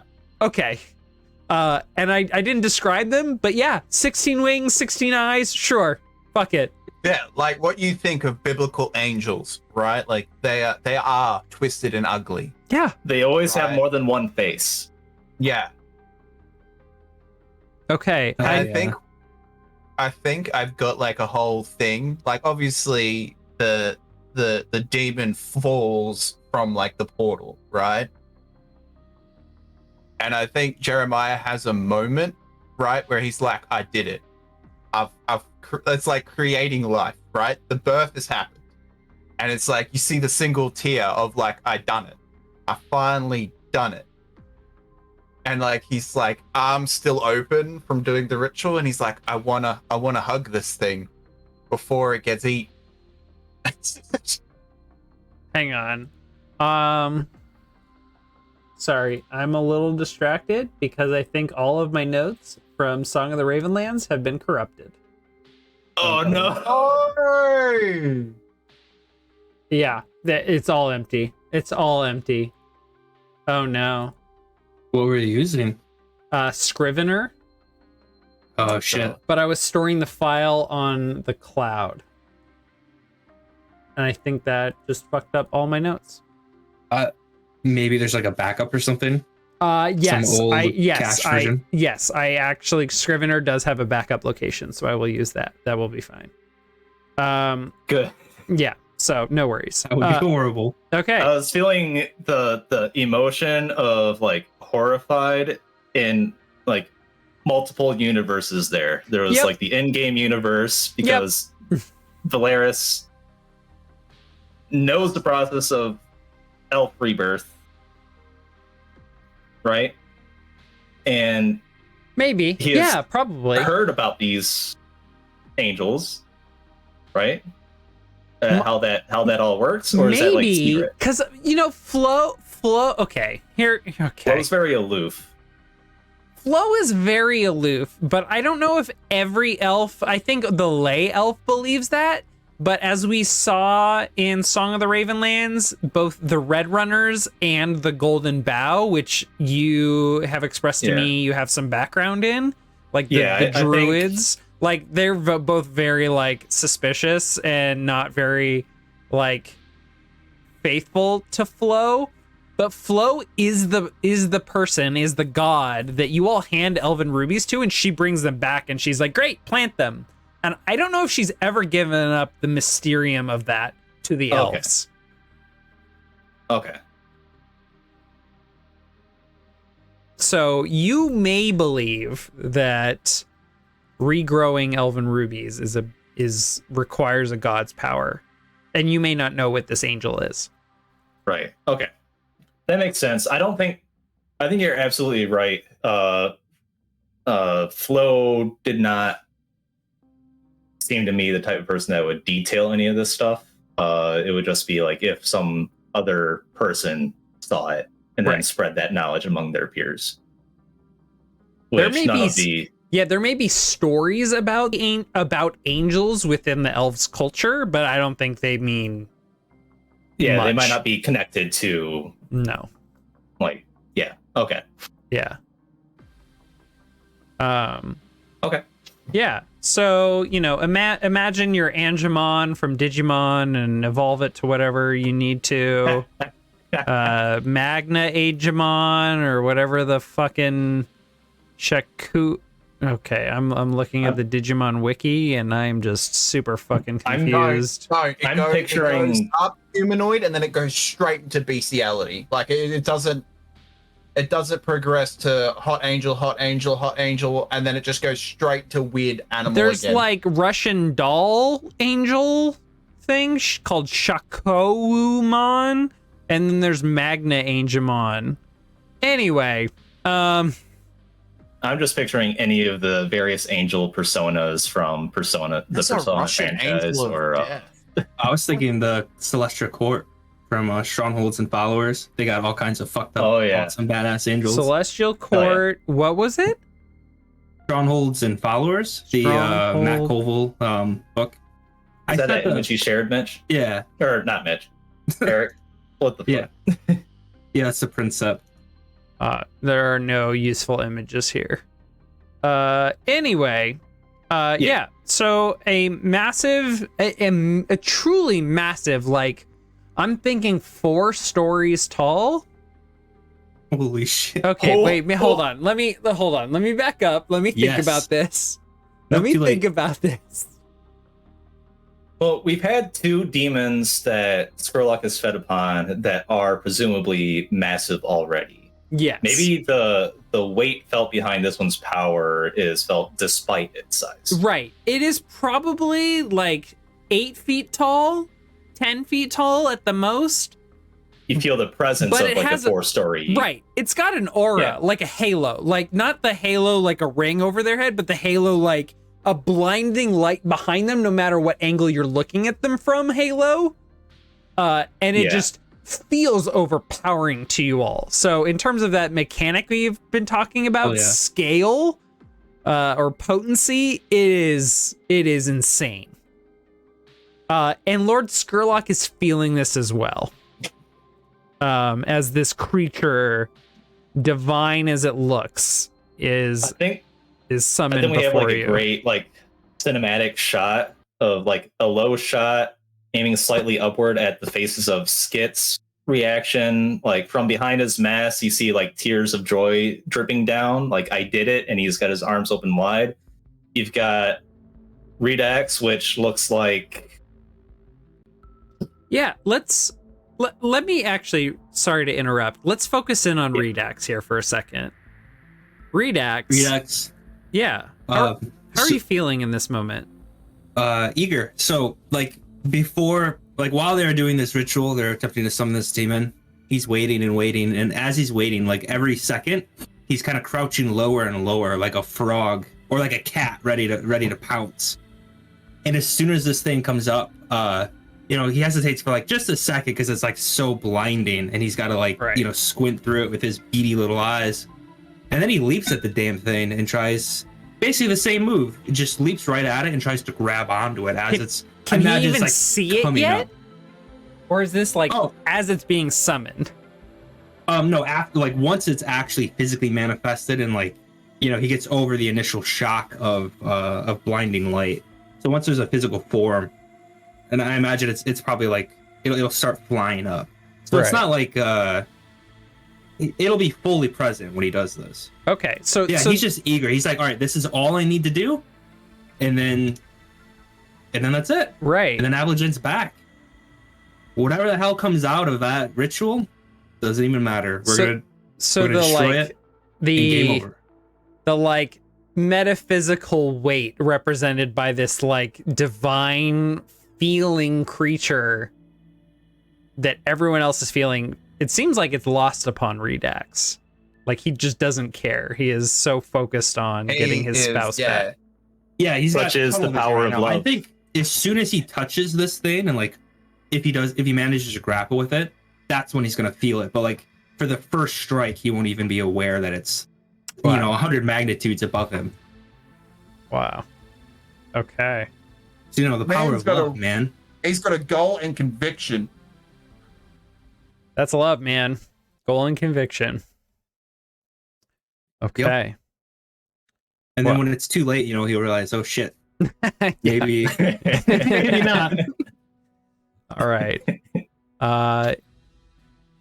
Yeah, Lord Skurlock. I mean, if there's other thoughts and feelings to be expressed as this literal angel is being summoned, feel free to step in before we jump to combat. But I think Lord Skurlock he is blinded and overwhelmed. Like, he's so used to being able to read the minds of and understand his foes. He's in complete control. Yeah, he's used to being in complete control. He's also like a centuries-old being as an elf. So, I mean, this is like his entire experience in Alderstone has been a lot. Not to mention like I think he share with you all what has happened to him with the Rust Prince? I know that we heard through Attican that the Rust Prince created Skurlock. And we found out some lore about Skurlock that way. Skurlock himself has not shared much. So for... Didn't Worm tell us himself? Yeah. So Worm through Attican. Yeah. So for Jeremiah and for Redax, who are standing next to Skurlock, he, like, as you're staring at this being summoned and the just, like, holy light shining upon all of you, not holy in the sense that, like, there's an actual god behind all this light, but it is just innate to what an angel is, as a creature, you know, created by the gods to look that way. He's like, oh, this is the last I need to consume before I can take my revenge on that prince. That fool thought he could take everything from us. And he's just saying this out loud. He may not even, like, be aware of it. Yeah. It crosses your mind. I will have my revenge on him soon enough. Before he leaps ahead of the rest of you. Right. I think we had this really cool cinematic shot of like all of our reactions while this angel appears and the holy light is washing over us, but it is like behind the camera. Mm-hmm. And we see Skit's reaction. We see Redax's moment of like very, very brief hesitation. He leaps off screen behind the camera as well. And then we have Skurlock having his like dramatic line, and then he leaps as well. And the camera pans up to Valeris on the roof, who has like dropped his hand crossbow down and is crying. And he's looking at, and then the camera pans, looks down at the now crumbling away soul stones of the cell keys. Yes. And then it pans up as Valeris looks back up and sees Skurlock in the air, Ridax landing upon this angel, and then we all like snap into action. Yeah. As Skurlock leaps through the air, how do I describe this? It's hard to tell. It's probably not even till like this holy light has kind of passed that you see it. But you see kind of glimpses of it as Skurlock leaps. He like outstretches and just completely shreds his cloak, his purple cloak that he's worn every time we've seen him. He's too swole for it. He's now. too swole he's for about it. to be. Yes. He literally shreds it by being too swole. It's insane. Fucking Look at Dragon Ball Z Goku. shit. Yeah, exactly. His skin Hulkamania. is just covered in the like chitin that you recognize from the tank. Like his entire body and skin are just rock hard, like harder than rock hard. His dreads begin to just like straighten out and kind of like unfurl. I don't know how dreads unfurl, but his hair becomes like too straight and wiry to stay in that form, and it becomes this long, Pearls. yeah, like just completely steel flow. There's a Street Fighter 5 character who's got dreadlocks, and he goes in like this like demon possession mode, and his hair does like that exact What is thing, this and character's name? Do you know? Can't. It's like Nikali or something like that. Necalli, Necalli. They look Yep. like they have a snake around their neck. Is that the Yeah, it's character? one of his dreadlocks. But when he like Oh shit. when he goes in like ultra rage mode, he like almost goes Super Saiyan, and his dreads just like it unfold, and it's just like flowing. Oh yeah, Giant yes, hair. yes. This is exactly what I'm imagining. And not only that, but his eyes become yellow and slitted. And then finally his fingers extend into these long, probably like 2-inch long claws. And he just begins to swipe at this angel, who begins to protect himself and block his attacks. And it sounds like your character Redax was the first to leap forward and attack along with him. Give me your attack. So like, I'm not sure exactly how far away we are from this thing, but I imagine it's like moving, or maybe it feels like it's moving away or something, just from the magnitude of like it probably like literally feels like it affects gravity around it or something. But like Redux just his torso and his hips just like, you know, bend too far over, and he gets to like, you know, quadruped mode or something, and sprints forward close enough to where he can like get the full force of his limbs down and leap at it like a cat. And he just tries to just tackle it basically. So there's something that I experience, and I don't know if I've ever told anyone this, besides my wife Patty. Occasionally, due to my depression and anxiety, I will experience something called Alice in Wonderland syndrome, where it feels like as I'm sitting in a room, that the walls and the space around me become infinitely large.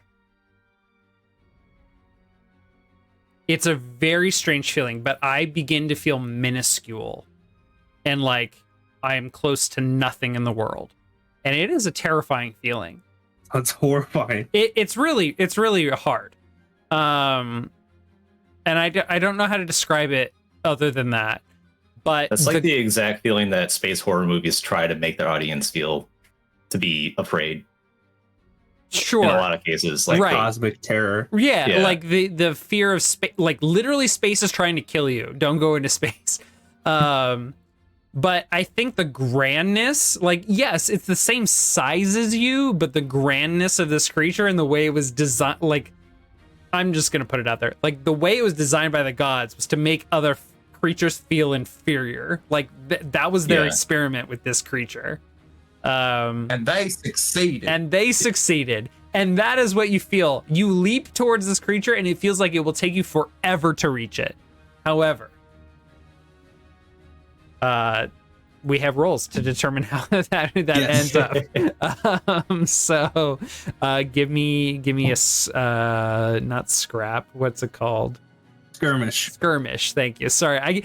Every time I'm playing one of these Fortune in the Dark games, I use the other terms. Scrap is the scum and villainy term. You want skirmish. Give me a skirmish.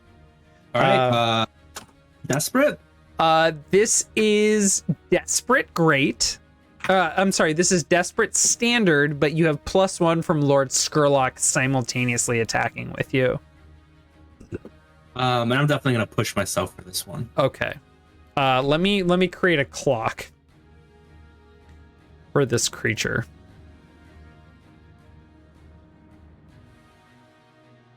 All right. Oh shit. That's a lot of spokes. That is a 12-step clock because I feel like this should be fun and we should give everyone a chance to highlight some stuff. Hell yeah. And also it's a crazy creature. Angel demon. So here's the thing about demons. This thing does not look like a demon. It is simply an angel from another world. And that's the way this magic works, is demonology is not demonology. It is simply summoning beings from other worlds, y'all. That's the way this works. Okay. Fun fact, if John or Brian ever fucked up a cast a spells roll, I was prepared to summon them to other worlds. Oh yeah. There's a Lamentations of the Flame Princess like summon monsters spell that can just summon like the absolute worst possible thing ever and completely end campaigns. And it's a level 1 spell, and it's so cool. Like it's one of those things that players probably are never gonna cast, but I don't know, it's just a great concept. Now I want to play a character that has that spell and rolls it every day, and the DM's like, please don't be do a it. short Like, campaign. Fun fact, your character can now do this, Skit. I know. You call it demonology, I just call it summon creature from other world. Hell yeah. I'm down. Okay. I'm 100% down. All right, well, I crit this damn thing. You did crit. Oh my god, that's 2 crits in a row. So you, holy shit, that means I advance this 5 steps. 3, 4, Hell yeah. 5. What does it look like as you chase after Skurlock and you both rip into this angel? How many wings did it used to have? I mean, you said the word 16 eyes or wings, and that stuck with me. So 16. All right, I think I got rid of 3 of them. I just tear into the thing. Yeah. And legs, arms, jaws, and tail just begin like rending at it. And like at first it goes from trying to tackle it and bring it to the ground. Yeah. And when the weight of what this thing is hits him, he goes into like cat mode and starts like rabbiting it with like his feet, and just tearing and rending and scrapping. Yeah. And there is no controlling this thing, but you can hurt it. Yeah. And you certainly have, and it was not prepared for this. This creature arrived and it was not ready for this. I was ready to embrace it, and then they ate it. Not yet. Millman wanted an angel waifu. Fuck you all. I didn't want an angel waifu. I wanted to hug it and say I'm sorry, and then let them maul it. Okay. What happened to Skit's head says Nihilus. Yeah. Nihilus? Is that how we should refer to you? Welcome, Nihilus. Yeah. Oh, that's a good name. He's from my string. He's one of my boys. Oh, excellent. Welcome, Nihilus. We've hung out with Nihilus in Discord, by the way. All right. Redax and Lord Skurlock just tear into this thing that lets out I don't know how to describe it besides a holy scream. It doesn't feel like fear. It doesn't feel like anger. It is just pain. Like every church bell in the whole world goes off at the same time. Yes, it reverberates through your souls. Can I have everyone take 2 stress? Can't take 2 stress? Can I resist Z stress? How much stress do you have, Jeremiah? I'm getting close I'm currently on 7 of 9. Okay. Can I have everyone take 1 stress for being in the presence of such a grand creature? That's fair. Like, I'm trying to not have another trauma. I've got 2 You stress did crit remaining. on this summon, so yeah. Normally I would say no, take 2 because of how powerful and divine feeling this thing is, but you did crit on your summon, so I think you especially were prepared, and everyone else. It's great when Mill vapes with this mask filter, 100%. Like he's just steaming off or something. Okay. So, Redax and Skurlock have left at this thing that is reeling in holy pain. Jeremiah Valeris, what do you do? I'm not partaking in the killing of my baby demon, so I'm just gonna stand there in horror. Until you've had the chance to apologize first. Nah, it's too late now. It's okay. You don't wait till they close their fingers in the door to say I'm sorry. Your fingers are going to be closed in the door. Yeah. Oh, Redax, mark XP. Oh yeah. And Jeremiah, mark XP. I really, given what this thing is, it should have been a desperate roll. Jeremiah rolled desperate. I can't believe I'm not giving you XP for like summoning the worst demon. It's like we're playing a JRPG and this is the final boss. Yeah, kind of. I mean, no, but yes. So what do you want me to roll? It's not This quite is that. the No. mislead Just of mark the final boss. Mark XP. Oh, yeah. Its second form is the final. Marked XP. Great. I'm trying to think. Is there something I can do?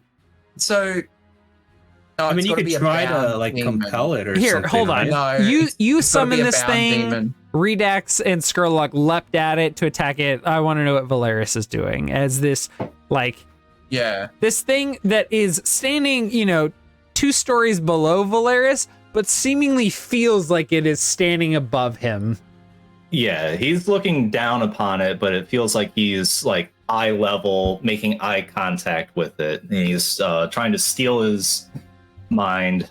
He's had to do many a grim task such as this before. Has and he? the sheer What do you mean he's had to do this before? I believe he has to some people's perspective, he has acted as an assassin of sorts. Okay. He doesn't always see it that way. Answers But, everywhere. so he does his best to steal his mind to the task at hand, despite the sheer presence of this thing and beauty of this thing, and fire his hand crossbow to with the goal of disabling as many wings as possible. And it's the biggest threat that it just flies away and we can't stop it. Okay. That sounds So I'm like gonna mark a pistol for my load, but okay. I'm going to rename it to Crossbow. HCB. Heavy crossbow. Excellent. Okay. Give me a hunt. Yes. Attack with precision shooting from a distance. This is going to be desperate, limited, Okay. as this is not a magical weapon or particularly effective against this creature. Which will Can I hear a devil's bargain?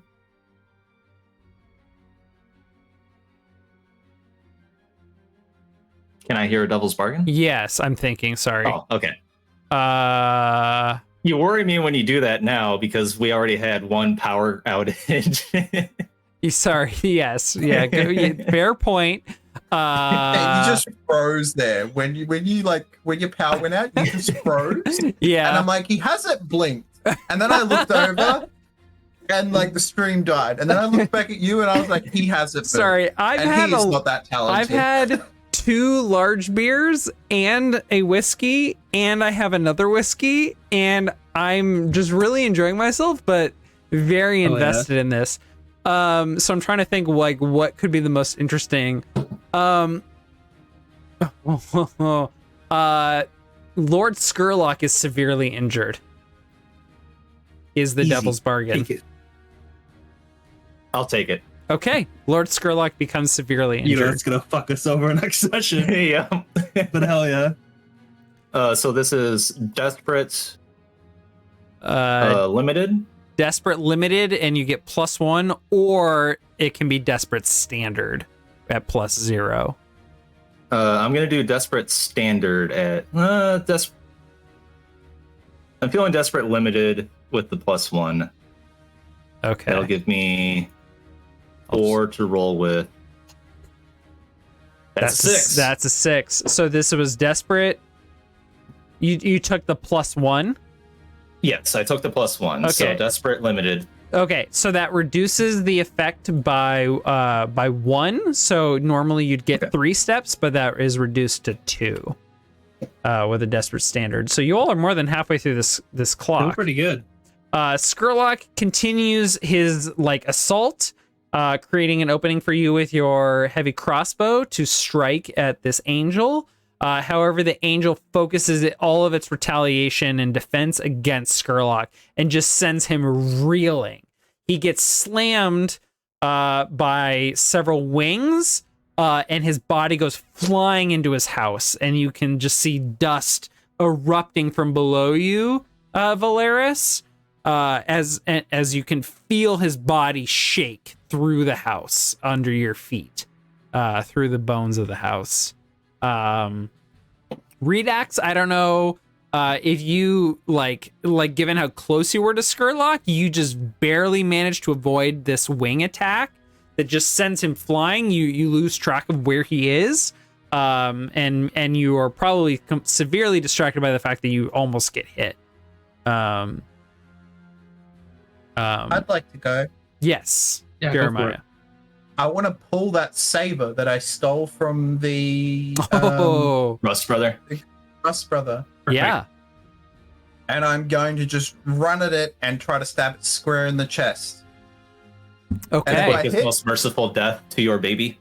Yeah, that you exactly. And if I do manage to hit it and like crit, and I'm gonna be like, I'm so sorry, as it like falls to its knees, right? Like that's the goal here. Can I please have my position? Yeah, Valeris, mark XP if you didn't for that desperate roll. Jeremiah, give me desperate limited, because nothing this sword has that you are capable of using is particularly effective against this. Okay, so even its magics are no good.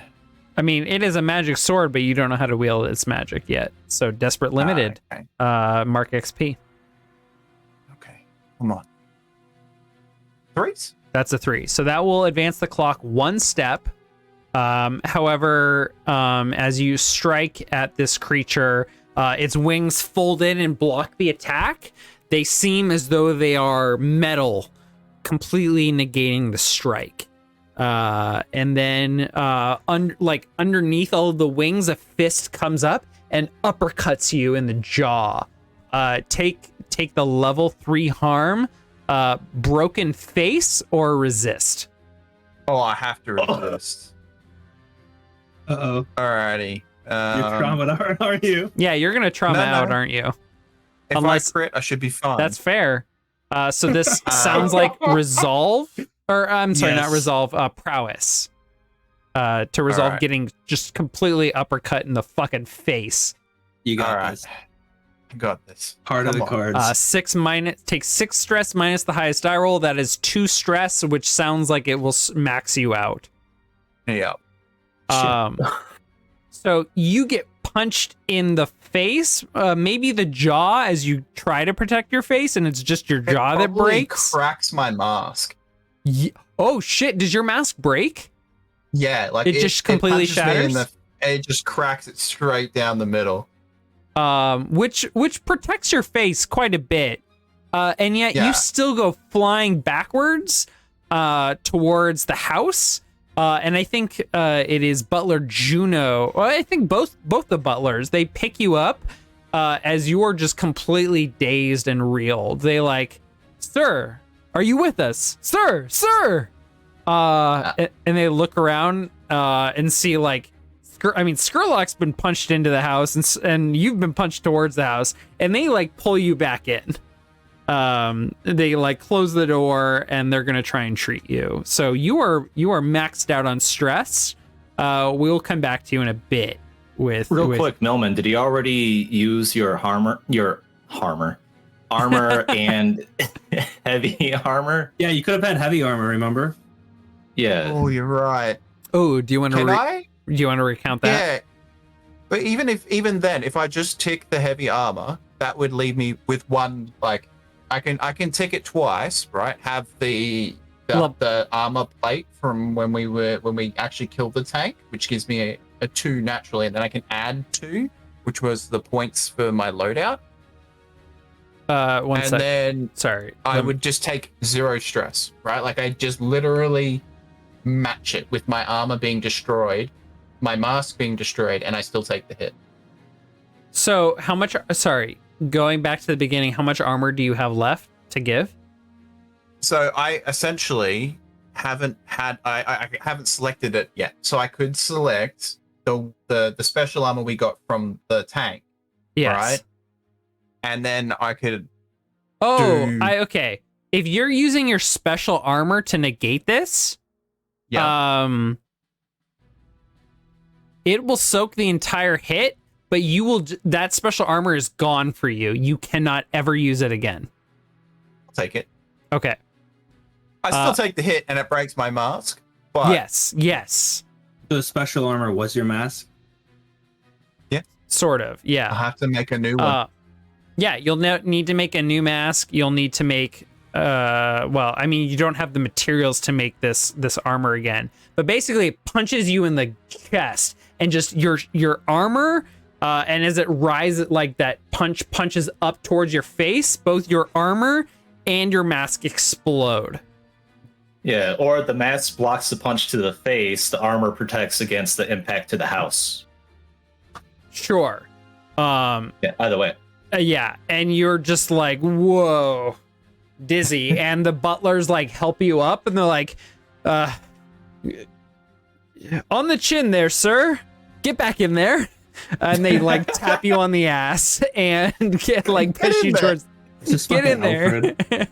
Alfred. And Get you're that like, thing to stop breaking our house with you. yeah, Just and away you, and your enemy's still standing. and you like if this were the cartoon, you'd have birds swirling around your head. You have been totally socked. Okay, so Skurlock is down for the count. Jeremiah has been knocked on his ass. Who's next? Redax? Yeah, I guess so. Seeing both companions be launched towards the house and not wanting that fate. And this angel is bleeding. It's still got most of its wings left. It does have most of his wings, but several have been sheared off by your and Skurlock's claws. All right. It let out that gasp of pain. So, it's still going to be a skirmish, but at this point, Redax tried the leap in the whole fight it at its own level or whatever. But I think this time he's going to try to go underneath it and grab it and somehow pull it down to the ground to get it off of, I don't know, out from above him basically. It's just to more level the playing field or something, and more in like a wrestling maneuver or something. Okay, give me your skirmish. Desperate. Well, you are 5 times stronger than a normal human, so standard. Perfect. Desperate standard. This time, I don't have enough stress to push myself. I'll hear a doubles bargain if you've got one for me. I mean, you can also lead a group action and try and coordinate the party members to all act at once, if you'd like, instead of a single action. A desperate. Maybe, but I don't know if. Yeah, I don't know if Red Axe is really. I don't think he's a leader. Yeah, that's fair. That. Yeah. I could yell to you to start the thing, and I can lead the action. If you pull it to the ground, I'll bash its head in with a brand, and I'll brand it on the skull. Yeah, a group action doesn't have to be the whole group. It can just be a coordinated effort of 2 or more. Okay. Yeah, something like bring that. Its head down to me, I'll brand it. I'll bring this bitch to heel. Okay. Is that still a skirmish? Yeah. Because basically, I'm just trying to pull it down to Skit's level. Okay. Are you okay? Question: is Redax leading this action, or is Jeremiah? I'd be leading, but he's setting up. That's well. If Jeremiah, a setup roll is different than a group action. A setup would be an action that sets you up to have improved position or effect. Well, maybe. I mean, it does sound like a setup to me. You pulling the angel down. Okay, give me a desperate standard roll to set up the next actor. That's a 4. So you do it, but there's a complication. So you pull the angel down, and as you do, it reacts and is just going to elbow you. With a drive pile, take the level 2 harm, the level 3 harm, smashed. All right. Do you have any harm already, or have you blocked it all? No, yeah, I don't have any harm right now. Okay. But I do have natural armor from the automaton thing. Okay. That will reduce it to level 2, or does that Reduced it to level 1. I don't remember how much armor that takes Each off. tick of armor reduces it by 1 level. So a level 3 harm would be reduced to by 1 armor to a level 2 harm, and then another armor to a level 1 harm, which would just be like bruised. Yeah, I'll do 2 ticks then and go to bruised. Okay. All right. So you grab This is a good chance with the crossbow. You like tackle this demon, bringing it down to the ground as it's trying to like lift itself up and be in like an advantageous position. You negate that and are setting up the next actor. Is that Valeris? Yeah, like the little hand spines on my back are just grabbing it, and like I imagine it's got like some like shroud or cloth or something that it's wearing, and it's just like pulling it down and just trying to grab every inch in any handhold, any surface, anything it can get. And even your I'd go for its eyes if I could, but I don't know. Even if it your has tail's any. like reaching and grabbing like a wing and like pulling it across several other wings and trying to like negate its ability to lift itself. Yeah, so like rather than going for damage this time, he's just going for like obstruction. Okay. Yeah, subdual. All right. So who follows up with an action? Jeremiah, I know you just got knocked away. Does that mean Valeris acts next, or are you like? I was gonna say he can hit it with the crossbow to help bring it down more, right? Okay. Yeah, its defenses Bolts to the back. Yeah. Definitely suck. After your first attack, Valeris, several wings were like lifted up to like block the top. But it looks like Redax pulled some of those away, giving you an opening. Excellent. So you're going to have improved position or +1, your choice. Or I'm sorry, improved effect or +1, your choice. I think I'll do improved effect this time. I can assist you. I do have 2 stress remaining. Okay. You can also So do I that. can assist. You know, maybe I see improved you effect. lining up a shot and I just like turn it so its back is facing you or something. I will push myself on top of this Okay. with 2 stress.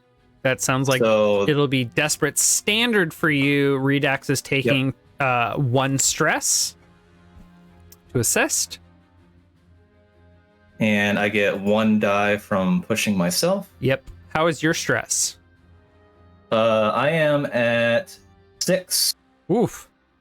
Such, Out stress, of 9. such stressful beans. Stressful beans. Sorry, I call my dogs beans. 5. That is a 5. Okay. 4 dice and I get a 5. That's okay.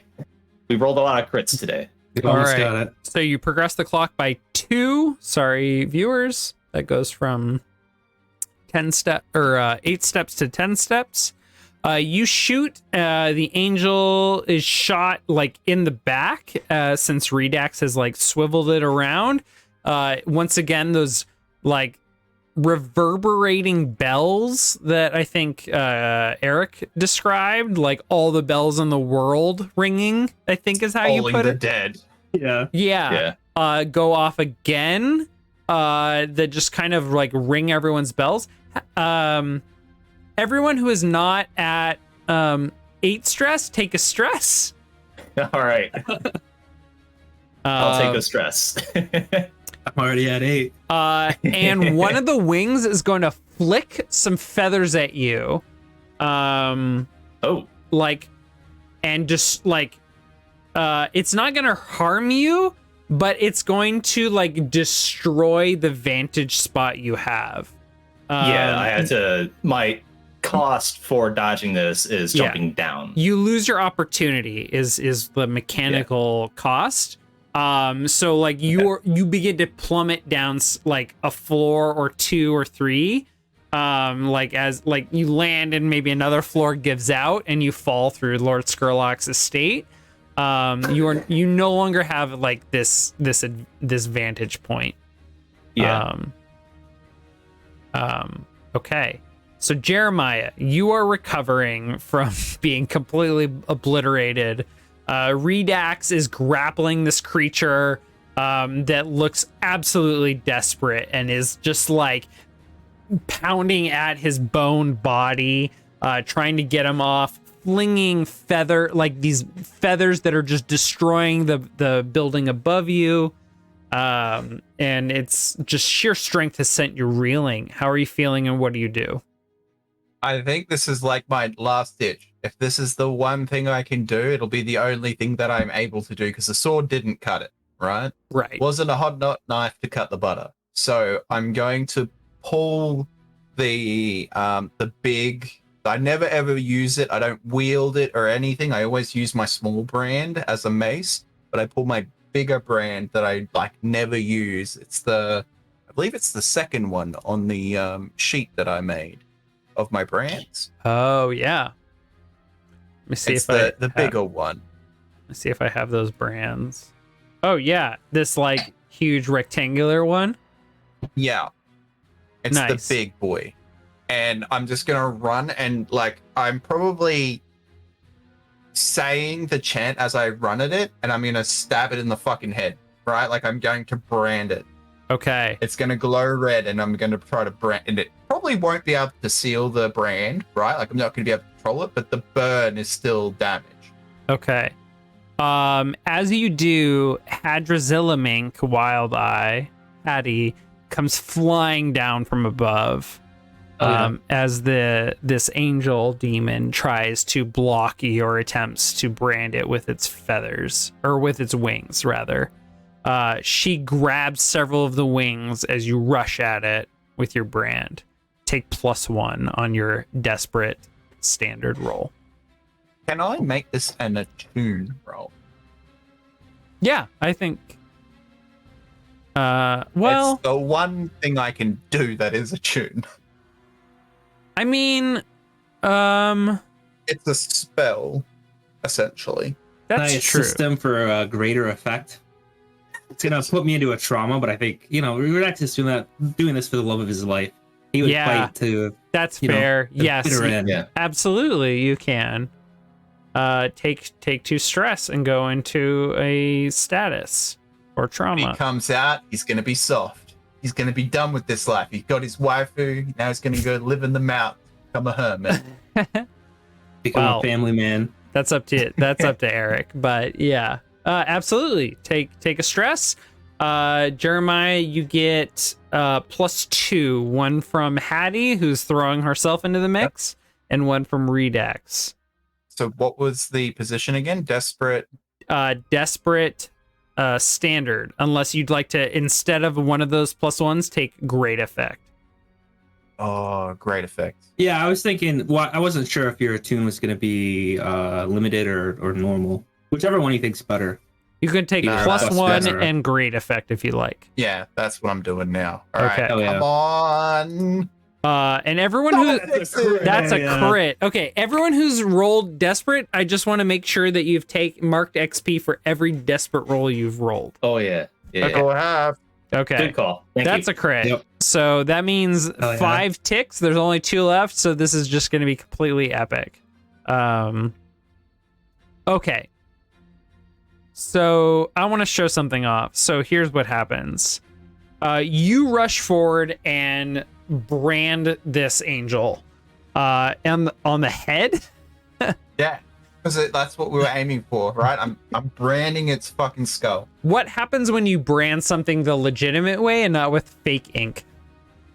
So the real brand is kind of like using your Full Metal Alchemist analogy again. You know how when they clap and they cast, a circle appears, right? It's not they have to draw the circle, it appears, Right. right? Similar thing, when you brand something, it creates that magic, that seal, like the seal. Ooh. And where I've stamped it, you see that big seal wrap around its head, and it's causing that magic to create that bind, right? Yes. It's the magical shackles per se. Right. The collar has been put on, Okay. and it's burning, right? It's literally marking their soul with the collar. And they become under your complete control. Yeah, Hell yeah. as long as I got the brand.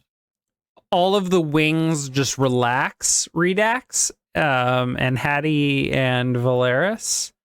I know, Valeris, you've been tumbling through floors, Yeah. but you like pull up your crossbow after tumbling and you lock and load on this angel and it has just completely relaxed.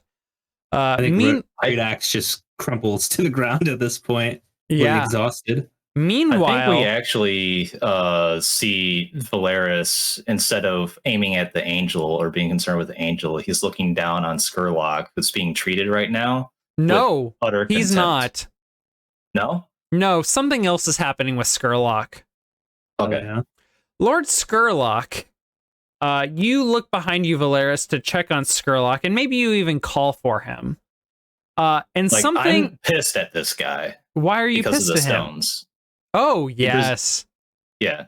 You're angry at him, and your Yep. rage is turned towards this pile of rubble behind you, where Lord Skurlock's body lies. You can tell as like there's a hole in the like wall in front of you where he was smashed through the wall. And there's a bunch of furniture piled up on top of him behind you. As you collect yourself after falling through like 2 stories, one after another. And you like ragefully turn to look back at him and check on how he is and like urge him to get back into this fight or maybe confront him. And something you haven't seen for several months appears before you. Oh. And as Lord Skurlock's body is wounded fatally, his elven ruby lies in this pile as his body is decaying. The husk of an elven body Oh shit. disappearing and dissolving. His large elven ruby, an elder ruby, lies there, and it begins to dissolve into a mist, a crimson red mist, the blood mist. For it is elven rubies that form blood mist, the mist that has occupied these lands for nearly a century, isolating every city, every settlement from one another during the nighttime. For every night, the blood mist would rise from the earth, and shadows, or at least the stories would say that shadows within the blood mist would rise and attack anyone not within their homes every night. And as this mist dissipates from this pile of rubble, your skin turns to goosebumps. A shiver rises through your spine, Valeris, because you have not seen the blood mist in 6, 7, 8 months. Yeah. And here it is before you. What do you do? I'm like approaching this pile of rubble, like expecting to maybe just get one cheeky shot in, like a punch to the face of the Skurlock, for sacrificing soul stones. And this unfolds before me. Valeris is like shocked. He drops his crossbow if he was holding on to anything, and takes a couple steps back, pauses, sees the mist start to kind of spread out and form, and he takes a couple more steps back. The mist spreads a little bit more, and then he turns and he runs straight out the building to the others. And he approaches you both, stammering, and he's like, we've got a huge problem. Can you give me a survey? Yeah. Give me Fortune or risky standard? give me a fortune roll. Okay. He's fine. Oh, yeah, He's I gonna can get do- up and eat this thing. It's fine. Fortune roll.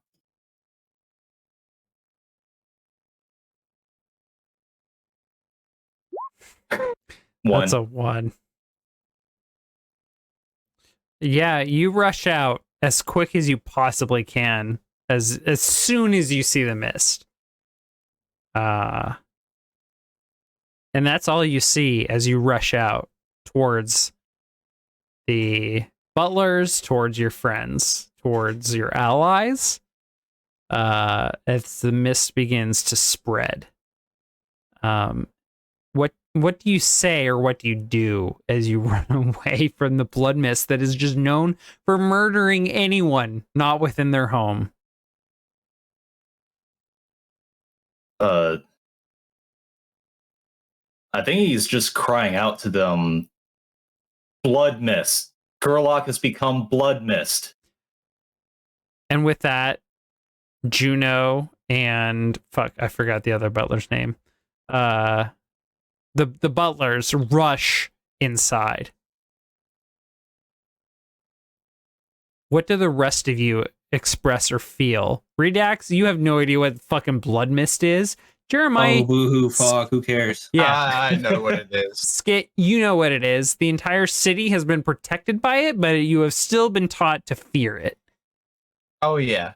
I think once I've like branded its head, I'm like, I drop my brand. I don't have a mask to help protect myself because, like, as a whisperer, that's the source of our power is our mask, right? Like, it's one of the key parts. I think I just hug its head, and I'm like, I'm so sorry because I can't make it inside, right? Like, the mist is coming from the house, so I think I'm just like, He's got neighbors, right?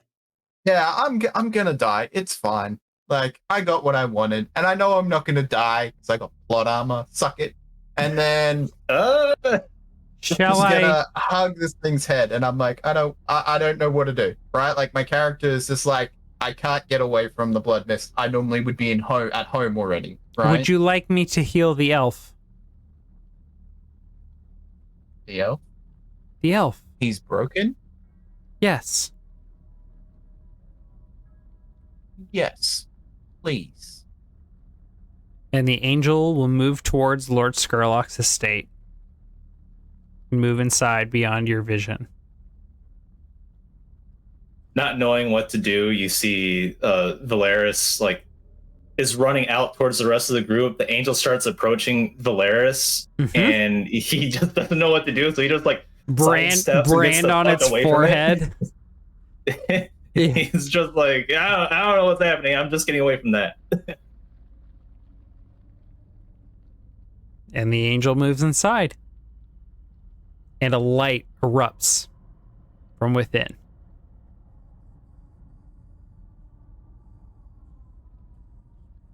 Then he's a normal elf again. And he's gonna be pissed because he's gotta start from square one. I gotta get him more demons. God damn it. And Bavarian is going to be so jealous that Skit technically killed Skurlock, even though it was only temporary. several minutes pass. There's opportunity to look inside if any of your characters dare. I will. I'll walk up behind. I want to witness. Yeah. How If a this couple works. minutes pass, I'll probably start approaching. Like, I retreat to the edges of the property, and then I turn and look, and I see the light from in the house, and I see that the mist is not coming out of the house. And I slowly start walking to. Okay. So Jeremiah, you created this relationship between you and the angel. Mm-hmm. And immediately asked you, do you want me to go take care of it? And it moved inside. And I said minutes pass. How long do you wait before you go look? I think the moment light starts coming, Okay. I'm walking towards, right? Okay. Light is radiantly erupting. The same radiant eruption that you felt that was like subduing you all, making you feel inferior, like you were minuscule compared to this creature. But it feels different now as Jeremiah, you, and eventually Valeris walk towards the estate, and maybe even Redax if he cares. And as you gaze inside, a large elven ruby is being held by this angel. Not physically held, but floating between its palms.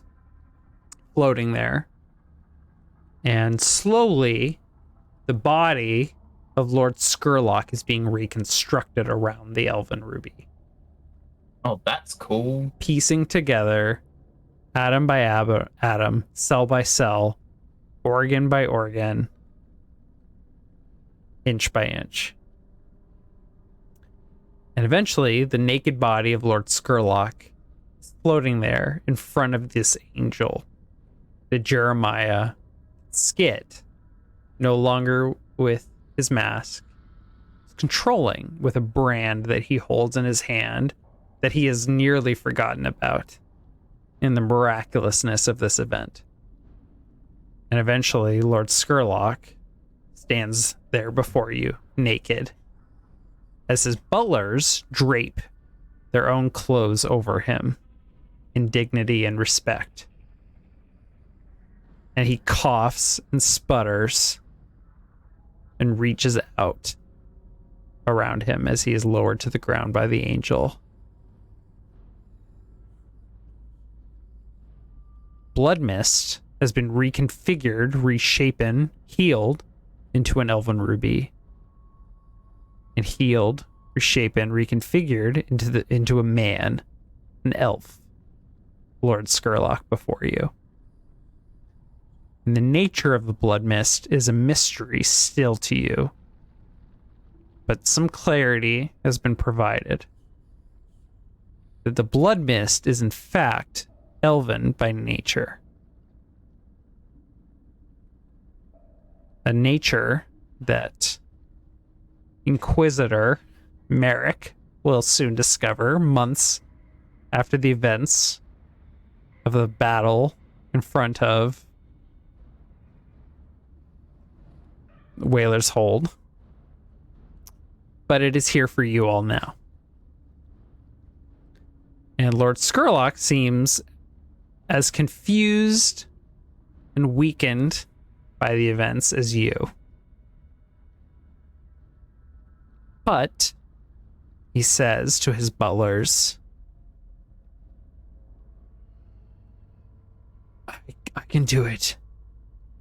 I can consume the creature. Let me feast. And they help him rise before the angel. And his hardened skin remains. Slitted yellow eyes remain. His swollen muscles remain. The epic hair. The epic hair and his long, sharp claws and long, sharp teeth emerge as he prepares to consume this creature, this angel, this holy being. The one that you, Jeremiah, possess in your control, if you allow it. I'm paying what is due. That was the deal. I'm a man of my word. And the moment he crunches down on it, I'm probably going to cry. Like my character breaks. Like he's committed a crime on his own morality, but that was the deal, right? A deal's a deal.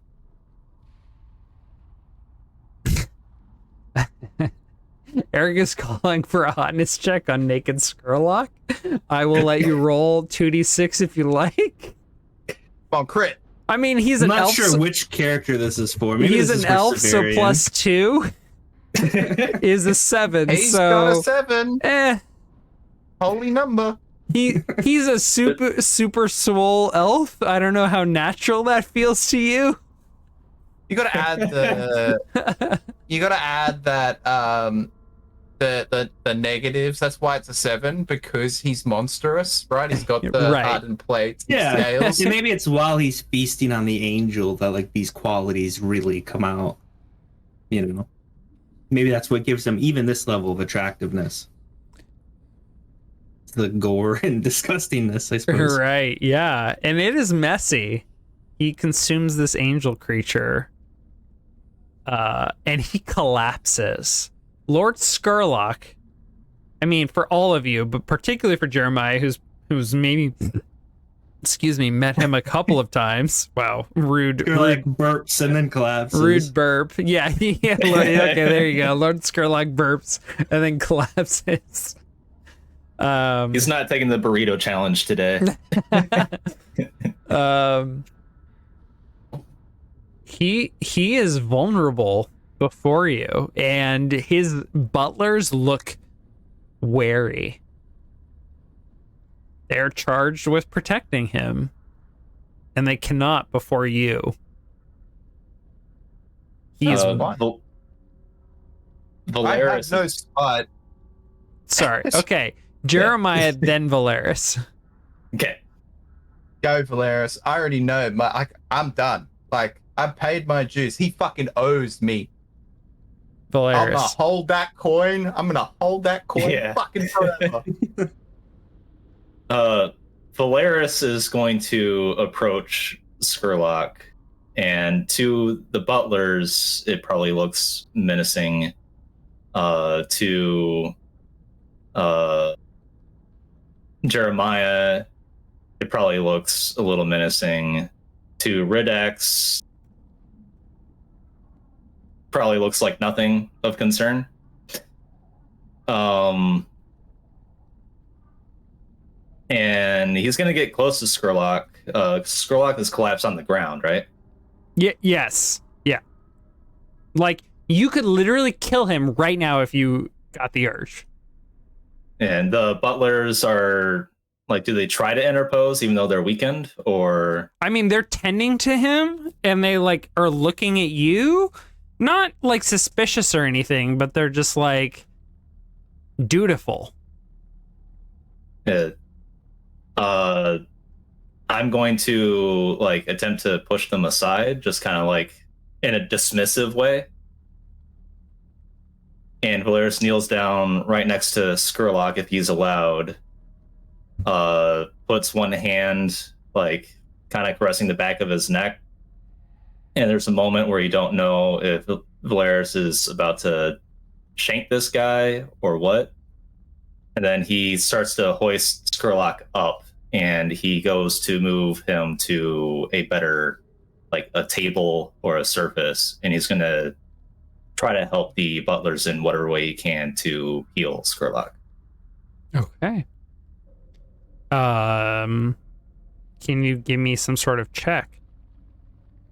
What check do you Wait, you're want just sorry, for you're this? just moving him, or are you like tending Yeah, to I'm like him? moving him, and then like they're obviously weakened and they're trying to tend to him. I'm just going to help them in whatever way I can. I don't Okay. think Valeris has any particular medical knowledge other than Okay. like he knows what parts to stab to kill somebody. Okay. All So, right. Okay. So never mind. It doesn't sound like a check involved in trying Yeah. to like resuscitate or support him. Jeremiah, how do you feel about this? No, like given what you know about Skurlock and what he is, who he is, what he I don't know if you even necessarily know what he wants at this point. He wanted demons, and I saved his life with the demon I provided. Yes. All I know is he owes me a big one, and I have that over him, and I am not going to let that one slide. Okay. Redax, you've made an agreement, or at least Skurlock proposed an agreement to give you exactly what you wanted. And Skurlock's not leaving my sight until I get it. Yeah. Is there anything you can do to help him? Like, he seems weak. He seems vulnerable in this state. Is there like anything you would do besides just like let him rest? Brandon. No, he's not a demon. I guess probably just ask Valeris, do you think there are any barbers here that could tend to him and fix him up? Barbers? Yes. Or whatever the name for it is. A barber is For someone humans. who cuts hair. Well, yeah, obviously I know that. Oh, okay. Where did Redax come across the word barber? How long I don't was he know. I sitting mean, at he was that hanging out with gambling some den? hippies while gambling. I mean, other demons, but I imagine there's like some long-haired folk, you know? Maybe somebody told him, "Hey, you need to visit the barber." Like, there's like banter going back and forth, Okay, and okay. he thought it meant doctor. Okay, I see. All right. Well, after a day or so, Lord Skurlock will recover. And Redax. The Rust brothers are reported to have turned over your mate, to the Demon Hunter Association, who turned over your mate to the sorry, let me look at the faction name. The Grinders, who are a vicious gang of former dock workers and demon refinery workers who have been processing demons, your species, your kin of demon, into a powder that humans consume for Despicable. hallucinogenic and medicinal, quote unquote, effects for recreational purposes. However, Lord Skurlock rises and maybe even his butlers, before he is awake, intervene in her processing. Yeah, I don't think he even considered the possibility that maybe they just go and grind her up without any orders coming down. Yeah, well, okay, so the butlers are like, we'll take care of it. We promise you, Mr. Redax. And they're very uncomfortable the way they address you. But one of them leaves, probably Juno, the young lady, and comes back with an individual who is wielding a brand, and your mate has a brand on the side of her neck. And they bring the brand and hand it to the butler, Juno, who releases the power, the magic over your mate, and is released into your care. And she, I'm scrolling up to look for her name again. Applegent says, Redax, oh my god, it's you. I've been so afraid these past few weeks. You saved me. You shall fear no longer. I've come for you. And she demonstrates some level of physical affection towards you. A nuzzle. There's more like popping joints and like twisting of bodies, and they like embrace, but it looks like some weird combination between a dance, a hug, and like yoga writhing or something. It's like there is a loud rattling between the two of you that you both share and find like resonance in. And then she says, what shall we do next? And she eyes all of the people around you. And here Skid is in the distance like, man, she looks nothing like what I thought. God damn it. Yeah, she's like her shoulders are maybe a little bit more narrow, but all like the arms on her back are like twice the length as Redax is. Like she looks more alien, more menacing, more imposing. Like she's not quite as big maybe, but her limbs I would go the other way around. She would be bigger because the queen is always bigger in insects. Yeah, that's true. That's fair. Yeah, like her hands are like twice the size of mine. Maybe her head's like more narrow. It's not as flat. She's got two tails. It's more xenomorph. Oh shit! Yeah, she's more badass in every way. Yeah, like she's just larger in general. I'm like, God damn it! Here I am thinking she'd be like what people like idealize, like the sexy alien queen sort of thing, and I'm like, she just looks like another alien. Is the Skurlock's in the room, or is he still? I mean, he's in the house. Is he napping at this point? Like he is resting in his quarters, but she's like looking around at Valeris and Skit and the butlers. They're probably looking at me like, "Are you fucking I mean, serious right at this now?" point, I don't even know if like the rest of the crew is here. Like, Nah, Quint I'm and still wondering where I am. yeah. Okay. Yeah. Yeah, you have not been in contact. You've just been like fucking off skit. I'm known to ghost everybody on a crack. They're crusade. fucking partying, and then like They're still on a under bender. under threat of like I think the Rust Prince is like apparently supposed to show up and destroy them all. Like you have no idea what's about to happen to you and the rest of your formal group. But here you are, like I'm getting what's mine. I'm making sure what's happening is what's happening.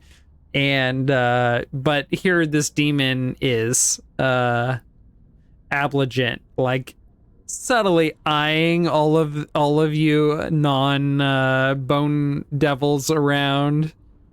Redax. So Redax gets like almost a smile on his strange mandibles, and he stands up tall and walks like uncomfortably close to whichever servant, or not the servant, the one butlers. that carried the brand. Juno. Oh, I thought there was like some random Oh, No, slave driver yes, the demon. Or I'm sorry, the fuck, I've already forgot their name. Yeah, the Demon Hunter Association guy. No. They turned The over grinder. the grinder. Yeah. So the Okay. grinders are the ones who are former demon refinery workers that are processing demons. Yeah. But they specifically, unlike other refinery workers who are like doing legitimate demon refinery, they're developing drugs and selling it so that they and the Demon Hunter Association can profit. So Redax, like, he just walks up to this guy and like puts his hands on his shoulders, and he looks at Juno and says, "This one is expendable." What do you mean?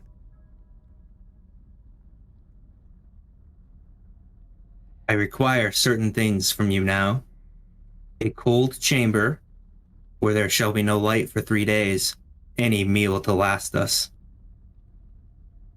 We have a basement. You are welcome to it. That will work. What kind of food do you require, or sustenance? He gets like close to the grinder's face, who clearly knows that this thing's like threatening him right now. But it's like a demon. Yeah, no, the guy's carrying a brain. Maybe he's used to being intimidated. But Redax says we must make fresh kill down in the chamber. I'm sorry, fresh what? Kill. Ill? Kill. We must slay our food. What kind of food? Anything with blood will work. Like this thing right here. And he just gently shakes the guy. That we will bring you fresh food, says Juno. And like hand over grinder. And the grinder looks real fucking nervous. He's white. And so does Juno. Redax just slowly lets go. Okay.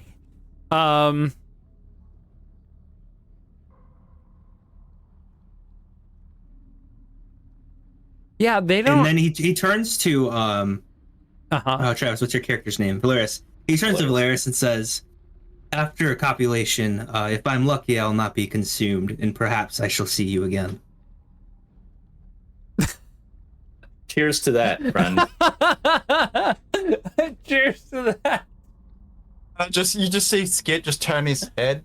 And I think, I think he's got a progeny to perhaps get started with, Okay. or try to create. I will check upon you, and if your soul needs passing along, I shall assist gladly. Wow. Amazing. You know, What dedication. I was planning that like from the very start. Juno doesn't He's a know how big to respond praying to mantis. either of these statements. And she's just gonna say, Redax, Sir Redax, we will bring you food shortly for your copulation ceremony. and show us to the caves down below. The basement. Yes. I am happy to show you to the basement. And she awkwardly and nervously shows you the basement, which is just several rooms, including a cellar with a lot of wine, which you're probably not interested in. But there is a massive cellar in there. And within a day, several humans are brought to you. Hell yeah. And demons. She's like, whatever your wish. Yeah, I mean, he's gonna let Aboligen choose as is customary. So yeah, perfect. Okay, what does she choose? Human or demon or both? Probably both. She's been definitely human because they enslaved her, but demon because you need a little bit of variety. You're not just gonna have a meal of like only steak. You're gonna have like a little bit of potatoes on the side too. Yes. Like the first like 3 meals are human, and then once the like revenge binge is worn off, then it's like an even balance. The revenge binge of food. Perfect. Oh my god, a revenge meal. When she's like right this way to the dungeon, you probably see like Skit lean around him. We're like, there's like various salads brought down, and you're like, yes, this decoration. Thank you for the bedding. Thank you for the decoration. Lovely. Perfect. We are a gardening people. Thank you so much. Yeah. This will feed our meals a little bit, so they like. You only eat meat on what would you call this? A wedding night, perhaps? Oh my god. Okay, moving on. So what's the fate of Redux? I don't know. How do you think we should determine that? It's got to be a roll of some sort. Oh yeah, I'm totally fine with that. Okay, what does the role represent in terms of Redux's efforts or luck or destiny? It's just whether or not Aboligen eats his head afterwards. But what determines that within Bone Devil or / whatever you call it society? I would say like luck. Luck. Yeah, I don't know. Maybe luck. Okay. Either luck or something to do with like if the eggs, if there's like too many eggs, then you eat the head of the father. I don't know. I'm not an insect, so I can't. It depends on the quality of the nutrition you guys received. If there was enough nutrition from the that's food, good. Yeah. Then you don't need the extra nutrition from the male. Okay. Yeah. Well, Lord Skurlock and his butlers are happy to provide, so give me 3d6. All right. 6 being a favorable outcome for Redux. All right. Please don't fail. Please don't fail. I like this character. A 4. It's a 4. Close. It's above. That's pretty good. She eats your back mandibles. Oh yes. Yeah, She he eats something from fine. you, but decides not to go for the head. Okay. Yeah, it's like making your mark. Maybe. Okay. The tail? I'll be honest. Tail's pretty big. Given how much I've drank, I desperately need to bio break. Yeah, sure. I'm gonna let you take a break. I'm gonna let you all. I'm not gonna cut us to a break. I'm gonna let you describe, and I'm gonna step away and let you all fill time. I'm that kind of an asshole GM. Break. You all have I'll to find fill the out break later. time. Sounds good. we got it, Nick. Don't worry. Okay, I'll be right back. All right. So the arm or the back arm spikes, the fingers are gnawed off. The flesh, like the bulbous flesh around the joints of his tail, is like skinned and eaten. So they're just like gaping wounds that are treated with probably maybe wrapped in I don't know, like a Mucus. salad that they brought down. Yeah, like some mucus. bile and the birthing fluids. That's what it is. Yeah, there you Whatever go. fluid comes out with the egg sacs is used to try to staunch the wounds from Redax's open sores. It's basically like stem cell procedure. Yeah, exactly. Redax is Christopher Reeves, and the birthing fluid is, fetuses. All right, maybe not that, but Yeah, that was a step. But hey, this is what Nick gets for leaving us to ourselves. But yeah, Redax comes up. He looks like he had a rough time, but ultimately he's very happy that well, first off, Abligent survived. He started a family and he got to live. It's like the best possible outcome. Valeris will ask you very seriously, but not like it's not presenting the emotion of shame on you. It's the I'm very serious about my job. I need to know. And he'll ask, is there anything that remains of the bodies? We do not eat the bones, Very well. for they are holy. Or sacred would probably be the word he would use. Am I okay to see to it their souls pass on? Do with them as you please. They are not my concern. No, he'd say they're not our concern. Very well. And he would agree?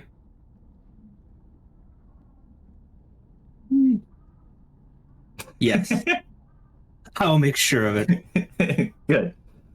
And I will go to the remains of the meals and any scrap of fiber or tissue or sinew that is on the body. Each one, with my fine scissors, I will cut one piece and utter a prayer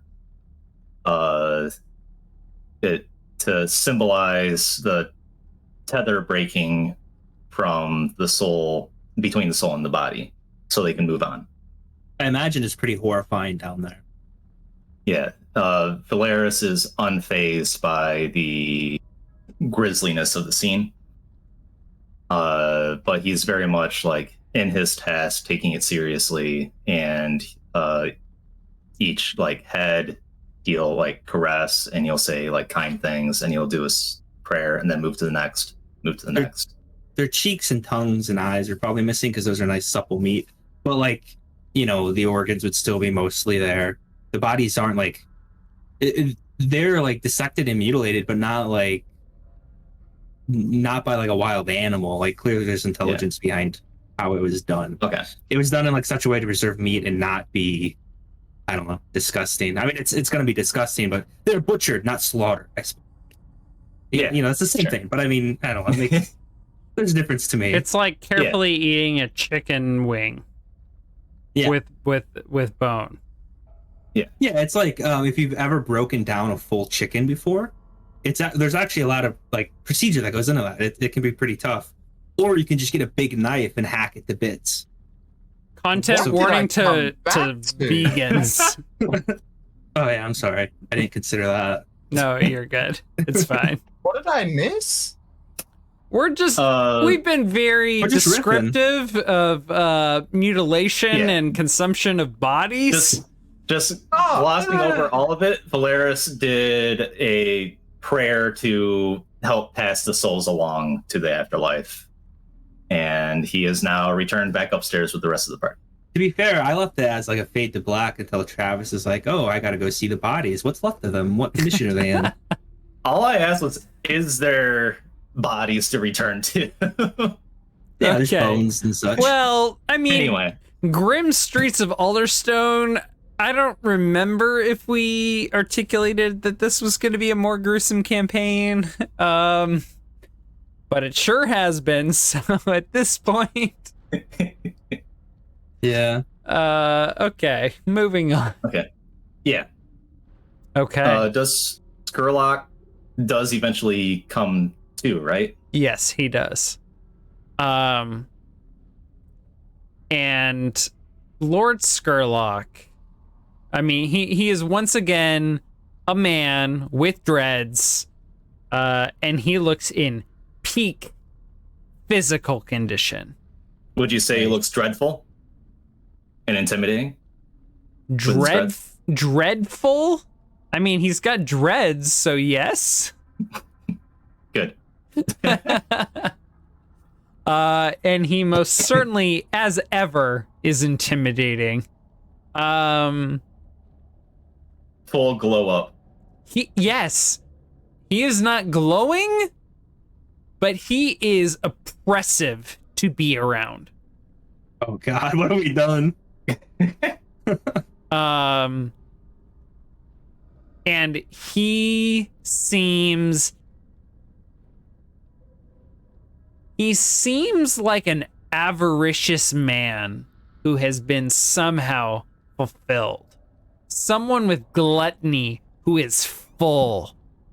Someone who is a endless empty cup that is full.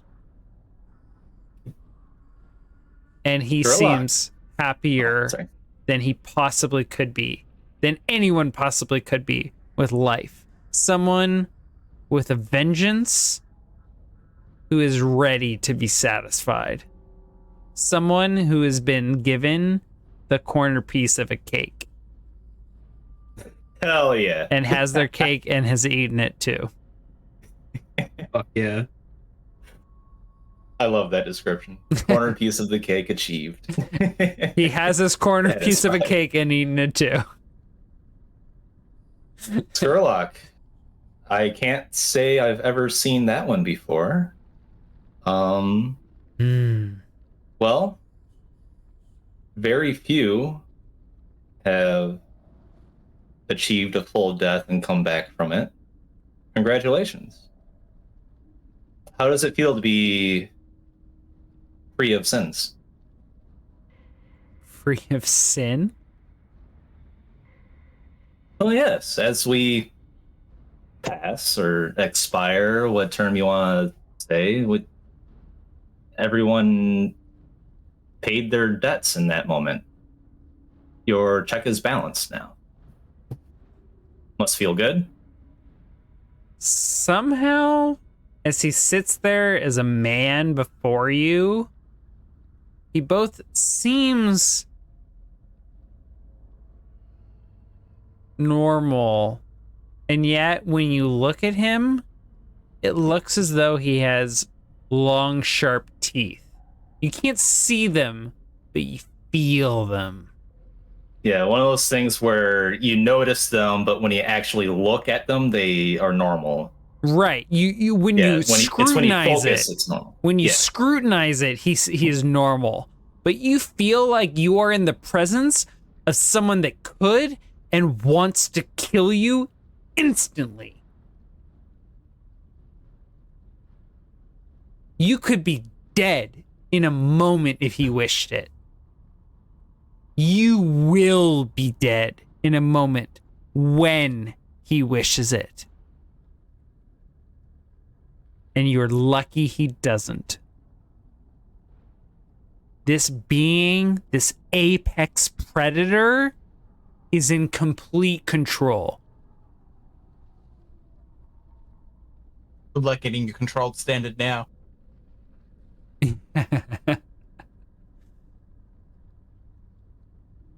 And you are I really hope lucky. we've just made like the final villain of another campaign You're that somebody else has lucky. to deal with. You're lucky you are not worth it. You're lucky the effort it would take to like wipe you off the face of this earth is not even worth consideration. To be in his presence, to be acknowledged by him, it's lucky beyond words. Yeah. He is so full. He is so powerful. He's so present that you don't even feel like you really exist. That you're not worth existing.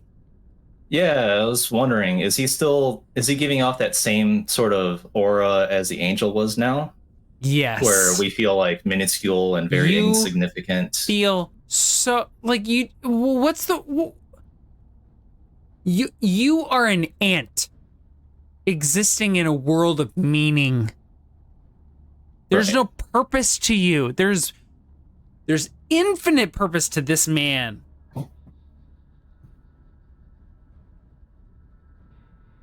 He will do things that are worthy of being spoken of. And you, who cares?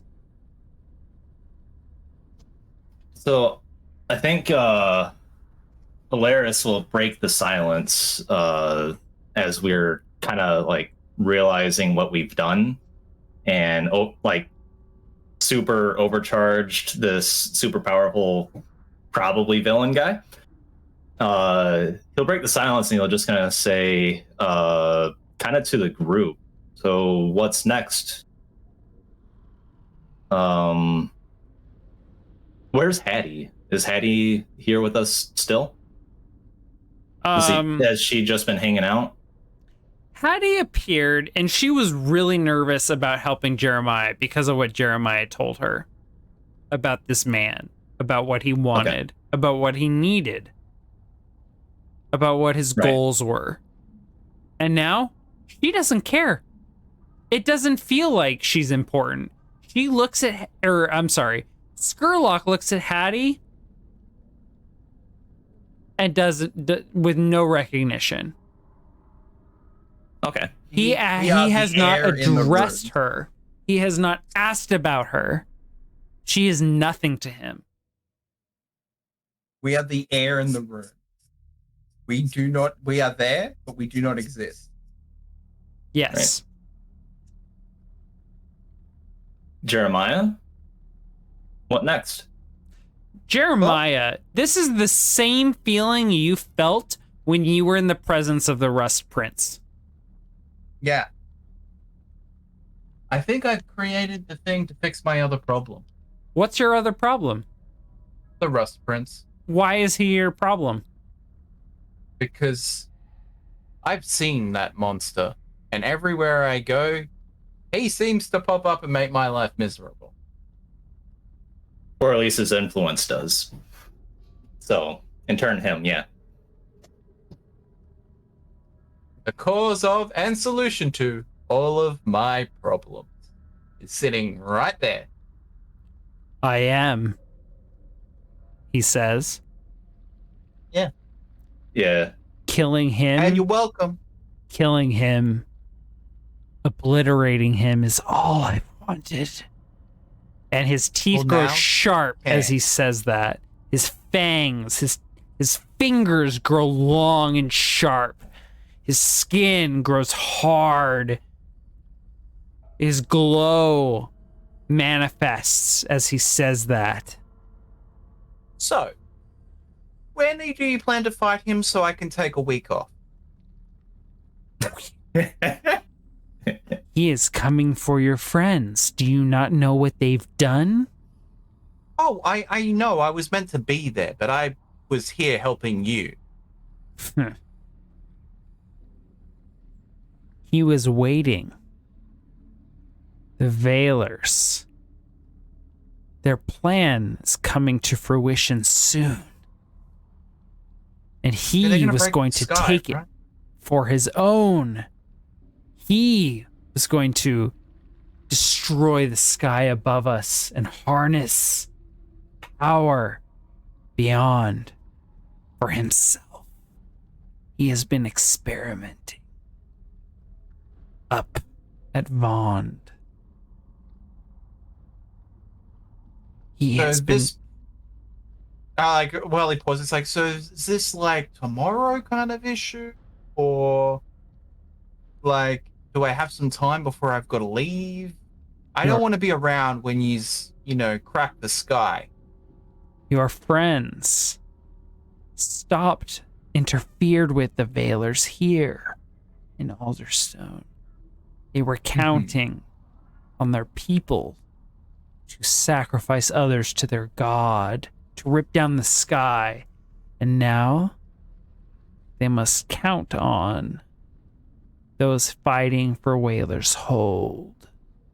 And he cuts into his own palms You can see like white knuckles and blood dripping Oh, down. yeah. And he's squeezing and squeezing his own fists. But he releases. He will make sure, they will make sure that they are successful on this battle that is coming in a week's time.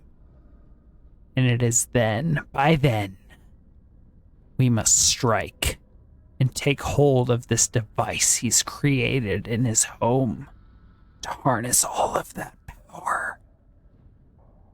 We must harness it for ourselves and take our revenge.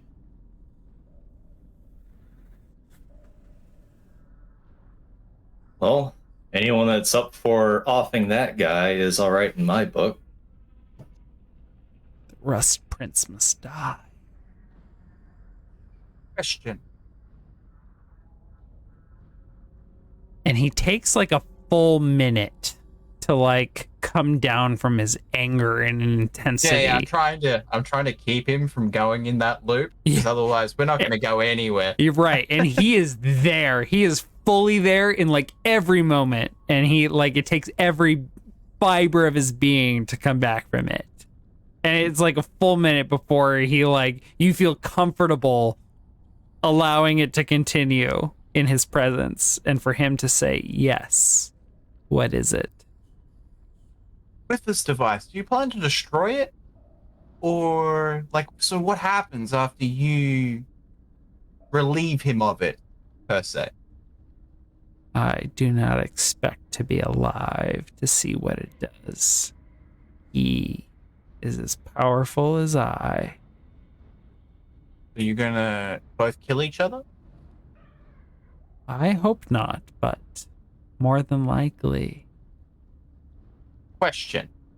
Follow-up question, should I say?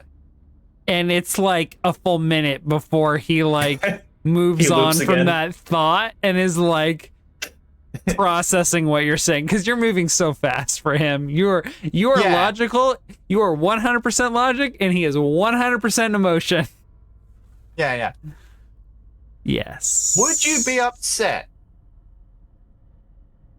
if I got your elder ruby? If that comes.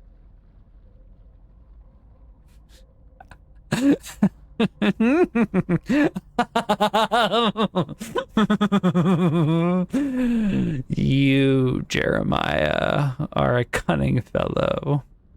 Thank you. I was not an elder long ago, but I have grown in power quite quickly, thanks to you. I've seen your crystal. It was not that grand long ago. I was considered middle-aged for most of my life. But after what the Rust Prince did to me, and what you and your friends have helped me do, I've become so much more. And I am dedicated to a single purpose: to destroy that Rust Prince. What comes of me or my soul after, I leave to you or anyone who is fortunate me. enough to come across my soul, my ruby. Do with it what you will. He probably just has that instant image of me making an elven female body and then putting a demon into it, just like flash my eyes. No, I make sure I'll be there. no, he is so in his own fucking feelings. You do not feel him in your own mind. Oh, he's not even breathing in the thoughts anymore. No, he is so in his own revenge and his own lust for revenge. He does not care what you think. Who cares what these ants fucking think around him? They are nothing. Their thoughts are nothing. All that matters is what he wants. So, fellows, Jeremiah, you have friends to protect. Oh, I don't protect nobody. Pub? I believe we just gained one, from what I heard for the last 2 days while we were waiting for Big Ego here to wake up. So, do we want to go to the pub? Sure. What is this pub? You'll love it. I promise. You can bring your waifu. We can go to the pub. It'll be great. You can meet my friends. It'll be a great time. You are left. Allegent, can we go to the pub? I suppose. What is a pub, my love? We shall find out. Well, I trust I look forward you. to the mystery. As do I. And Jeremiah Valeris Redax, you are left with the vision of Lord Skurlock's pristine and well-kept library and office. Scratches through the desk, all over, scratches across those shelves, holding all of the books of knowledge. Quint, Jeremiah, would be just horrified. Horrified by the sight of it. Poor guy. Like, books are just completely slashed through. The wood veneer, or not veneer, the wood ornamentation, the book holders, everything just completely wrecked. It's a terrible sight for nerds like him. Skurlock's home is going to be the utterly wrecked house that none of the populace notices. Right, exactly. It's going to fall into complete and utter disrepair, decay, destruction by the time he's done. His butlers seem terrified as you leave. And the like pristine, well-kept, lordly state of the property is just completely different by the time you all leave and head to the Vale, the bar and tavern and holdout that your peers have sent for you to come join them in. A completely similarly destroyed place, but with the warm, victorious era of having completed an over, like, they've beaten their enemies. They have taken over their lands. It feels warm and victorious there, while there is a destructive lust. We leave Yes. Skurlock's manor, where there was, like, Skurlock died. We saw his Elder Ruby dissolve and become blood mist, and we arrive at the Valor's ex-Valor's Hold, the new hideout for the All-Seeing Eye. Yes. And we've got Quint that proudly presents, check it out, guys. Now we've got an Elder Ruby. I think on the way out, I want like a moment. I wait for, like, obviously they're standing by the door, you know, both hands crossed and they're bowing, letting us leave, right? And doing Thank you so much for serving our Lord Skurlock. I'll let everybody walk past and I'll stop to Juno and I hold, but like, so you know how they cross their hands or put them together or whatever, right? I like put my hands over hers. I'm like, when he is done, if you survive, you can come be with us. Like, we will shelter you if he disappears. Just don't die. We are Lord Skurlock's humble servants. Thank you so much for being our guests. It has been an honor to serve you, Lord Jeremiah. Be safe. And I just leave. Right? Like, I probably got, like, I'm all fucked up, right? Like, I'm 50 shades of fucked, right? I didn't recover in the 2 days that he was recovering. I did not recover. Uh-huh. Right? You had a whole lot of blow and nothing else to do.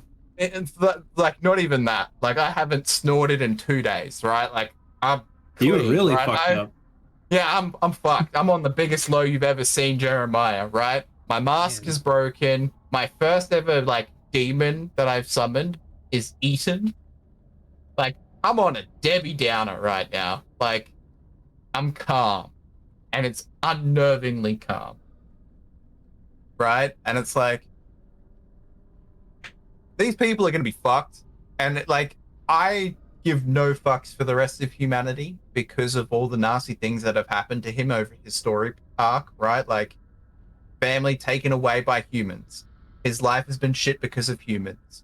Everything that has happened to him is the Rust Prince or somebody higher up causing shit that just falls down onto me. And like, he's like normally just like, take the drugs, look at the sky, everything is great, right?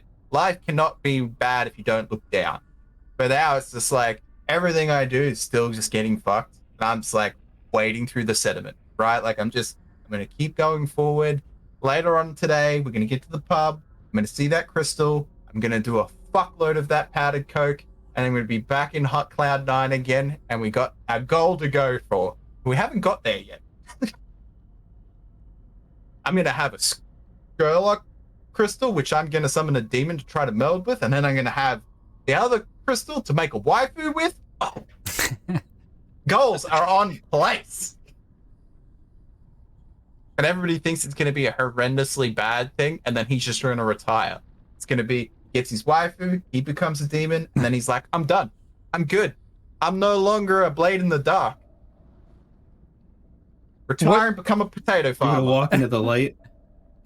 So Jeremiah is very close to his goals then, very ready to retire. He just needs a couple more demons, it sounds like.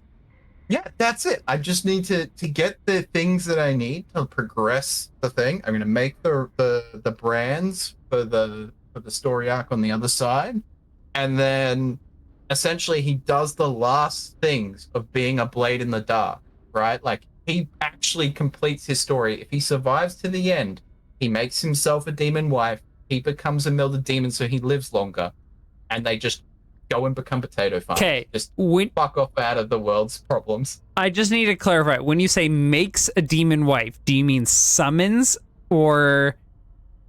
See, that's why I wanted an elder crystal, right? Like a elven crystal, so I can grow an elf, then put a demon in it, and voila, made an elven waifu, demon waifu, and then I can retire, become a potato farmer. I've achieved all that he could achieve. This entire campaign has just been to get Skit a girlfriend. He couldn't find one that made him happy, so he's got to make his own. Oh You're my putting him on a god. pedestal, man. He'll never be happy. Okay, we will. That's the key part. I'm never going to be happy, so it's going to be a never-ending We will one shot. We will come back to that next episode. We are an hour and 40 minutes over on time. Yeah. That's okay. Okay, Redux, you've gotten your mate back. Yep. What does this mean? And you had your ritual, your ceremony, your coupling. Well, he's a family man now. He got exactly what Skit's after. Nice. And he got to keep most of his limbs and his life. Hell yeah. I've been watching the Orville on Hulu, which is what's his name? The guy that does Family Guy, Seth MacFarlane. Seth MacFarlane's like it's like his version of Star Trek. It's really good. I recommend it like a lot. I've never seen it, but I heard like it starts off like more comedy, but then it actually just gets better than Star Trek. I think so. Like, it gets pretty good. I think it stays comedy. I think they started trying Less to parody, be they start trying to be really parody, and then they're like, actually, we've got a really good thing going. Let's be that sci-fi show. Like, let's try and be a sort of Star Trek that's fresh, and they do a really good job.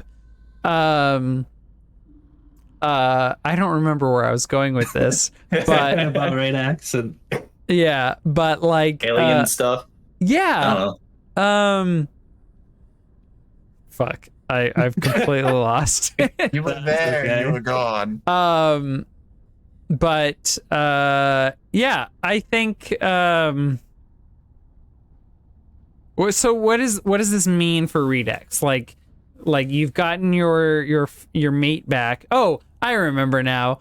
One of the characters is like, we must experience the sexual event. One of the alien characters. So you've experienced the sexual event For the first and only time in his life, probably. Yes, and saved his mate. So what does this mean for Redux and his family? Well, I think he's got a choice. Either he can head back with Hattie back to the hill and gamble at the table or whatever they were doing. Yeah, Hattie's Hill. Hattie's Hill. But I feel like there's opportunity for him to be convinced to stick around here because big things are about to happen. And yeah, if he sticks around in this town for very long, under normal circumstances, it would not be good. No, but it would not. But maybe with I don't know, maybe he has a quick chat with Garros, and there's an opportunity for him to hide out for a little bit longer. Okay, but maybe not. I don't know. I think he's he got what he achieved, so now it's like, well, now what? And he's open to suggestions, I suppose. Like his default, otherwise he's just gonna go back with Hattie. I mean, he's open to opportunity. It also seems like, given his culture, what in terms of what his life is forfeit essentially at this point. He's done his purpose. Right, and it seems like it's up to his mate. Yeah, oh, definitely. Maybe. If she allows him to stay and play with the boys, or if he's got to go home and... Sure. Okay. Whatever it is. So maybe he's sticking around at least to see the birth of his children and protect them for now. Yeah, you've got him on retainer in case something terrible happens to both your other characters. Yeah. In one session. Hey, it almost happened last session, so... So, Valeris, maybe I'm putting this on you, but you were charged with preventing the potential misfortune of a soul, Redax's spouse, being controlled by the Rust brothers. Yeah, and there's this feeling that, like, hey, the grinders are doing terrible things with the souls of demons, not allowing them to move on. Lord Skurlock has whatever the fuck he has going on. There is a lot of, and also like the spirits of Alderstone, the fact that everyone who dies, if they do not receive last rites and exorcism by the Church of Rust, who you hate and despise, who just attacked and sacked the ancestral home of the Selkie. Like, there's a lot going on that around here or related to the Rust brothers with souls left with unrest. Yeah. Nell, the Raven guide that has been kind of showing him along in life, is very wise to have led him here. Mm-hmm. And with the freshly drawn up contract with Jeremiah, between Nell and Jeremiah and Valeris, because Jeremiah accepted the gift, Valeris is bound to Jeremiah. That was the Raven's way of saying to Valeris, this is your ally. This is your new pivot, your new fulcrum point, because things are happening around this figure and his allies that are important to you. So he's going to be hanging around until Nell guides him elsewhere. Okay. Yeah. So the omens, and the grinders, I think will be a side project, a downtime project for Valeris while he's in the city, to speak of it mechanically. Okay. Cool. 100%. How does Valeris feel about following, or at least like lingering around Jeremiah, this strange demon binder? I think fairly neutral. Like he's a firm believer in his faith, and he was led to him for a reason. And Jeremiah seems like a nice guy. Like we're all on this rock or world, finding our own ways through it, and Valeris is not one for like believing there's any moral black and white. He doesn't really think about morality in that sense, Okay. except when it comes to hindering souls from what they should be able to do. So there's clearly a lot of issues here in Alderstone. There's a lot of ghosts around. The heartbreaking thing for him is the ghosts that are already stuck here. He can't do anything for them. He doesn't think. The moment his chance to help the soul pass is in the actual passing of the person. After that, I don't think he has any. He doesn't know of any way to help.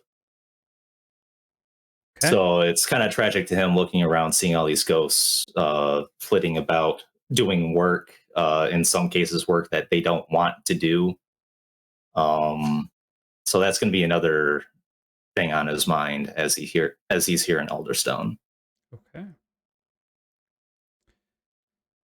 Well, Lord Skurlock, as well as the leader of the Hive, whose name I am spacing on for the Maha? Jar Maha. Yeah. Both are warning Jeremiah, as well as the rest of the party, that the Rust Prince is not going to take kindly to the sudden insurrection, or not insurrection, the upheaval of the Veilers here in Alderstone. The Rust Prince had his eye on the Veilers and was planning to undermine their plan, their goal of sacrificing to remove the veil, the sky that protects our world from the ether. And all this time, he has been planning to harness the ether, waiting for them to take it down, knowing what they had planned. Rust and he collaborating on this. And Lord Skurlock was counting on this as well. He had done his research and was planning on usurping, killing, overthrowing the Rust Prince, and requires the help of our party to take him down. He, the Rust Prince, who has reigned over Alderstone and perhaps over the Ravenlands for the last century or more. It is time to overthrow him. It is time to take control over his machinations. It is unacceptable to allow him to rule over this world using the power of the ether, the power of the gods, magic that they use. We must combine our efforts, says Lord Skurlock. We, you, the all-seeing eye, and I, we should use our powers to confront him and take control of this power that he's created for himself, that he's harnessed for himself, that his enemies, that our enemies wish to use to control the world. It should be ours. What do you say? He asks to you. And with that, next time we are going to enter our finale, where Lord Skurlock proposes to you all that we confront the Rust Prince, who has been planning all this time to allow the Veilers to unravel their plan, which he plans to control, to take harness of. Their plan to rip down the sky that shields this world from the ether, the raw potential of magic. He wants to harness for himself. He wants to harness through this magical, this arcane energy utility to power the city, to power him. It has all been an experiment for him to harness magic, raw magic, for himself. And Lord Skurlock has been preparing to overthrow and take control of himself, and he wants your help. Next time, we're gonna bring him down. We're gonna bring him down, says Skurlock. Prepare yourselves.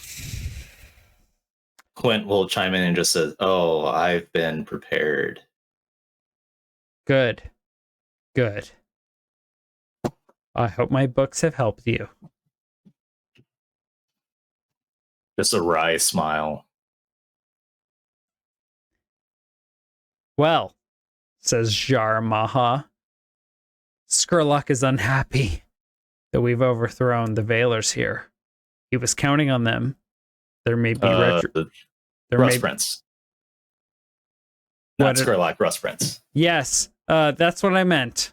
Yeah. There's too many. There's too many factions. I can't keep track of them all. Lots of big movers. The Rust Prince is very upset at us. Dudes. We should be prepared for any fallout.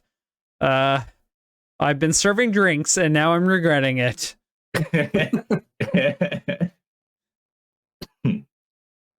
Quint, All you right. awake? Slap, slap. Garros? Slap, slap. Severian? Slap, slap. Wake up, everyone. The Rust Prince is coming. He's here right now? No, soon. Maybe. Oh, jeez. I don't know. We should be ready. I know it's been a long day. Well, yesterday was a long day. We need to get ready. I've been drinking too. What do we do? We need to rest. Where the fuck is Jeremiah? Wait, where was Jeremiah during all of this? What, he didn't come in with you guys? Wait, who's that? I have no idea what you're talking about. Wait, Jeremiah, who is that with you? Where have you been? Oh, I got sidetracked on a thing. We don't owe Skurlock another demon. It's a whole big thing. I'll fill you in later. We could have used you here. You got through fine. A bunch of my people died. A bunch of mercenaries I hired. I owe a lot of money for that. They were gonna die anyway. Polaris I mean, approaches. I mean, you could have been here and died instead of them. Well, I almost died. Okay, well, that's fair. Like I've been busy. Polaris starts asking where the bodies are, and he wanders off to do his prayers. It's like, oh, more work to do. Quint, who's the pale guy? He's even paler than you. I didn't know that was possible.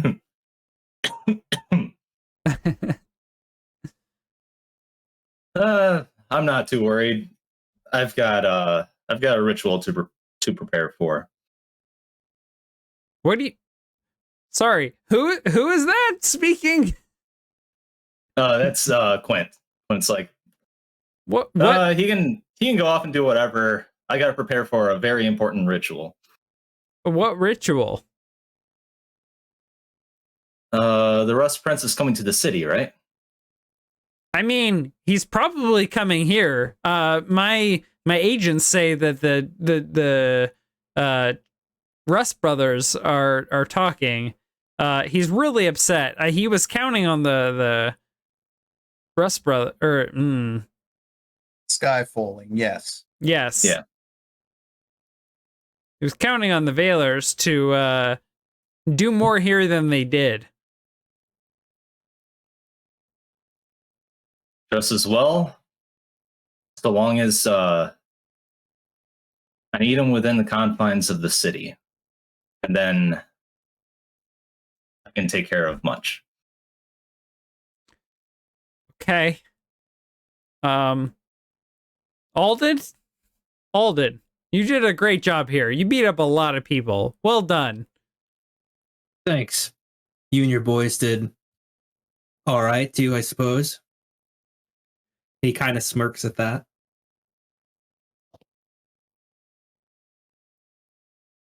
Severian?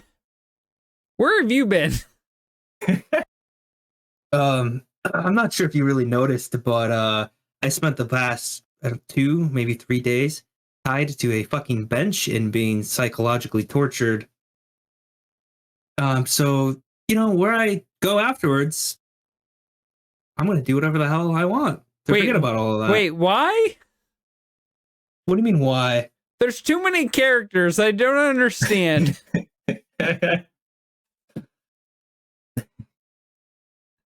Don't you remember why you even came to this place? No.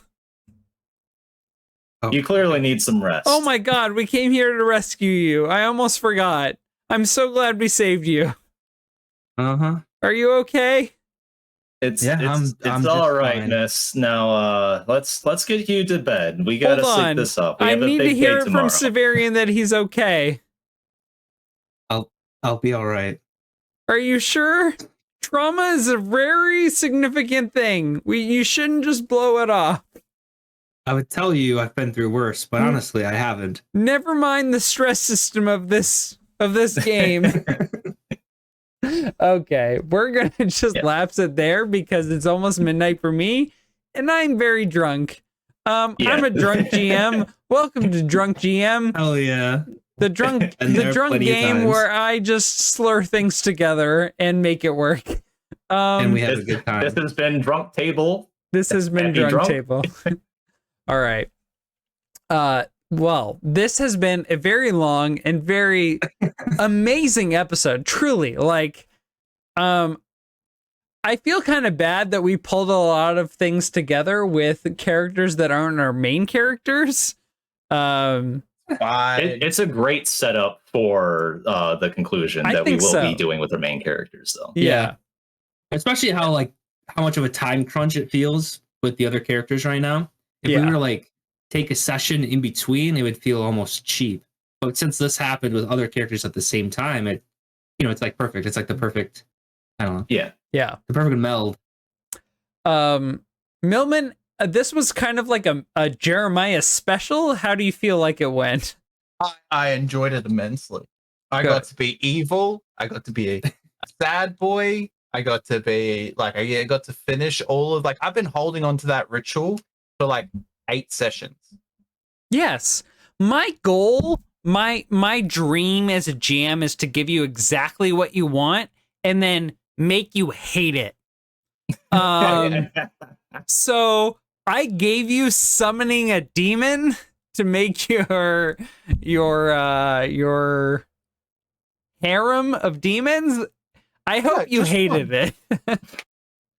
I actually really enjoyed the fact that I summoned the angel, and the angel was lovely. All right, it was a lawfully good demon, and then I was like, I really don't want to give it up, but I made a deal, right?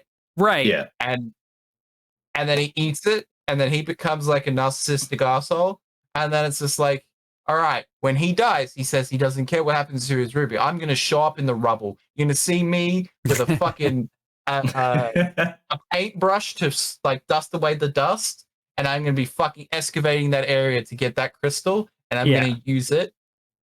Right. It's gonna be amazing. Well, it wasn't with Song of the Ravenlands, but I think it was with this game, particularly when you told me how interested you were in demons, that I was like, I want demons to just simply be aliens. They're just beings from another world that are forced into this awfulness, that are forced to be here. And I just want the players to hate that. And I want And the then here I viewers, am. I'm like, and I want the viewers let's to hate make that. me happy. Right. Yeah, I know you don't care, Millman, because I'm hollow. you're I'm hollow. Don't hollow. worry about me. And that's great. I appreciate you and love you for that. And it just creates this wonderful opportunity for me to just be as harsh as I want with demons. Yeah, it's like you're stealing them from another word. He's like, I know. I absolutely know, but they make me happy. And one of our party members is a demon who was stolen from another world. Right. And he doesn't want to go back. Even better. Yes. And I think that I may need to focus in on that a little bit next episode, because it's going to be the last chance that Eric